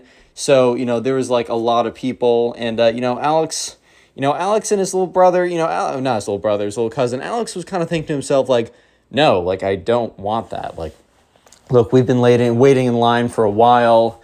I just don't think I can do that. And so, Alex says, "Hey, like, I'm sorry, like, we don't have a ton of time either, but I feel like this line's going pretty quickly." And the Karen is like, "But I'm your elder and a lady. That should be like double the respect, so you must allow me to pass you in line." And like at this point, Alex was kind of just like looking at her like, "Ma'am, I'm sorry, no." Because like, first of all, bro, like maybe if like you had like a little kid and you're like explaining to me, "Look, my son really wants to go on this line. We have to go, like our ride is coming in 10 minutes. Can you please let us cut?" Okay, fine. But if you're just like a Karen who wants to go on the ride, look, I want to go on the ride too. And my little cousin wants to go on the ride. And I just don't think I'm going to let you cut on this one. I'm sorry. I have no obligation to do that. I get it that you're older than me. I get it that you're a lady, bro, but that doesn't matter. That simply doesn't matter. And the thing is, right, the Karen supposedly took it very well. And she was like, "Oh, okay, that's fine enough." The thing is, though, right, this was not actually the reaction in her head. Apparently, the Karen was so shocked that anyone would say no to her that like all this rage and anger started to build up. It started to just like build up and fester, and she started getting angrier and angrier. And Alex and his little cousin turned like back around, right? They're not going to continue on the conversation with the Karen. It's a little awkward right now, but they're just not going to continue on the conversation. You know what I mean? And so sure enough, right, the Karen says, "Excuse me, boys, once again." And she kind of had a tone in her voice. Like, that kind of tone when someone says, like, when someone has, like, the tone that's, like, kind of like a babying voice where they try and baby you, but it's also super, super condescending where they're like, "Hello, can you turn around for a second? I just want to talk to you just one second." Like, I don't know, like a little kind of, like, voice like that. So Alex already knew. He already knew from this, like, right off the bat that they were going to be in for some nonsense, bro. Some grade A, class A nonsense. So sure enough, Alex turns around. He's like, "Okay, what's up? Like, what's going on here?" And, the Karen is like, "What's your two relationship? Like, what's the deal with you two?" And Alex is like, "Oh, this is my, like, little cousin." I guess the Karen wanted to know if they were, like, siblings or friends or random people. I don't know. And the Karen is like, "Alex, I really don't think that you're doing," or she didn't say Alex because she didn't know his name. She's like, "I don't think that, you're doing a good job showing, teaching your little cousin respect. You did not do a good job at all teaching your little cousin respect. That's all I gotta say. It's not very respectful of you. He's looking up to you. He needs a good teacher, and you're honestly not a good teacher for him. I'm sorry to break it to you, but you're not teaching him respect. I asked if I could cut in front of you, and I am your elder, and you said no very rudely." And so Alex is like, quickly, he's like, "Hey, well, come on now. Like, I didn't say it rudely, and like, I'm sorry. We just want to be on this ride too, and the line isn't that crazy. Like, come on now, like, it's all good. Yeah, maybe Alex could have let her go in front of her. It's not like the biggest deal either way, but the Karen was making it like the biggest deal ever. And she's like, you know what? Fine. You know what? He's gonna, you know what? The Karen is just like stumbling over her words at this point. And Alex kind of just turns back around and she says, your little cousin's gonna learn manners one way or another. I won't let him not learn it. And Alex felt that was like a really weird way to word it. Like, that was a really weird way to say, like, I'm going to make sure that your little cousin learns manners? Like, what do you mean? Like, we'll never see each other again. Alex, at that point, thought that he would never see this woman again. However, he was unfortunately very mistaken. He was quite mistaken. So anyways, eventually Alex and the little cousin get to the ride, front of the line. They're led on, and it's a fun ride, and they had a good time. So they get off, and the little cousin's like, or Alex is like, hey, can you just wait here? I'm going to go to the bathroom. Alex goes in the bathroom, washes his hands, does all this stuff. He comes out, his little cousin is gone.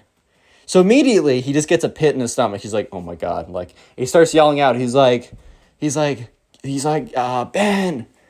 where are you? We're going to say the little cousin's name is Ben. Ben, like, this isn't funny, man. You can't hide from me. I can't let this happen, right? Come on, come out now. And, he started to get really nervous because, understandably he's nervous. I mean, he was tasked with taking care of this kid, and all of a sudden this kid disappears. So he starts looking around, and he yells out like, Ben.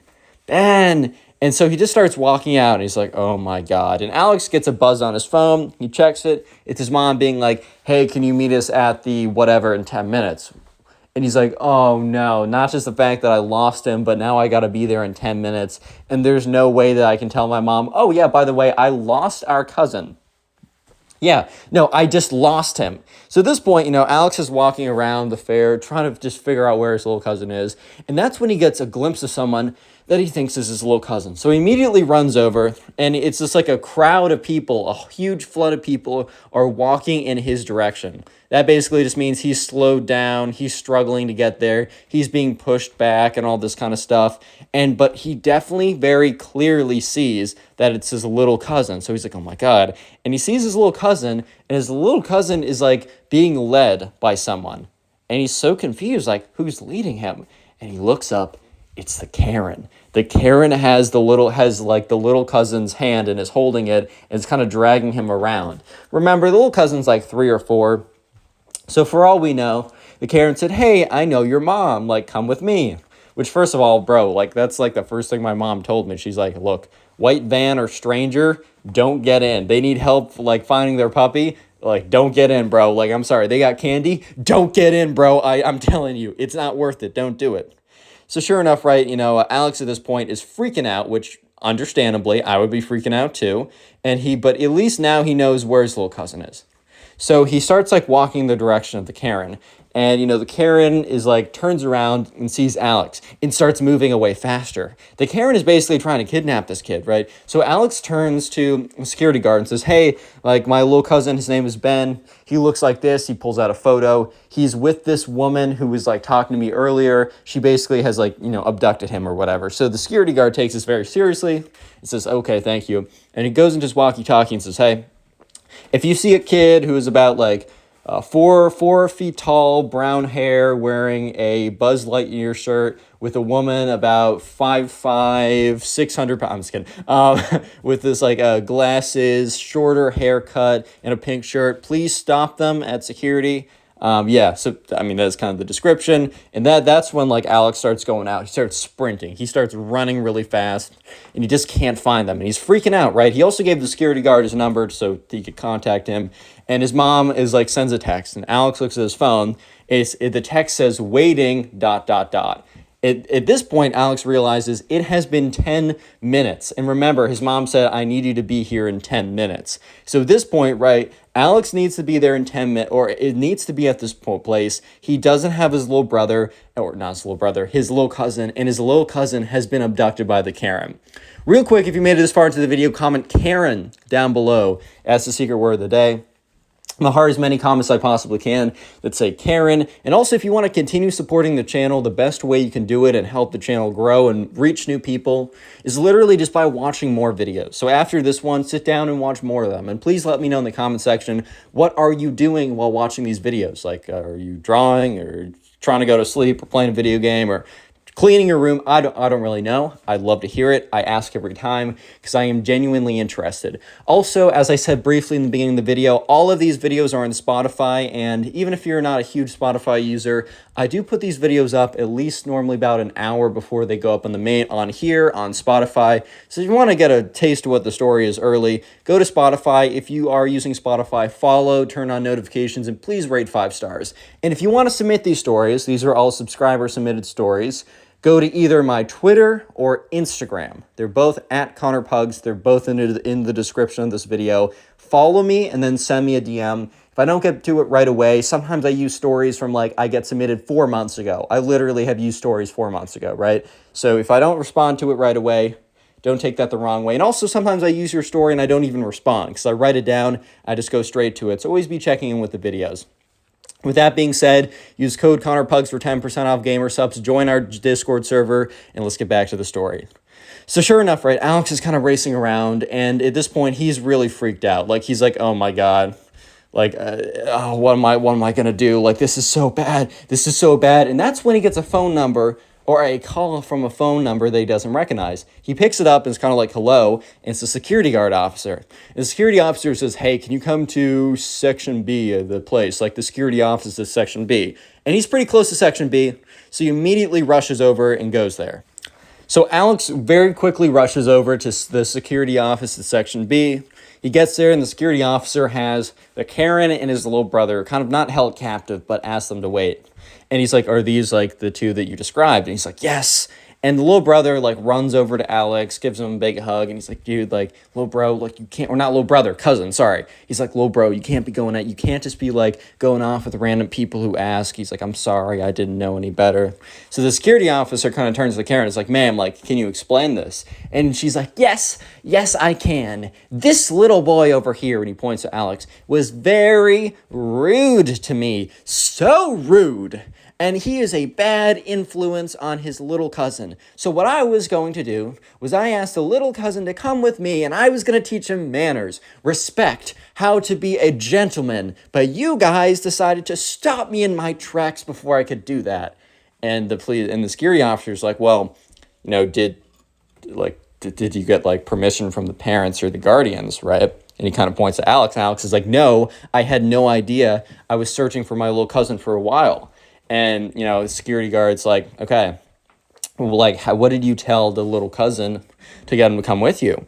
And, the Karen was like, I told him I was going to teach him how to be a gentleman. And the little cousin's like, no, you said that you know my mom. And she's like, well, and the security guard's like, so, ma'am, you're telling me that you took this little boy, dragged him with you, and basically said that you knew his parents when you didn't.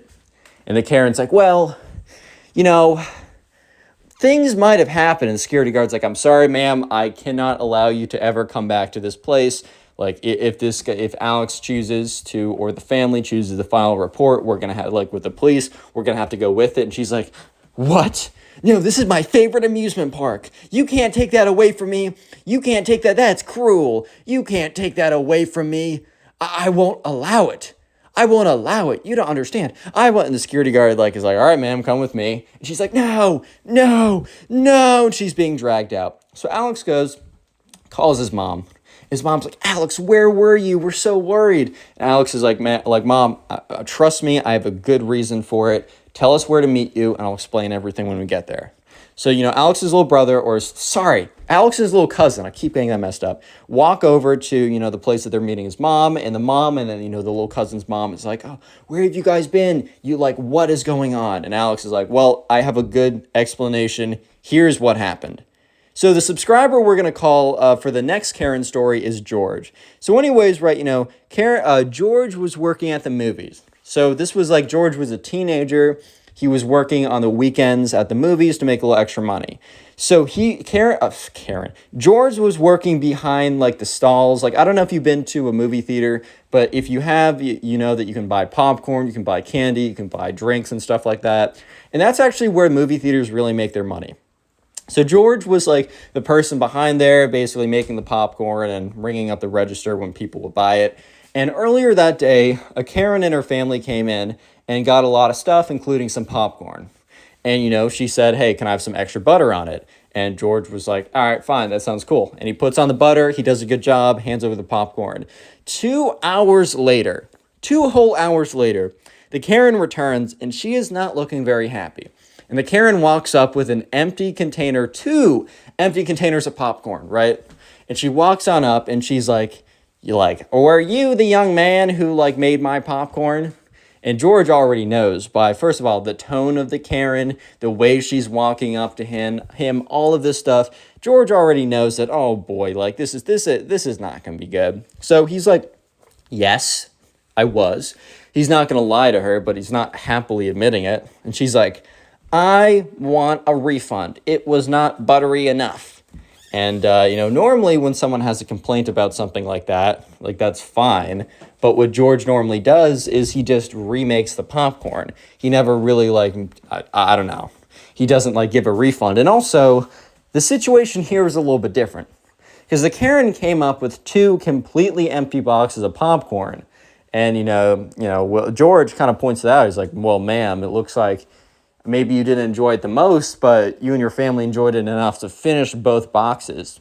And the Karen's like, that's irrelevant. We choked this popcorn down. It didn't have enough butter. And George is like, ma'am, I'm sorry. Like, I can't really give refunds on that. Normally, like, if you came to me and, like, you had ate some of it and it wasn't to your liking, I would have no problem making you another thing of popcorn. However, like, I just can't, I can't issue you a refund because, like, you ate all the popcorn, and then you're coming to me with an empty container asking me to give you your money back because it wasn't good enough. That's just not really how it works here. Like, I'm sorry. And the Karen is like, what do you mean you can't give me a refund? I think you're discriminating me against because I'm your elder. Karen is like 40 or something. And George is like, ma'am, what? Like, this makes no sense. She's like, you know what? If you don't give me a refund, you're getting a discrimination lawsuit because you hate me because I'm old. That's why you're not giving me a refund. And George was just like, ma'am, like, that's absurd. That's obviously not the case. And she's like, you're absurd, George. And he's like, oh my God. And he looks down. Yes, he has a name tag that says George. So that caught him off guard a little bit. But, you know, he was like, I don't know what else. Like, I'm sorry. Like, I just can't give this to you.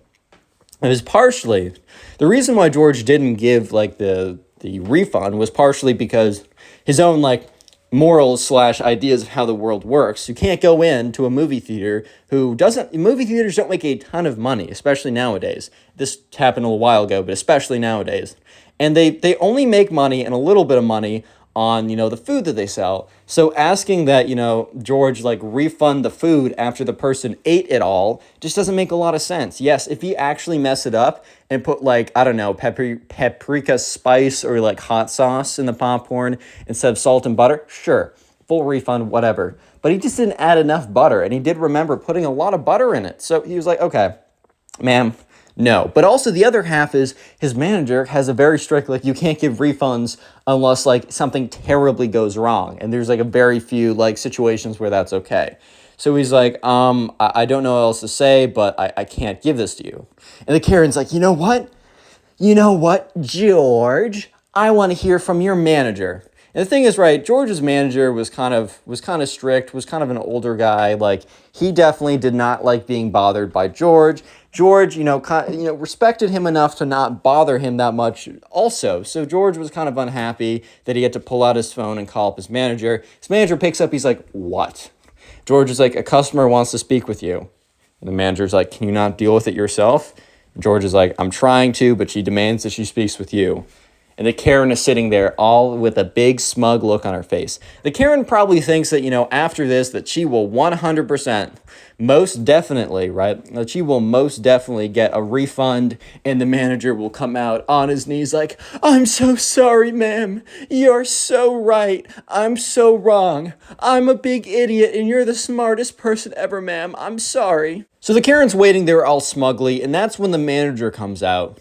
And the Karen starts yelling at the manager. She says, your employee won't give me a refund on this popcorn. He didn't put enough butter. And the manager takes one look at the Karen and looks at the fact that she is holding 2 empty popcorn containers. She has 2 empty popcorn containers. The manager said, ma'am, did you eat all that? And she's like, yes. And we choked it down. I demand a refund. Manager's just like, no. And she's taken aback. She's like, you and your employer are saying no to me because you're discriminating against me because I am an elder. And the manager's like, how old are you? And she's like, that's a rude question. I'm 48. And the manager's like, I'm 52. I'm not discriminating at you because of your age. I'm saying no because you obviously are just trying to swindle us out of our money. Ma'am, movie theaters don't really make any money. And the only money that we make, the little bit that we scrape by, is from the food. Don't try and rob us because you're too lazy, you just don't try, basically, just don't try and rob us, ma'am. I know for a fact that you ate all that popcorn and thought it was fine. If you didn't like it, you wouldn't have finished it. And then you came back here demanding a refund. That's ridiculous. Please go along your way. She's like, I'm going to tell everyone on Facebook that this is the worst movie theater ever. I'm never taking my family back here. I'm never going to do it again. And the manager's like, okay. Bet. Nice. Bye. She's like, I'm going to tell everyone on Facebook. I have so much power on Facebook. You don't even understand the amount of power I have on Facebook. I will crush you. I will crush your little tiny movie theater. You don't understand my power. And George was just standing there like, oh, well, I got a story to tell my mom if she asks me when I come back home. We're going to call the subscriber of the next story Will. So anyways, right, Will worked at an after-school gymnastics program where kids would be dropped off after school. They would learn all the whatever, right? And the end of the semester, I don't know what you'd even really call it. It was like an after-school program. At the end of the program, let's say, there was kind of a little bit of a competition. The parents would be invited. They would be allowed to come, and they would give out prizes. They'd give out the gymnastics program award. We're just going to say that the best, the most improved award, the whatever award, it's kind of like a whatever little fun award ceremony. Not everyone got an award, but it really was not that deep. That's what you got to understand. This was a little fun after school program, and they gave out little dinky awards. And at the end of the day, it simply was not that deep, okay? It just was not that deep. But anyways, right, so, who was the Will? Sorry, forgot who the name we were using. So anyways, right, Will worked at the place after school. It was a good, little after-school job. He himself was a gymnast, and he was going to college to be a gymnast. So doing this for his senior year was kind of fun, and he got a little money on the side as well. So he was teaching all the kids, and there was this one kid who we're going to call Ben. And Ben was a cool, he was fine. He was a cool kid. He did what he needed to do, but he just didn't win any of the awards because even before the show, they kind of just decided who was going to win the awards. At the end of the day, the show was just kind of to show off to the parents and to allow the parents to see a little bit of what their kids learned. And then right after is the award ceremony or whatever. And sure enough, right, one thing about the awards you got to know is it's normally they try and give out awards to kids when it's their first time showing up. So if kids have been coming to the camp for 7 years, they're probably not going to give them the award. The reason for this is the reason why they give out these awards is kind of an incentive, for kids to come back.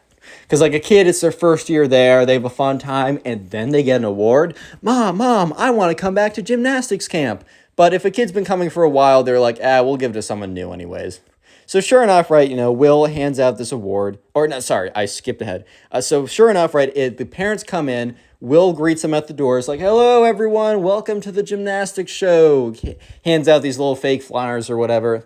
And all the parents, line up in the gym / auditorium in a row of seats.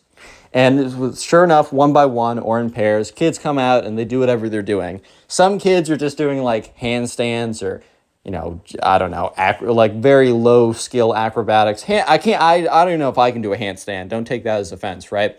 However, some others come out and they do something more advanced, and it's a whole range of things. Because, anyone's allowed to come to this camp. So kids who have no experience, kids who are really good, whole range. And they wanted to show off this whole range, right? So, sure enough, right, all the parents are clapping. Everyone's very happy. And then Will is up there with his other camp counselors doing the rest of the award ceremony. So they get up there and they're like, all right, so to the most improved goes to so-and-so, and everyone claps. The funniest guy or the funniest camper award goes to so-and-so. Everyone claps, right? The most improved goes to so-and-so. Everyone claps. The overall model camper award goes to so-and-so. Clap, clap, clap. And the gymnastics cup goes to so-and-so. Everyone's clapping, right? And the one thing you got to know is that Ben's name was not called. Ben didn't really care that much. He got it last year, so he thought that was cool. And he's like, okay, whatever. Someone else can get it. But you know who was very happy about Ben getting it last year? Ben's Karen mom. He really liked it. He really liked the fact that, he got an award last year. So you immediately see someone stand up in the auditorium, and it is Ben's mom, a.k.a. the Karen, and scream out, "Is that all the awards?" And Will was like, yep, that's... First of all, this is very weird. Like, parents don't normally scream out and, talk. But Will, who's thinking on his feet, is like, yep, that's all the awards for this year, folks. I just want to say thank you, everyone, for coming. You can also pick up a little, your kids' journals, because every single day they do a little journaling or whatever. They're in the back of the auditorium. You can also come talk to us. If you want any one-on-one coaching, our coaches that are available are over, and you hear the Karen say, "Are you sure there's no more awards?" Will has just been interrupted twice. He's like, "Yes, ma'am, this is it for our programming. Once again, thank you guys so much for coming." And then you hear, "The awards have been rigged. The whole award show is rigged." And Will is just like, "What?" And everyone kind of turns around to look at this woman. And she starts stomping her, bum, bum, bum, bum, bum, bum, bum. She starts stomping her way up to the front. And everyone's like, oh my God. She gets up on stage. She goes up, and Will is so, shocked. He is so just, taken aback by everything that's happening that he basically willingly lets the Karen snatch the microphone out of his hand. She takes the microphone, and she's like, "Yeah, I want to let you know that the award ceremony is rigged. Last year, my son won the Model Camper Award, and this year I know for a fact that he was not just a model camper, he was the best model camper at this camp because he was twice as good as he was last year. And I want to let you know that whatever fraud went down will not be tolerated." And she turns out and she says, "I don't know who won the model camper this year. It was some kid. We'll call him Steve. But I know for a fact that his parents bribed you." And she turns around and points at Will. And Will grabs the microphone back and is like, "Ma'am, this is ridiculous. The awards are a little token that we give out at the end of the year. This is not some big crazy thing." And the Karen snatches the microphone back. It's like, "No, you don't understand. This is a really big deal, and you're just not appreciating how much I care about this. You don't understand anything. You don't understand." And she starts running off stage. It's like, "Oh, Ben, come with me. We're never coming back to this stupid camp ever again." Grabs him by the scruff of his neck. Remember, Ben doesn't care. He doesn't care if he wins the award or not. That is not what is important to him. And he's like, "Okay, Mom, whatever you want." And so at this point, what I call him, Will is kind of like, "Okay, everyone, well, that was kind of weird." And everyone kind of laughs a little bit. But just so you know, thank you so much for having your kids with us. I'm sure they had a great time. And the thing is, next year came around, and Ben showed up again. And Will, next year, because Will is now a counselor, first year in college, but he came back for the summer, so we did the summer program. And he's like, "Ben, I didn't think I'd see you here again." And he's like, "Yeah, well, my mom, it took me a while, but I used this as kind of my birthday present to be allowed back here. And my mom, not really wanting to get me a real birthday present was fine with that." And Will's like, "Yeah, okay, well, I don't know if we can allow her back at the award show. And Ben's like, you know what? I was thinking about that. So I told her the award show was being held on Saturday. They hold it on the Friday, right? And she's just going to show up to an empty auditorium. So spoiled rich kids tend to think that they deserve everything. And when things don't go their way, they normally get really mad. In this case, the spoiled rich kid gets so mad that he burns down his entire school. Yeah, a little bit of an overreaction. This is an absolutely crazy story, so buckle up and let's get right into it. And we're crying, crying, crying, like a wounded animal.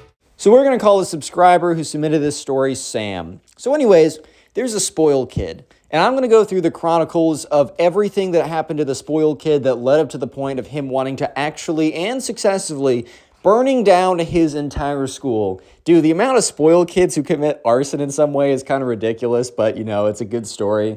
So anyways, this all started. Sam was first aware of the spoiled kid because Sam was on the football team at his high school. Sam wasn't the star quarterback or anything, but he was, he'd been playing football for a little bit. He was big enough and, he was solidly on the team. Every single year they had tryouts for the different positions just in case there was kind of a dark horse that they weren't aware of. But most of the time, the coaches knew who was going to be what, and the tryouts were more just to see who would be on kind of like the lower levels of the team that might be able to work their way up next year. But anyways, at the school, at Sam's school, there's a kid who we will call the spoiled kid. The spoiled kid, as every spoiled kid, right, has received everything that they've ever wanted in their entire lives. They've never had to work for anything. They don't understand the value of things or getting something or accomplishments because they just believed because I want something, I should get it. That is genuinely their mentality. And the spoiled kid went into the football tryouts with this exact mentality. So anyways, this all started, this long saga, all started when football tryouts were beginning. So Sam was there, and Sam had been on the team the year before, as this was sophomore year. So Sam last year had to try out, had to put in a lot of effort, but eventually, he got onto the team, and he kind of had a pretty solid place on the team now. Everyone had to go to tryouts, but he kind of knew he was on. On the other hand, there was the spoiled kid. The spoiled kid was not built for football. Dude, I'm not built for football. It's fine. You don't have to be, right? Because, you can be smaller and scrawnier and be on the football team. But, dude, it's just going to be a lot harder because it's a very physical contact-on-contact sport. But anyways, the spoiled kid, not only not being really built for football because maybe your skill and your flexibility and your mobility could get you around that hurdle, he also just didn't play that much. Like, he literally threw the football with his dad, twice and would just sit on the sidelines when his kids would play touch football or tag football or whatever. And dude came in, the spoiled kid, basically what happened was he heard about how the quote-unquote high school quarterback always got the ladies in the movies. He was watching a lot of TV shows and movies over the summer, and he was like, okay, I know what I gotta be. I gotta be the high school quarterback because the ladies love the high school quarterback, man. Therefore, I must be the high school quarterback. So yeah, that's his reasoning. Do you think that he trained, he practiced, he at least understood the rules of football before that summer, before trying to apply? No. He just went in cold knowing that he wanted to be star quarterback, and since he's gotten everything that he's ever wanted before, then he shall receive star quarterback. So anyways, it's finally the day of tryouts, and Sam gets there, and he links up with the coach. He's like, what's good? The coach is like, Sam, great to see you again. Look, these tryouts are just, they're important for everyone to do it. You got a pretty solid spot on the team, though, but don't slack off. But yeah, don't worry about it, basically. And they get there, and so they're all lined up, and the football coach is like, welcome to the whatever year football season for whatever school, academy, whatever, right? And he's like, these will be the tryouts. We'll let you know how things are shaking up by the end of this week. We will let you know with good, pretty promptly if we don't think you're going to make the team. So we'll make first round cuts by the end of tomorrow, just so you guys have a lot of flexibility to figure out what sport you're playing in the fall, as the school required everyone to either play a sport or do some sort of activity during this time block. And so, yeah. So sure enough, they're all trying out or whatever. And Sam overhears the spoiled kid walk up to the football coach and be like, so, do you guys have an open position for star quarterback? Dude really just said star quarterback. Like, he's really just paraphrasing what he reads on TV. But anyways, the football coach is like, well, actually, we have a pretty good quarterback already, but I mean, it's really we're gonna put the best person for the position in the spot. So if you really think that, yeah, I mean, if you're a dark horse and you come out and you're not on our radar and you're much better, then probability of that is pretty low. But we'd always love to see. The spoiled kid was like, I would like to be the star quarterback, and they're like, okay, well, we'll watch you during practice and we'll let you know if we think that you're in the running. The spoiled kid's like, what was that? I said, like, we're filling out positions, right? So I just want to be star quarterback if that's cool. And I think the coach has started to realize that there's a bit of a disconnect between this kid and, reality, but also the understanding of how this whole process works, which, first of all, just was an immediate red flag to them that this kid did not understand football in the slightest. But beyond that, American football in the slightest, right? But beyond that, they were like, okay, well, the way it works here is that, you'll play and we'll decide who gets what position. And the spoiled kid's like, okay, well, I do want to be star quarterback, but sure, I'll do tryouts or whatever. So I think the spoiled kid thought that, like, oh, well, I just need to do what everyone else does, so it's not obvious that they're just giving me the position. And the coaches are thinking, what on earth is this kid thinking right now? By the way, leave a like and subscribe to the channel or you're a spoiled kid. Yeah. So the actual tryouts, and remember, Sam has overheard all of this. And he thinks it's pretty funny because, he sees the spoiled kid. He knows he's not star quarterback material. And he just knows for a fact that this kid had just been has no idea what football is. Just the way he was interacting with the coaches, he just knew for a fact this kid was not going to get out there and just be obviously great material for star quarterback. At least it was looking that way, right? So sure enough, they get out there and they're doing, look, I didn't play, American football as a teenager. I went to some games, and I actually still go to games right now in college. It's actually quite a lot of fun, even though I don't know what's going on. I know I want the bigger score, and I want the enemy team to have the lower score, something like that. It's not golf. It's not the other way around. So they go through tryouts, whatever that entails, and it is super, super obvious that the spoiled kid has, one, no idea what he's doing, two, no idea how to throw a football, and three, is just probably not even going to make the team. Won't even make the bench, which was it was actually kind of competitive to make the bench. They had a pretty good team, but he wasn't even going to be close to making the bench, which if you're not even close to making the bench, you are not even close. You're not even the same planet, right? You're not even on the same planet to make star quarterback, bro. That's crazy. So by the end of the day, right, what the coaches said was they were going to tell people at the end of the second day who was making cuts, right? But the coaches just saw such a blatant discrepancy between the ability of the spoiled kid and what he was wanting that they thought it was, kind of important for them to at least let the kid know that things probably were not about to go his way, correct? Things were probably not about to go his way.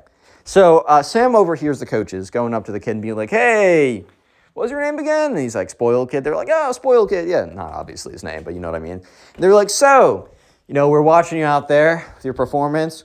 We just want to let you know that, we're happy for you to keep trying out and maybe get on the team. They knew who's not going to get on the team. But they're like, we just think it's really unlikely at this point that you're going to make star quarterback. It's a very difficult position. We're not saying that you will never make it, as maybe if you make the team, you'll be able to make your way up there. But we think you need bit more practice. The spoiled kid's like, I don't understand. I said I wanted the star quarterback position. Like, I asked nicely. And one coach laughs a little bit and then stops laughing when he realizes that this kid isn't joking. The other coach kind of knows right away that this kid he's one of the spoiled kids who's just received everything that he's ever wanted. He's never been told no. And so the coaches have to inform him that simply that's just not how it works around here. That it's not you ask to fill a position and you will fill a position, and it is really a skill-based position, and you will show up and demonstrate your skills to see if the skills, match. And so by the end of it, the spoiled kid was starting to get really mad. He's like, I don't understand. I asked you guys real nice. If I could be star quarterback, and you're saying no. How on earth am I supposed to get all the ladies now? And they're like, son, if your only intention to be star quarterback was to get all the ladies, then maybe being star quarterback in the first place wasn't a good idea. And also, son, if your intention is to get all the ladies, probably not the most efficient way is to dedicate your entire life to American football right now to try and get the 5% chance if you spend all the time from here on out to get star quarterback. Like, there are better ways to go about that at this point in your life. And the spoiled kid was super angry, cursed them out, and stormed off. And the thing is, Sam overheard him, and he was mumbling, "They're all against me. They all hate me. Oh, I can't, sorry, my brain broke. Every other time that I've asked for something, I've gotten it. And now I ask and they're not giving it to me. They're taking this away from me. They are," and then he kind of like goes off mumbling into the distance, right? So this was Sam's first interaction with the spoiled kid. But it simply does not end here. Because the spoiled kid at this point knows that he's not going to make star quarterback, but that doesn't stop him from wanting to ask out the prettiest girl at the school. We're going to call this girl Caroline, right? So Caroline was kind of not notorious means famous with like a bad nut. She was, but she also wasn't famous. I don't know how to say it. She was just well known at the high school as being like the beauty queen, I guess. I don't really know. I don't know if you guys like back in the day had that like one girl in your class you're like, dang, like she's definitely like on top of the food pyramid here. I don't know how else to say it. Sometimes it's not very clear, but sometimes it really is. Like there's that one girl. And right, the other thing is Caroline, that kind of definitely went to her head. She definitely was aware of it, as, you know, just the way that every guy treated you. And, you know, the girls either completely did anything you said or they hated you. At that point, you kind of became self-aware. She became self-aware and used it. Like, she wasn't known as a great person. She was just known as winning the genetic lottery, right? So right off the bat, Caroline was very, very picky. And she was definitely the type that would have only gone for the star quarterback. And if anything, she was just probably already talking to the star quarterback by the time the spoiled kid wanted to get, you know, throw his hat in the ring, right? And yeah, so Sam was like always kind of thought that Caroline was kind of pretty or whatever, but he knew better than to try at this stage in life. He's just like, no, you know, look, the things that she values do not align with me. I'm just not this, she's just not going to say yes to me because I don't have enough clout or whatever stupid stuff, right? High school rules are stupid, but, you know, there's nothing I can do about it, so I'm just going to let it be. However, the spoiled kid did not realize this. Or maybe he did, but he just thought because he's always received everything he's ever wanted, so might as well, you know, ask for this and receive as well. I mean, who knows? Why wouldn't that work? So yeah, the spoiled kid decides that the best way, you know, actually, I'm going to give you guys a little bit of a question and answer. So the question is, how is the spoiled kid going to try and basically woo this girl into liking him? A, he is going to make the effort to start to speak to him, and comment down below before you hear it out which one you think it is. A, he's going to make the effort to go and talk to her. He's going to really put in the time to speak to her. He's going to learn about what she likes and craft conversations based off of that. He's going to show his best face forward. He's going to be polite, yet he's going to be consistent and persistent with what he does, with his trying to like talk to her, all that kind of stuff. He is going to be, and then he's eventually going to ask her out on something a little bit more formal, a little bit more formally romantic. I don't know. Go to the movies, get ice cream, something very nice. Or B, he's going to not talk to her at all, but then make a massive scene in front of all of her friends with a big, like, basically he's going to do something crazy and insane. If you answered A, God bless your soul, but no, it is B. Yeah, so sure enough, one day in lunch, the infamous day that will go down in history, Sam is sitting there with his two friends. They're eating whatever. They're probably complaining about the cafeteria food, being like, dude, this sucks, bro. But that's when they see, or not that's when, but he sees that Caroline is sitting with some of her friends. The other two, like the second and third most popular girl, they're all sitting together. And it's very interesting dynamics, but high school dynamics are just weird in the first place. But they're all sitting there, and if you made it this far into the video, comment spoiled down below. Secret word of the day. By the way, I'm on Spotify. I don't know why I say we. These videos are on Spotify. Link is in the pinned comment. And if you're on Spotify, make sure you rate the podcast 5 stars. I think it gets help promote it in the algorithm. I don't know how Spotify works, my friend. I do not know. But anyways, Caroline is sitting with her friends, and that's when the spoiled kid walks in, and he has an electric guitar. you already know that this is about to go south. You already know for a fact that this is not about to go well. The spoiled kid walks in with an electric guitar and a bass boost. So basically, when he plays the electric guitar, it's very loud.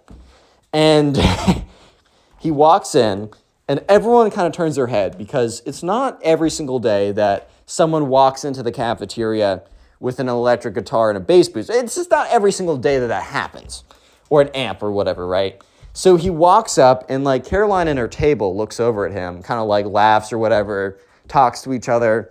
But then Caroline and her table's expression starts to change from poking fun to genuine confusion to moderate terror as he approaches the table, because it becomes more and more clear that he's beelining it right towards their table. So at this point, Sam is starting to realize this as well. And he's like, oh, good heavens. Like, oh, God, bro. Oh, no. Yeah, so sure enough, he stops right outside the table. And he's like, Caroline, I would like a moment of your time. And he's like, at this point, everyone stopped talking. Everyone has turned their heads.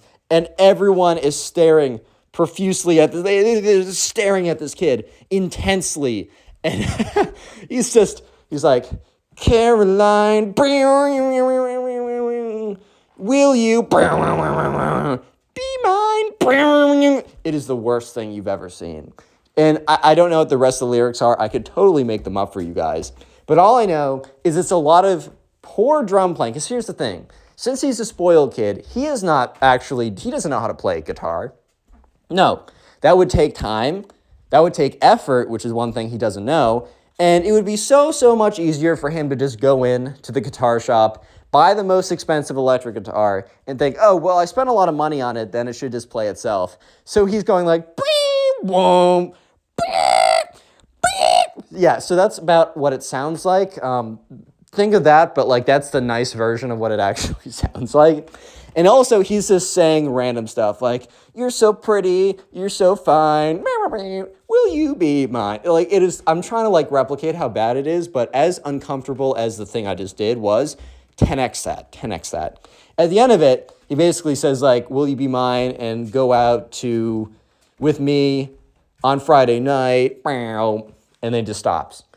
Dead freaking silence for a whole 10 seconds. Which sounds like not a lot of time, but you have to realize it is a cafeteria full of like 50 to 100 people that are all staring and watching at this. 10 seconds of pure dead silence is extremely difficult to come across. Like, it is extremely unlikely to come across. And yeah, let's just say that silence didn't last forever though, as literally everyone like bursts out laughing. Because bro, I'm not gonna lie, I might laugh as well if I hear that. Dude, all I'm saying is maybe this is not the best way to go about it.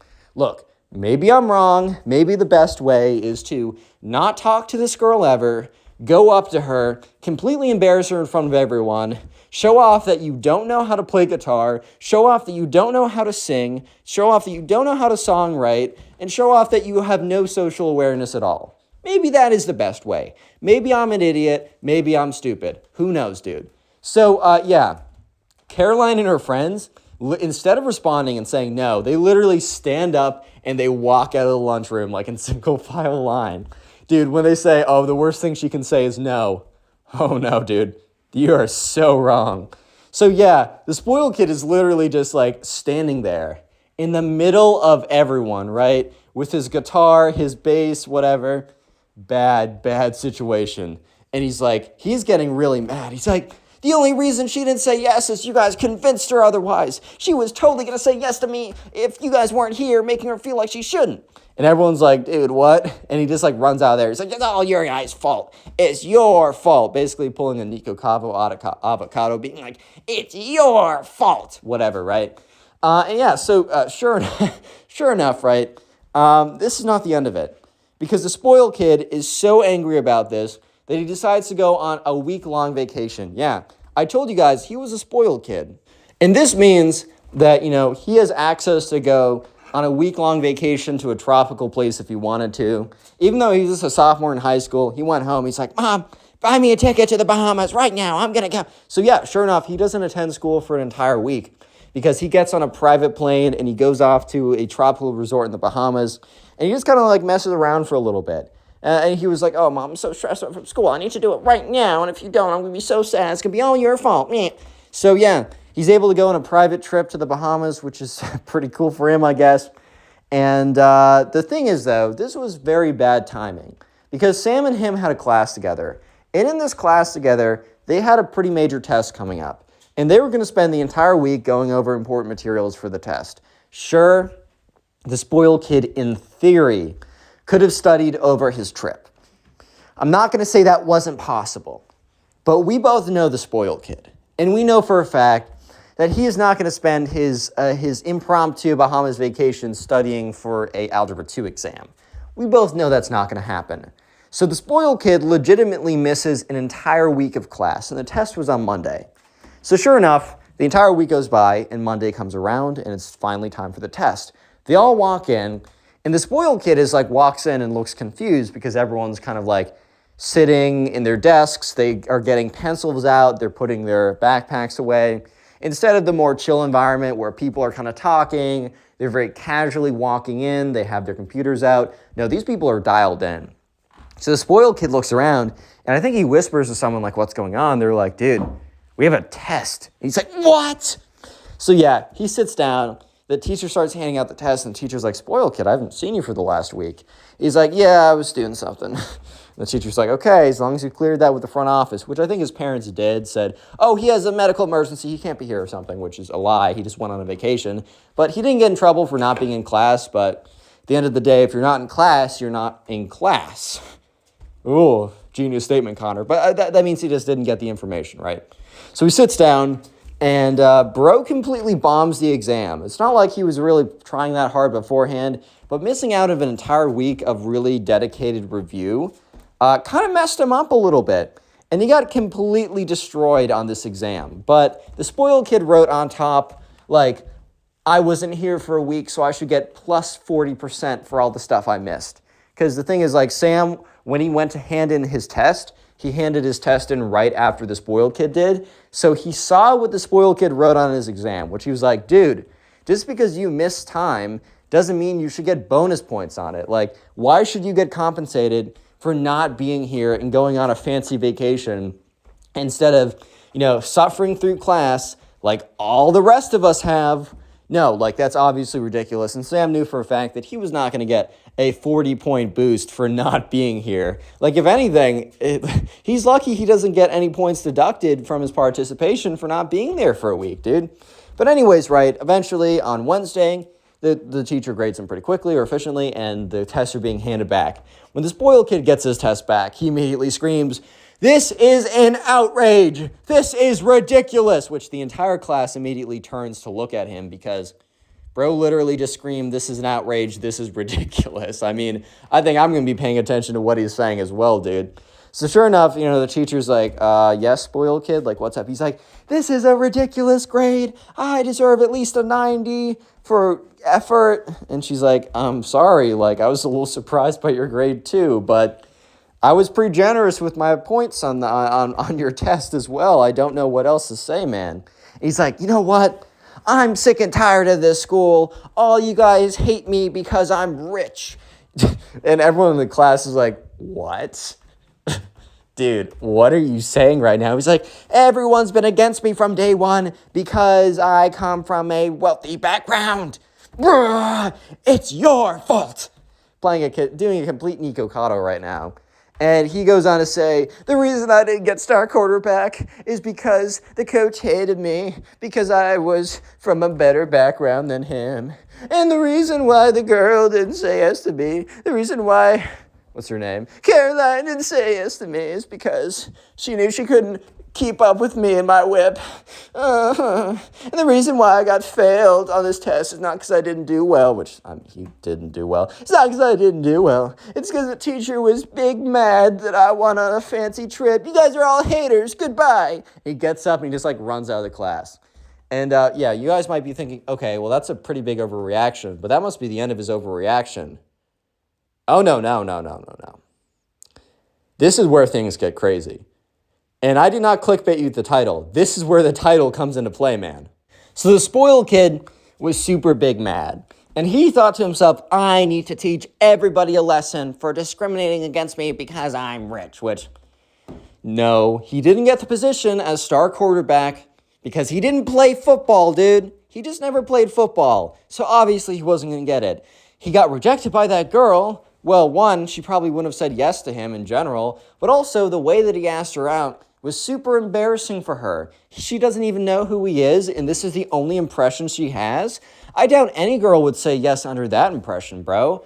And finally, he failed his final exam because he was so mad about the last two things that instead of attending class and or studying, he went on a big long vacation because he could. Because, you know, he could. He's going to do whatever he can or he wants because in general, he can get whatever he wants. But the spoiled kid had twisted this reality into everybody's against him and he needs to teach them a little bit of a lesson. Which I think the spoiled kid just doesn't understand the difference between teaching someone a lesson and burning down the school. But yeah. So anyways, the spoiled kid somehow gets access to gasoline.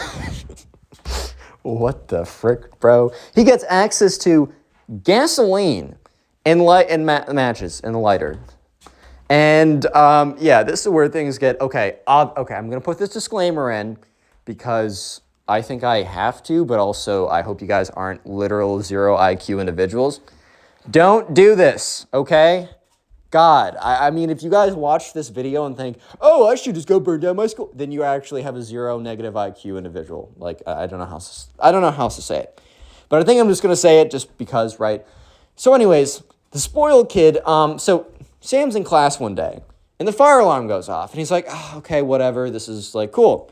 I get to get out of class for another stupid fire drill. So they all get in line, and Sam realizes that this is not a fire drill because it's like the air around him is less clear. It is dense. It's not smoky yet, but it's like dense and it's a little hazy.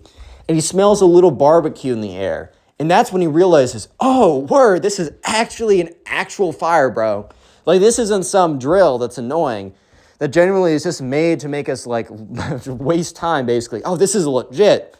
So everyone is, like, walking in single file line. Some kids are freaking out because they're starting to realize it's legit. But thankfully, everyone gets out of the building safely.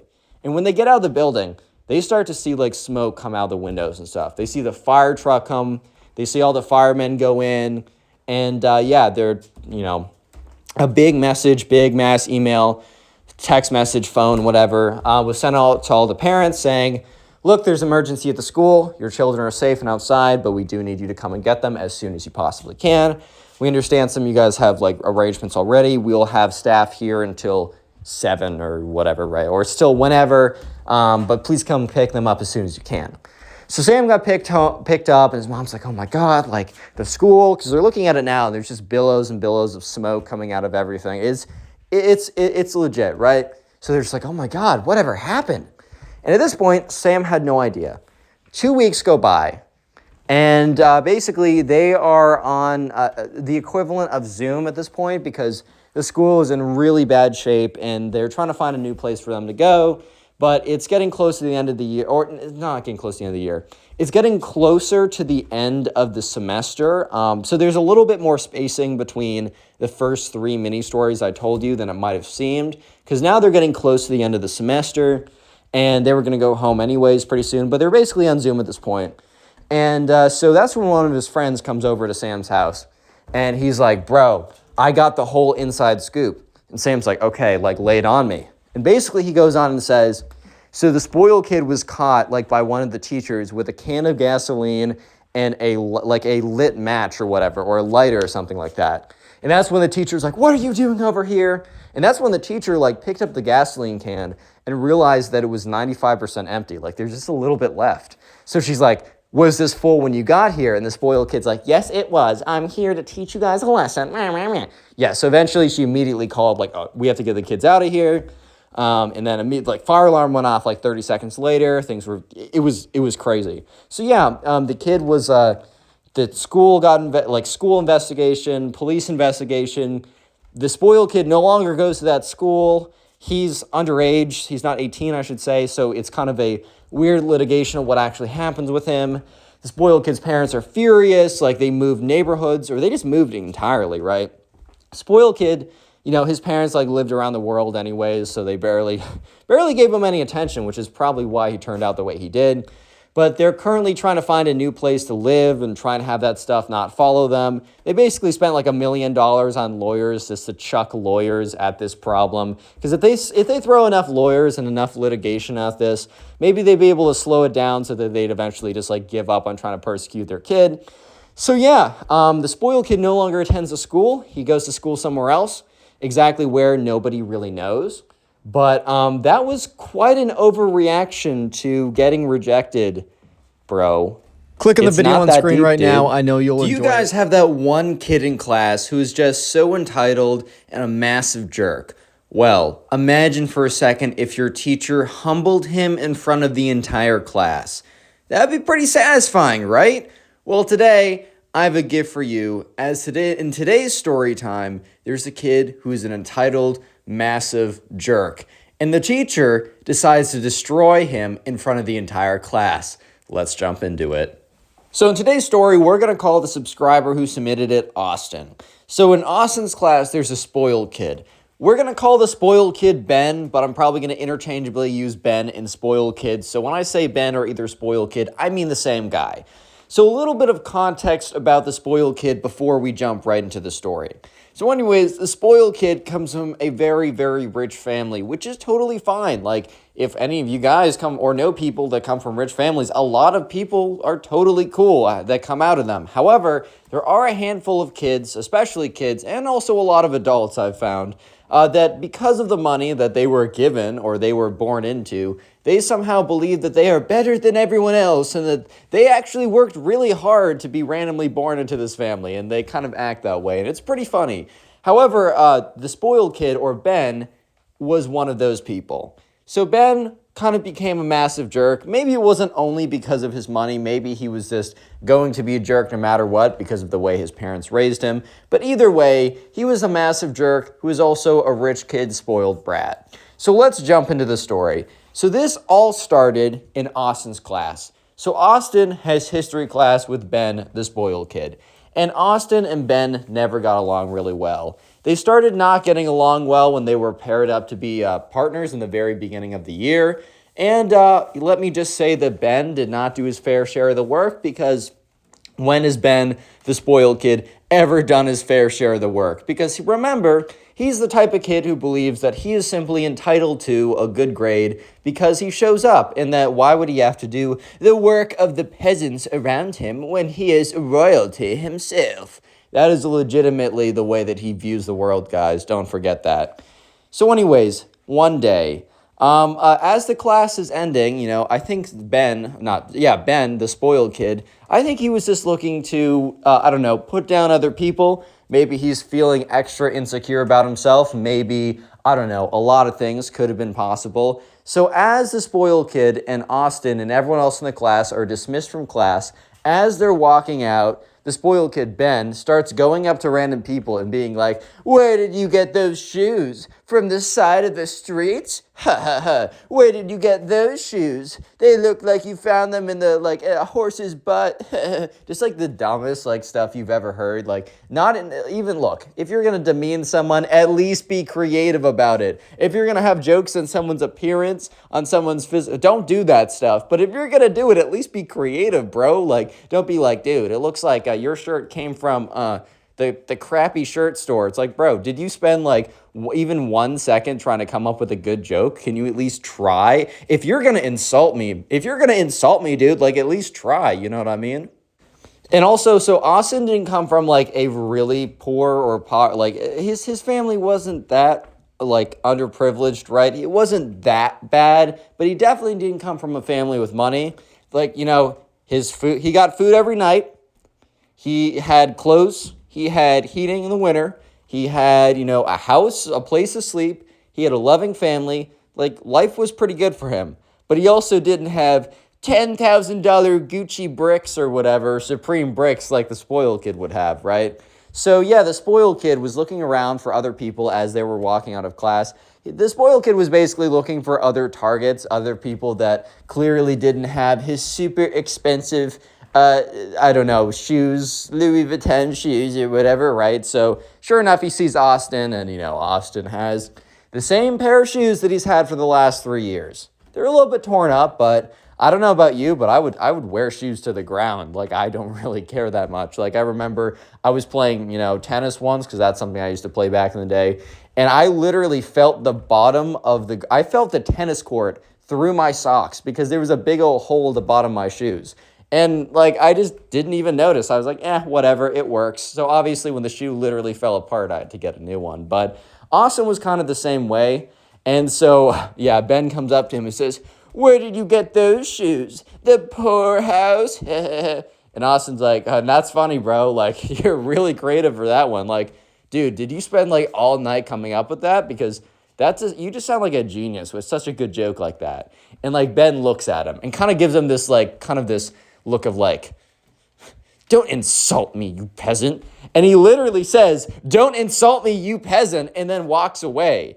And Austin is just like, oh my God. The thing is, Austin isn't even taking it this personally, because he just knows that Ben is just this type of kid to do this. He just knows that Ben is the type of dude to do this stuff. So he doesn't even take it that personally. However, this is something for you guys to pay attention to for later on in the video or later on in the story. Someone was paying attention to this. The teacher, who was sitting in his desk, maybe grading papers or organizing assignments or getting ready for the next class, he overheard this as Ben and Austin and all of his kids were walking out of class. However, he did not decide to intervene yet. Huge emphasis on yet, because this would not be the end of this, right? The teacher would come in clutch later on. So anyways, that is the first incident of the spoiled kid. This is the second incident of the spoiled kid. So anyways, the spoiled kid was a jerk, and he was a jerk to all of his classmates. And you guys got to remember that he was super entitled and believed that he deserved everything. And that didn't just stop with physical items. He also believed, and he truly did believe, that he was entitled to all the ladies as well. If he spoke in the direction of a lady, that they must understand that he is a king and that they must respect his authority and date him, which is completely ridiculous, completely backwards. Yeah. Definitely powerful men and rich men tend to have better, more options. That's just kind of how it goes. However, dude, this is 7th grade and you're not powerful and you're only rich by default. And also nobody cares, bro. In reality, nobody cares. However, the spoiled kid had this extremely inflated ego. Ben would just be he would literally go around telling the other guys, guys, I'm so sorry that you guys have to be in the same dating pool with me, because I know it's super hard when all the ladies know that I'm number one and you guys are number 20 billion. There's literally 20 billion spots between me and you that are reserved for me. And they're all dude, chill, because no disrespect, but a little disrespect. Bro, the spoiled kid was not the greatest looking kid ever. I mean, maybe he'll grow out of it, but okay, I'm not trying to be mean. This is just what Austin told me. And if you want to submit your own stories, my Instagram is in the description. DM me there. Austin just told me that the ladies didn't really find him that attractive, in combination of how he looked, in combination of how he acted, probably mostly because of how he acted, but he didn't have the looks to make up for it. This was not some baby DiCaprio, bro. This was some baby, I don't even know, boss baby? I don't know, dude. But anyways, so yeah, the spoiled kid also believed that he was entitled to all women. So let me just say, when a lady decided to reject him, he was not so nice to her back, in a way you really can't be. So anyways, this part happened the next day. So once again, it happened in class. And the truth is, so much more, the spoiled kid could have been on so much more nonsense, but this is just the nonsense that Austin and Austin's teacher observed. So anyways, in the very back of the class, some of the girls would sit, and one day the spoiled kid decided that it was time for him to give the women of their history class an opportunity to be courted by him, the spoiled kid. "Oh my God, Ben wants to court me. This is the greatest day ever," said nobody ever and never ever will, right? I'm being so mean. But anyways, the spoiled kid kind of deserves it. So the spoiled kid makes his way to the back of the class, And Austin literally just knows right off the bat exactly what the spoiled kid is up to. And Austin is just like, oh, God, like, this kid has no, like, social awareness at all. Like, oh, my God. So the spoiled kid walks to the back of the class, and he sits right next to this girl who we'll call Ava, right? And Ava is very pretty. Like, good. That's what Austin tells me, right? Austin says that everyone thinks, okay, very pretty girl. Like, even Austin has a little bit of a crush on her too. A little bit, right? Austin doesn't want Ava to know, so obviously I'm using different names. I'm mixing up details and stuff. But yeah, Austin was a little bit jealous when Ben went back and sat there because he's like, dang, dude, I wish I had that confidence. But unfortunately, Ben's confidence, or I guess fortunately, right? Ben's confidence was not really based on anything he should be confident about. So, yeah, basically the spoiled kid, Ben, sits down right next to Ava, and Ava kind of looks at him like, hello, sir, like, hello, question mark, exclamation point, question mark, upside down question mark, exclamation point again, like, hello, like, and he's like, hey, Ava, what's good? She's like, things are good. He's like, oh, what did you do yesterday? How's your day been? She's like, I was here in class with you. Today has been good, I guess. And Ben's like, ha ha, nice, ha ha ha. She's just like, okay, this is a little weird. Okay. And Ben's like, yeah, I'm just stretching. And like, when someone like stretches out to like put their arm around someone, I don't know if you've ever seen like, I don't know, maybe on a couch. Imagine you're on a couch and you're sitting next to that girl and you guys are pretty sure that you have mutual feelings. So, but you don't want to just like go over and like kiss her because like, yo, you got to chill with that, bro. You got to chill. That's not cool. So, but anyways, you want to like imply that like, I don't know. So you like stretch out your arm. You're like, oh, I'm stretching. I have no ulterior motives. Psych, I do. And then you put your hand like, all like your arm rested across like the top of the couch. She notices that, and that's when she will lean in a little bit, and then you swoop the arm around, and it's like, wow, you got the girl, bro. Check plus, right? So this normally works on a couch or maybe a movie theater, maybe. However, they're sitting in class, and the spoiled kid Ben is like, oh, I gotta stretch. I was working out so hard. I was bench pressing like 10,000 pounds yesterday, which, guys, is physically impossible, and also he probably couldn't bench the bar, bro. Like, let's keep it a buck. And he's like, oh, stretching from all the working out and doing. And then he reaches his arm to like try and like have it around her, but it was like he was awkwardly far away because the desks were like spaced by like a foot or something. So if he actually tried to put his arm around her, he'd literally just be able to touch the fingertips on like the tip of her neck. Like, it would have been so weird. So she kind of like leans a little bit to the left. So now she's like out of reach, and he basically like swings and misses and almost falls out of his desk. Austin is watching this entire thing go down. He just can't believe his eyes. He's like, oh my God. And spoiled kid like recovers. He's like, oh, sorry, I lost my balance there. And Ava's just sitting there like, dude, I don't know how to make this clearer. But no, no, dude, no. Yeah. So, but the spoiled kid does not take no for an answer, which is not a good, that's not a good thing. Maybe in business, but not in relationships. Take no for an answer, guys. If they say no, it means no. And if anyone says otherwise, do not be friends with them. That's a big liability, bro. But anyways, right, so sure enough, the spoiled kid's like, so... do you know I also have a singing career, Ava? I'm actually just like Justin Bieber or whatever. She's like, Justin Bieber? He's like, yeah, same thing. I'm basically as good as him, and like a bunch of dudes from Los Angeles, Nevada, they were like, dude, you're so good. She's like, Los Angeles, California. He's like, dude, whatever, same country.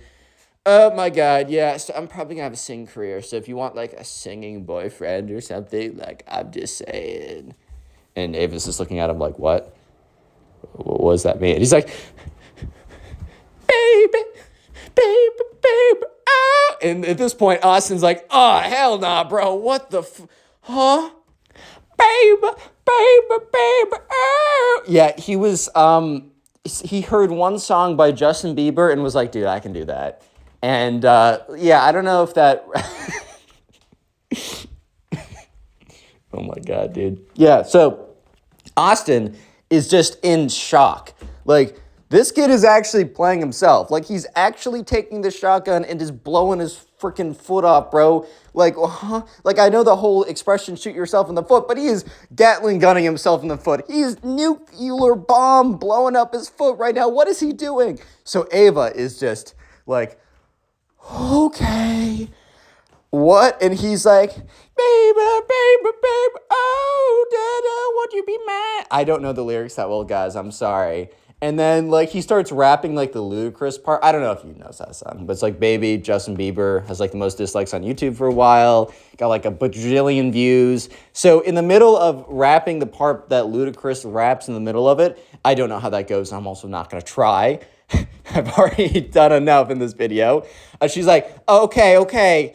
Like, Ben, you're really good. And Ben's like, dude, I know I'm really good, bro. Like, that's what all the movie stars that I really know, that's what they were saying to me. I don't know. Like, that's what they're telling me. Like, they're like, you're really good.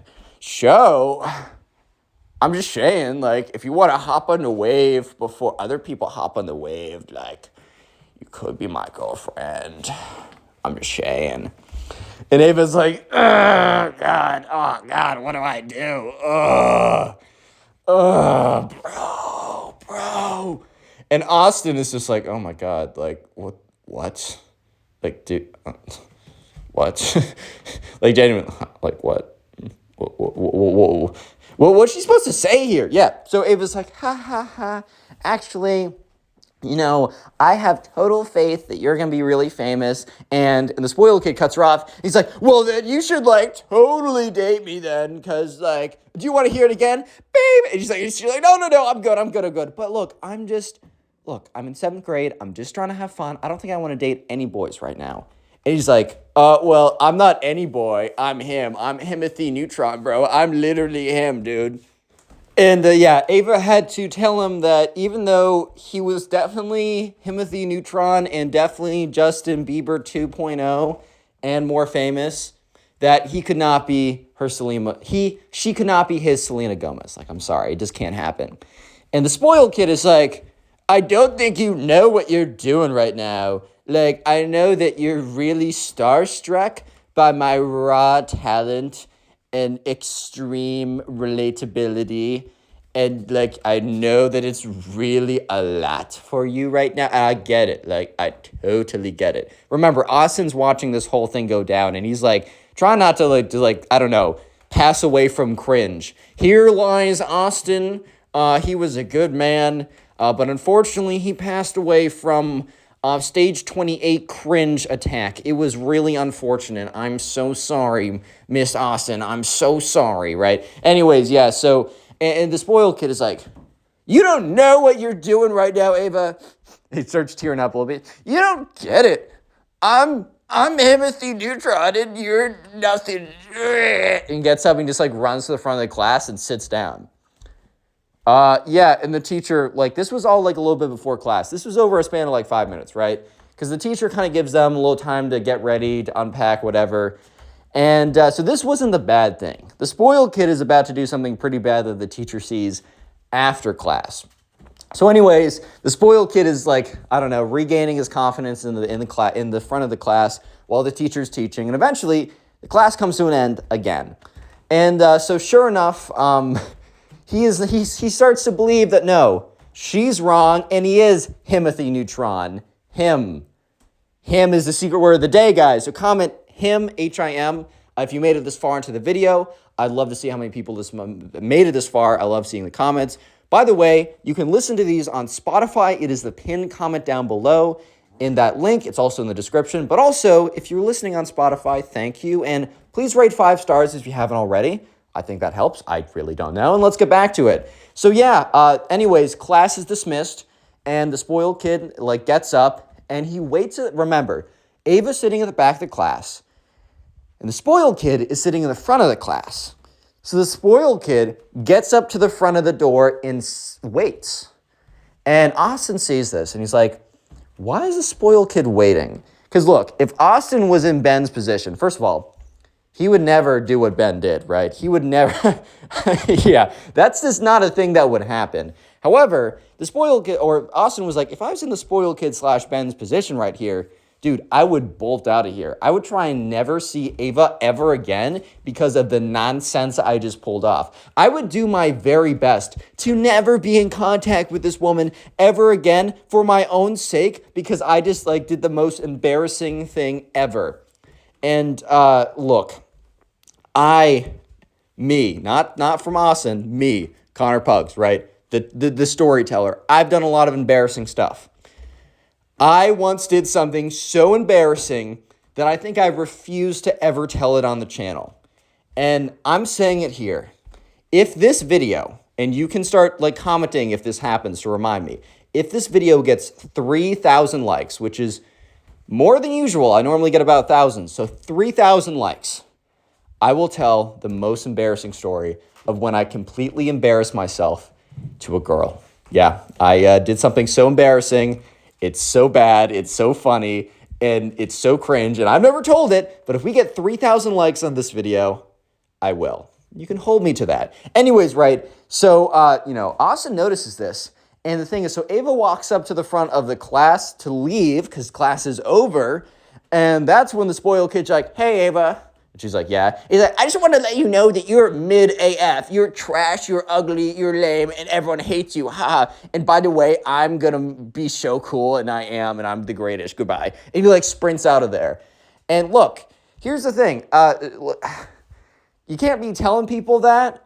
Thankfully, right, Ava was just like, what? Because like she knew that like this kid was like weird, so she's like, okay, whatever. Here's the thing, guys. You can't be saying that to anyone. But especially, I know just from, like, talking that, like, I mean, I have a lot of friends who are girls, and, like, I just know that, like, it's a lot harder to be a girl social. It's different. It's different socially. But not harder in some cases, easier in others. But one thing I will say is they do care about, like, mean comments like that. They hurt guys, but I just know for a fact that, like, it really digs deep for girls. So you can't be saying stuff like that. And the teacher overhears this, and he's like, So now, guys, remember, the teacher has overheard 2 things that the spoiled kid has done. And now for the third and final straw. This is the straw that broke the camel's back. This is on top of everything else why the teacher decided to completely go off on the spoiled kid in front of everyone, and it was freaking amazing. So 2 days later, let's call it a Friday, right? They had to do a presentation in front of the entire class. And they were given this project like that Monday or maybe last Friday. And it wasn't that big deal. It wasn't that big of a deal of a project. This teacher just liked the kids to like get up there and present and just to work on those skills as well. Because in 7th grade, you're not really like, I don't know, fine-tuning what you want to do. You're trying to have a wide range of abilities and skills, and you're just learning. So the teacher's like, okay, history is good and all, but I do think that they like honestly would benefit more from the tools of history, like learning how to present history instead of just learning facts about history. So the teacher was pretty cool like that. So yeah, he was a big fan of presenting, big fan of group projects, big fan of work, learning how to collaborate, learning how to present, all this kind of stuff. So they were put into pairs, and Austin was with some other guy. I don't know, let's call this guy Kyle, right? So Kyle and Kyle and Austin, they were together, and so everyone got a partner, and on this day, on that Friday, people went up to present. Kyle and Austin were the first 2 to go up and present, right? And it's not that big of a deal. I mean, it's a pretty easy presentation. One thing I will say is, like, I used to have a lot of, like, stage fright in a sense. Like, I would get really scared doing public speaking. I am totally fine with it now. I'm pretty confident doing it, but that's just through practice. And if you guys are worried too, or you guys get scared, just know that it gets better. It gets better. I can't say it's going to be ever perfect, but just know that it does get better. But anyways, hopefully you won't have a spoiled kid booing you during your presentation, which is what is about to happen, right? So yeah, sure enough, Austin and Kyle, they go up there in front of everyone to do their presentation. And the teacher asked, who wants to go up first? And this is like, Kyle and Austin were like, you know what? I guess we're going to have to do it, man. I guess we're going to have to be the ones to step up to the plate today. So yeah, Kyle and Austin get up there. And they have one of like, so Kyle is holding like a board, like they made a cardboard board with like pictures of whatever historical events. And Austin, the one, had like a sheet of paper with bullet points so he could go through a presentation or whatever. They were given a lot. They could do kind of whatever if they wanted to do slideshows, if they wanted to do board. They could honestly just do information, but they said, teacher's like, visual aid's a good idea, so I suggest you guys do a visual aid. And guys, if the teacher ever suggests you do something, you should do it. This is a little piece of advice. If they say, oh, it's not required, but you really should, then you really should. So Kyle and Austin are doing a pretty good job up there until they hear, boo, this freaking sucks, dude, boo. And like people don't boo each other during class presentations, bro. Like Kyle and Austin were both just like, what? So Austin looks, and in the middle of the class, he sees where the booing is coming from. This spoiled kid is like, boo, you guys suck. This is super lame. But, and at this point, the teacher notices who it is. And it's just like, instead of immediately saying to quiet down, I think something snapped in the teacher. Because remember, the teacher has known about the spoiled kid for a while. He's known that the spoiled kid went around calling people poor. He knows that he called a girl ugly and lame. He's now booing people in the class presentation. So the teacher stands up and is like, Ben! Ben shuts up immediately. The whole class shuts up. Kyle and Austin are dead quiet. Because this teacher was a chiller, bro. He was never like yelling at people. He never even he never even had a harsh tone before. And this teacher stood up and was like, Ben! So everyone's like, oh, word, this guy's actually going in, dude. And he looks at Ben. He's like, Ben, you've been so much this week. Earlier this week, you went up to your classmates and you made fun of their shoes because you were born into a born into a wealthier family. Do you think that you earned those shoes, Ben? Like, bro was doing a psychological trip on this guy. Like, he was going crazy and everyone's like, oh, whoa. So sure enough, the teacher's like, do you think that, and he starts like slowly walking towards Ben. Like, this is like a crazy horror movie type situation. I don't even know. He's like, do you think you earned those shoes, Ben? And Ben's like, what? Like, I guess. He's like, you think you earned those shoes, Ben? And you think your classmates, do you think they deserve to have worse shoes? Do you really think that you're intrinsically better? And Ben's like, a little bit. He's like, well, you're not. He's like, okay. And the teacher's like, and also, the way that you treat your female classmates, right? And the teacher doesn't say anything specifically. He doesn't like call out Ava, obviously, because that's not good. You don't want to bring light to the specific, but you can bring light to the general. He's like, I overhear you calling them ugly and stupid. Well, maybe it's not something you want to do. Especially, those who live in glass houses shouldn't be throwing stones, little guy. He's like, what? Basically, the teacher just called him, like, ugly and stupid, but in, like, a roundabout way, so it wasn't super obvious. And, like, Kyle catches on. He's like, oh, my, bro, what? And, yeah, he turns to Austin. He's like, dude. And Austin's like, oh, my God. And finally, the teacher's like, and finally, if that wasn't enough this week, your classmates decide to go up there and do a nice presentation, and you boo them. Who boos someone during their class presentation? And Ben's like, I don't know. I was bored. And the teacher's like, well, you're not going to be bored for very long because you and I are going to take a long trip to the principal's office. And he will hear about everything that you've done, and we will come to a punishment together. Guys, I'm sorry. The presentations, we're going to do them on Monday because I'm going to be busy this class. You know what, everyone? Don't leave the classroom, but you're free to do whatever. Recess on me and your friend Ben. Thanks to Ben, you guys are having recess today. And Ben's like, word, we have recess? Let's go, dude. And the teacher just looks at him. This has a long stare. And Ben's like, oh, crap. Because Ben realizes, oh, wait, no. I have to go to the principal's office. I'm the reason why they're having recess. Because he has to deal with me, bro. So, yeah, Ben and the principal walk out and they go to the principal's office. And Austin, right, is like, word, recess, bro.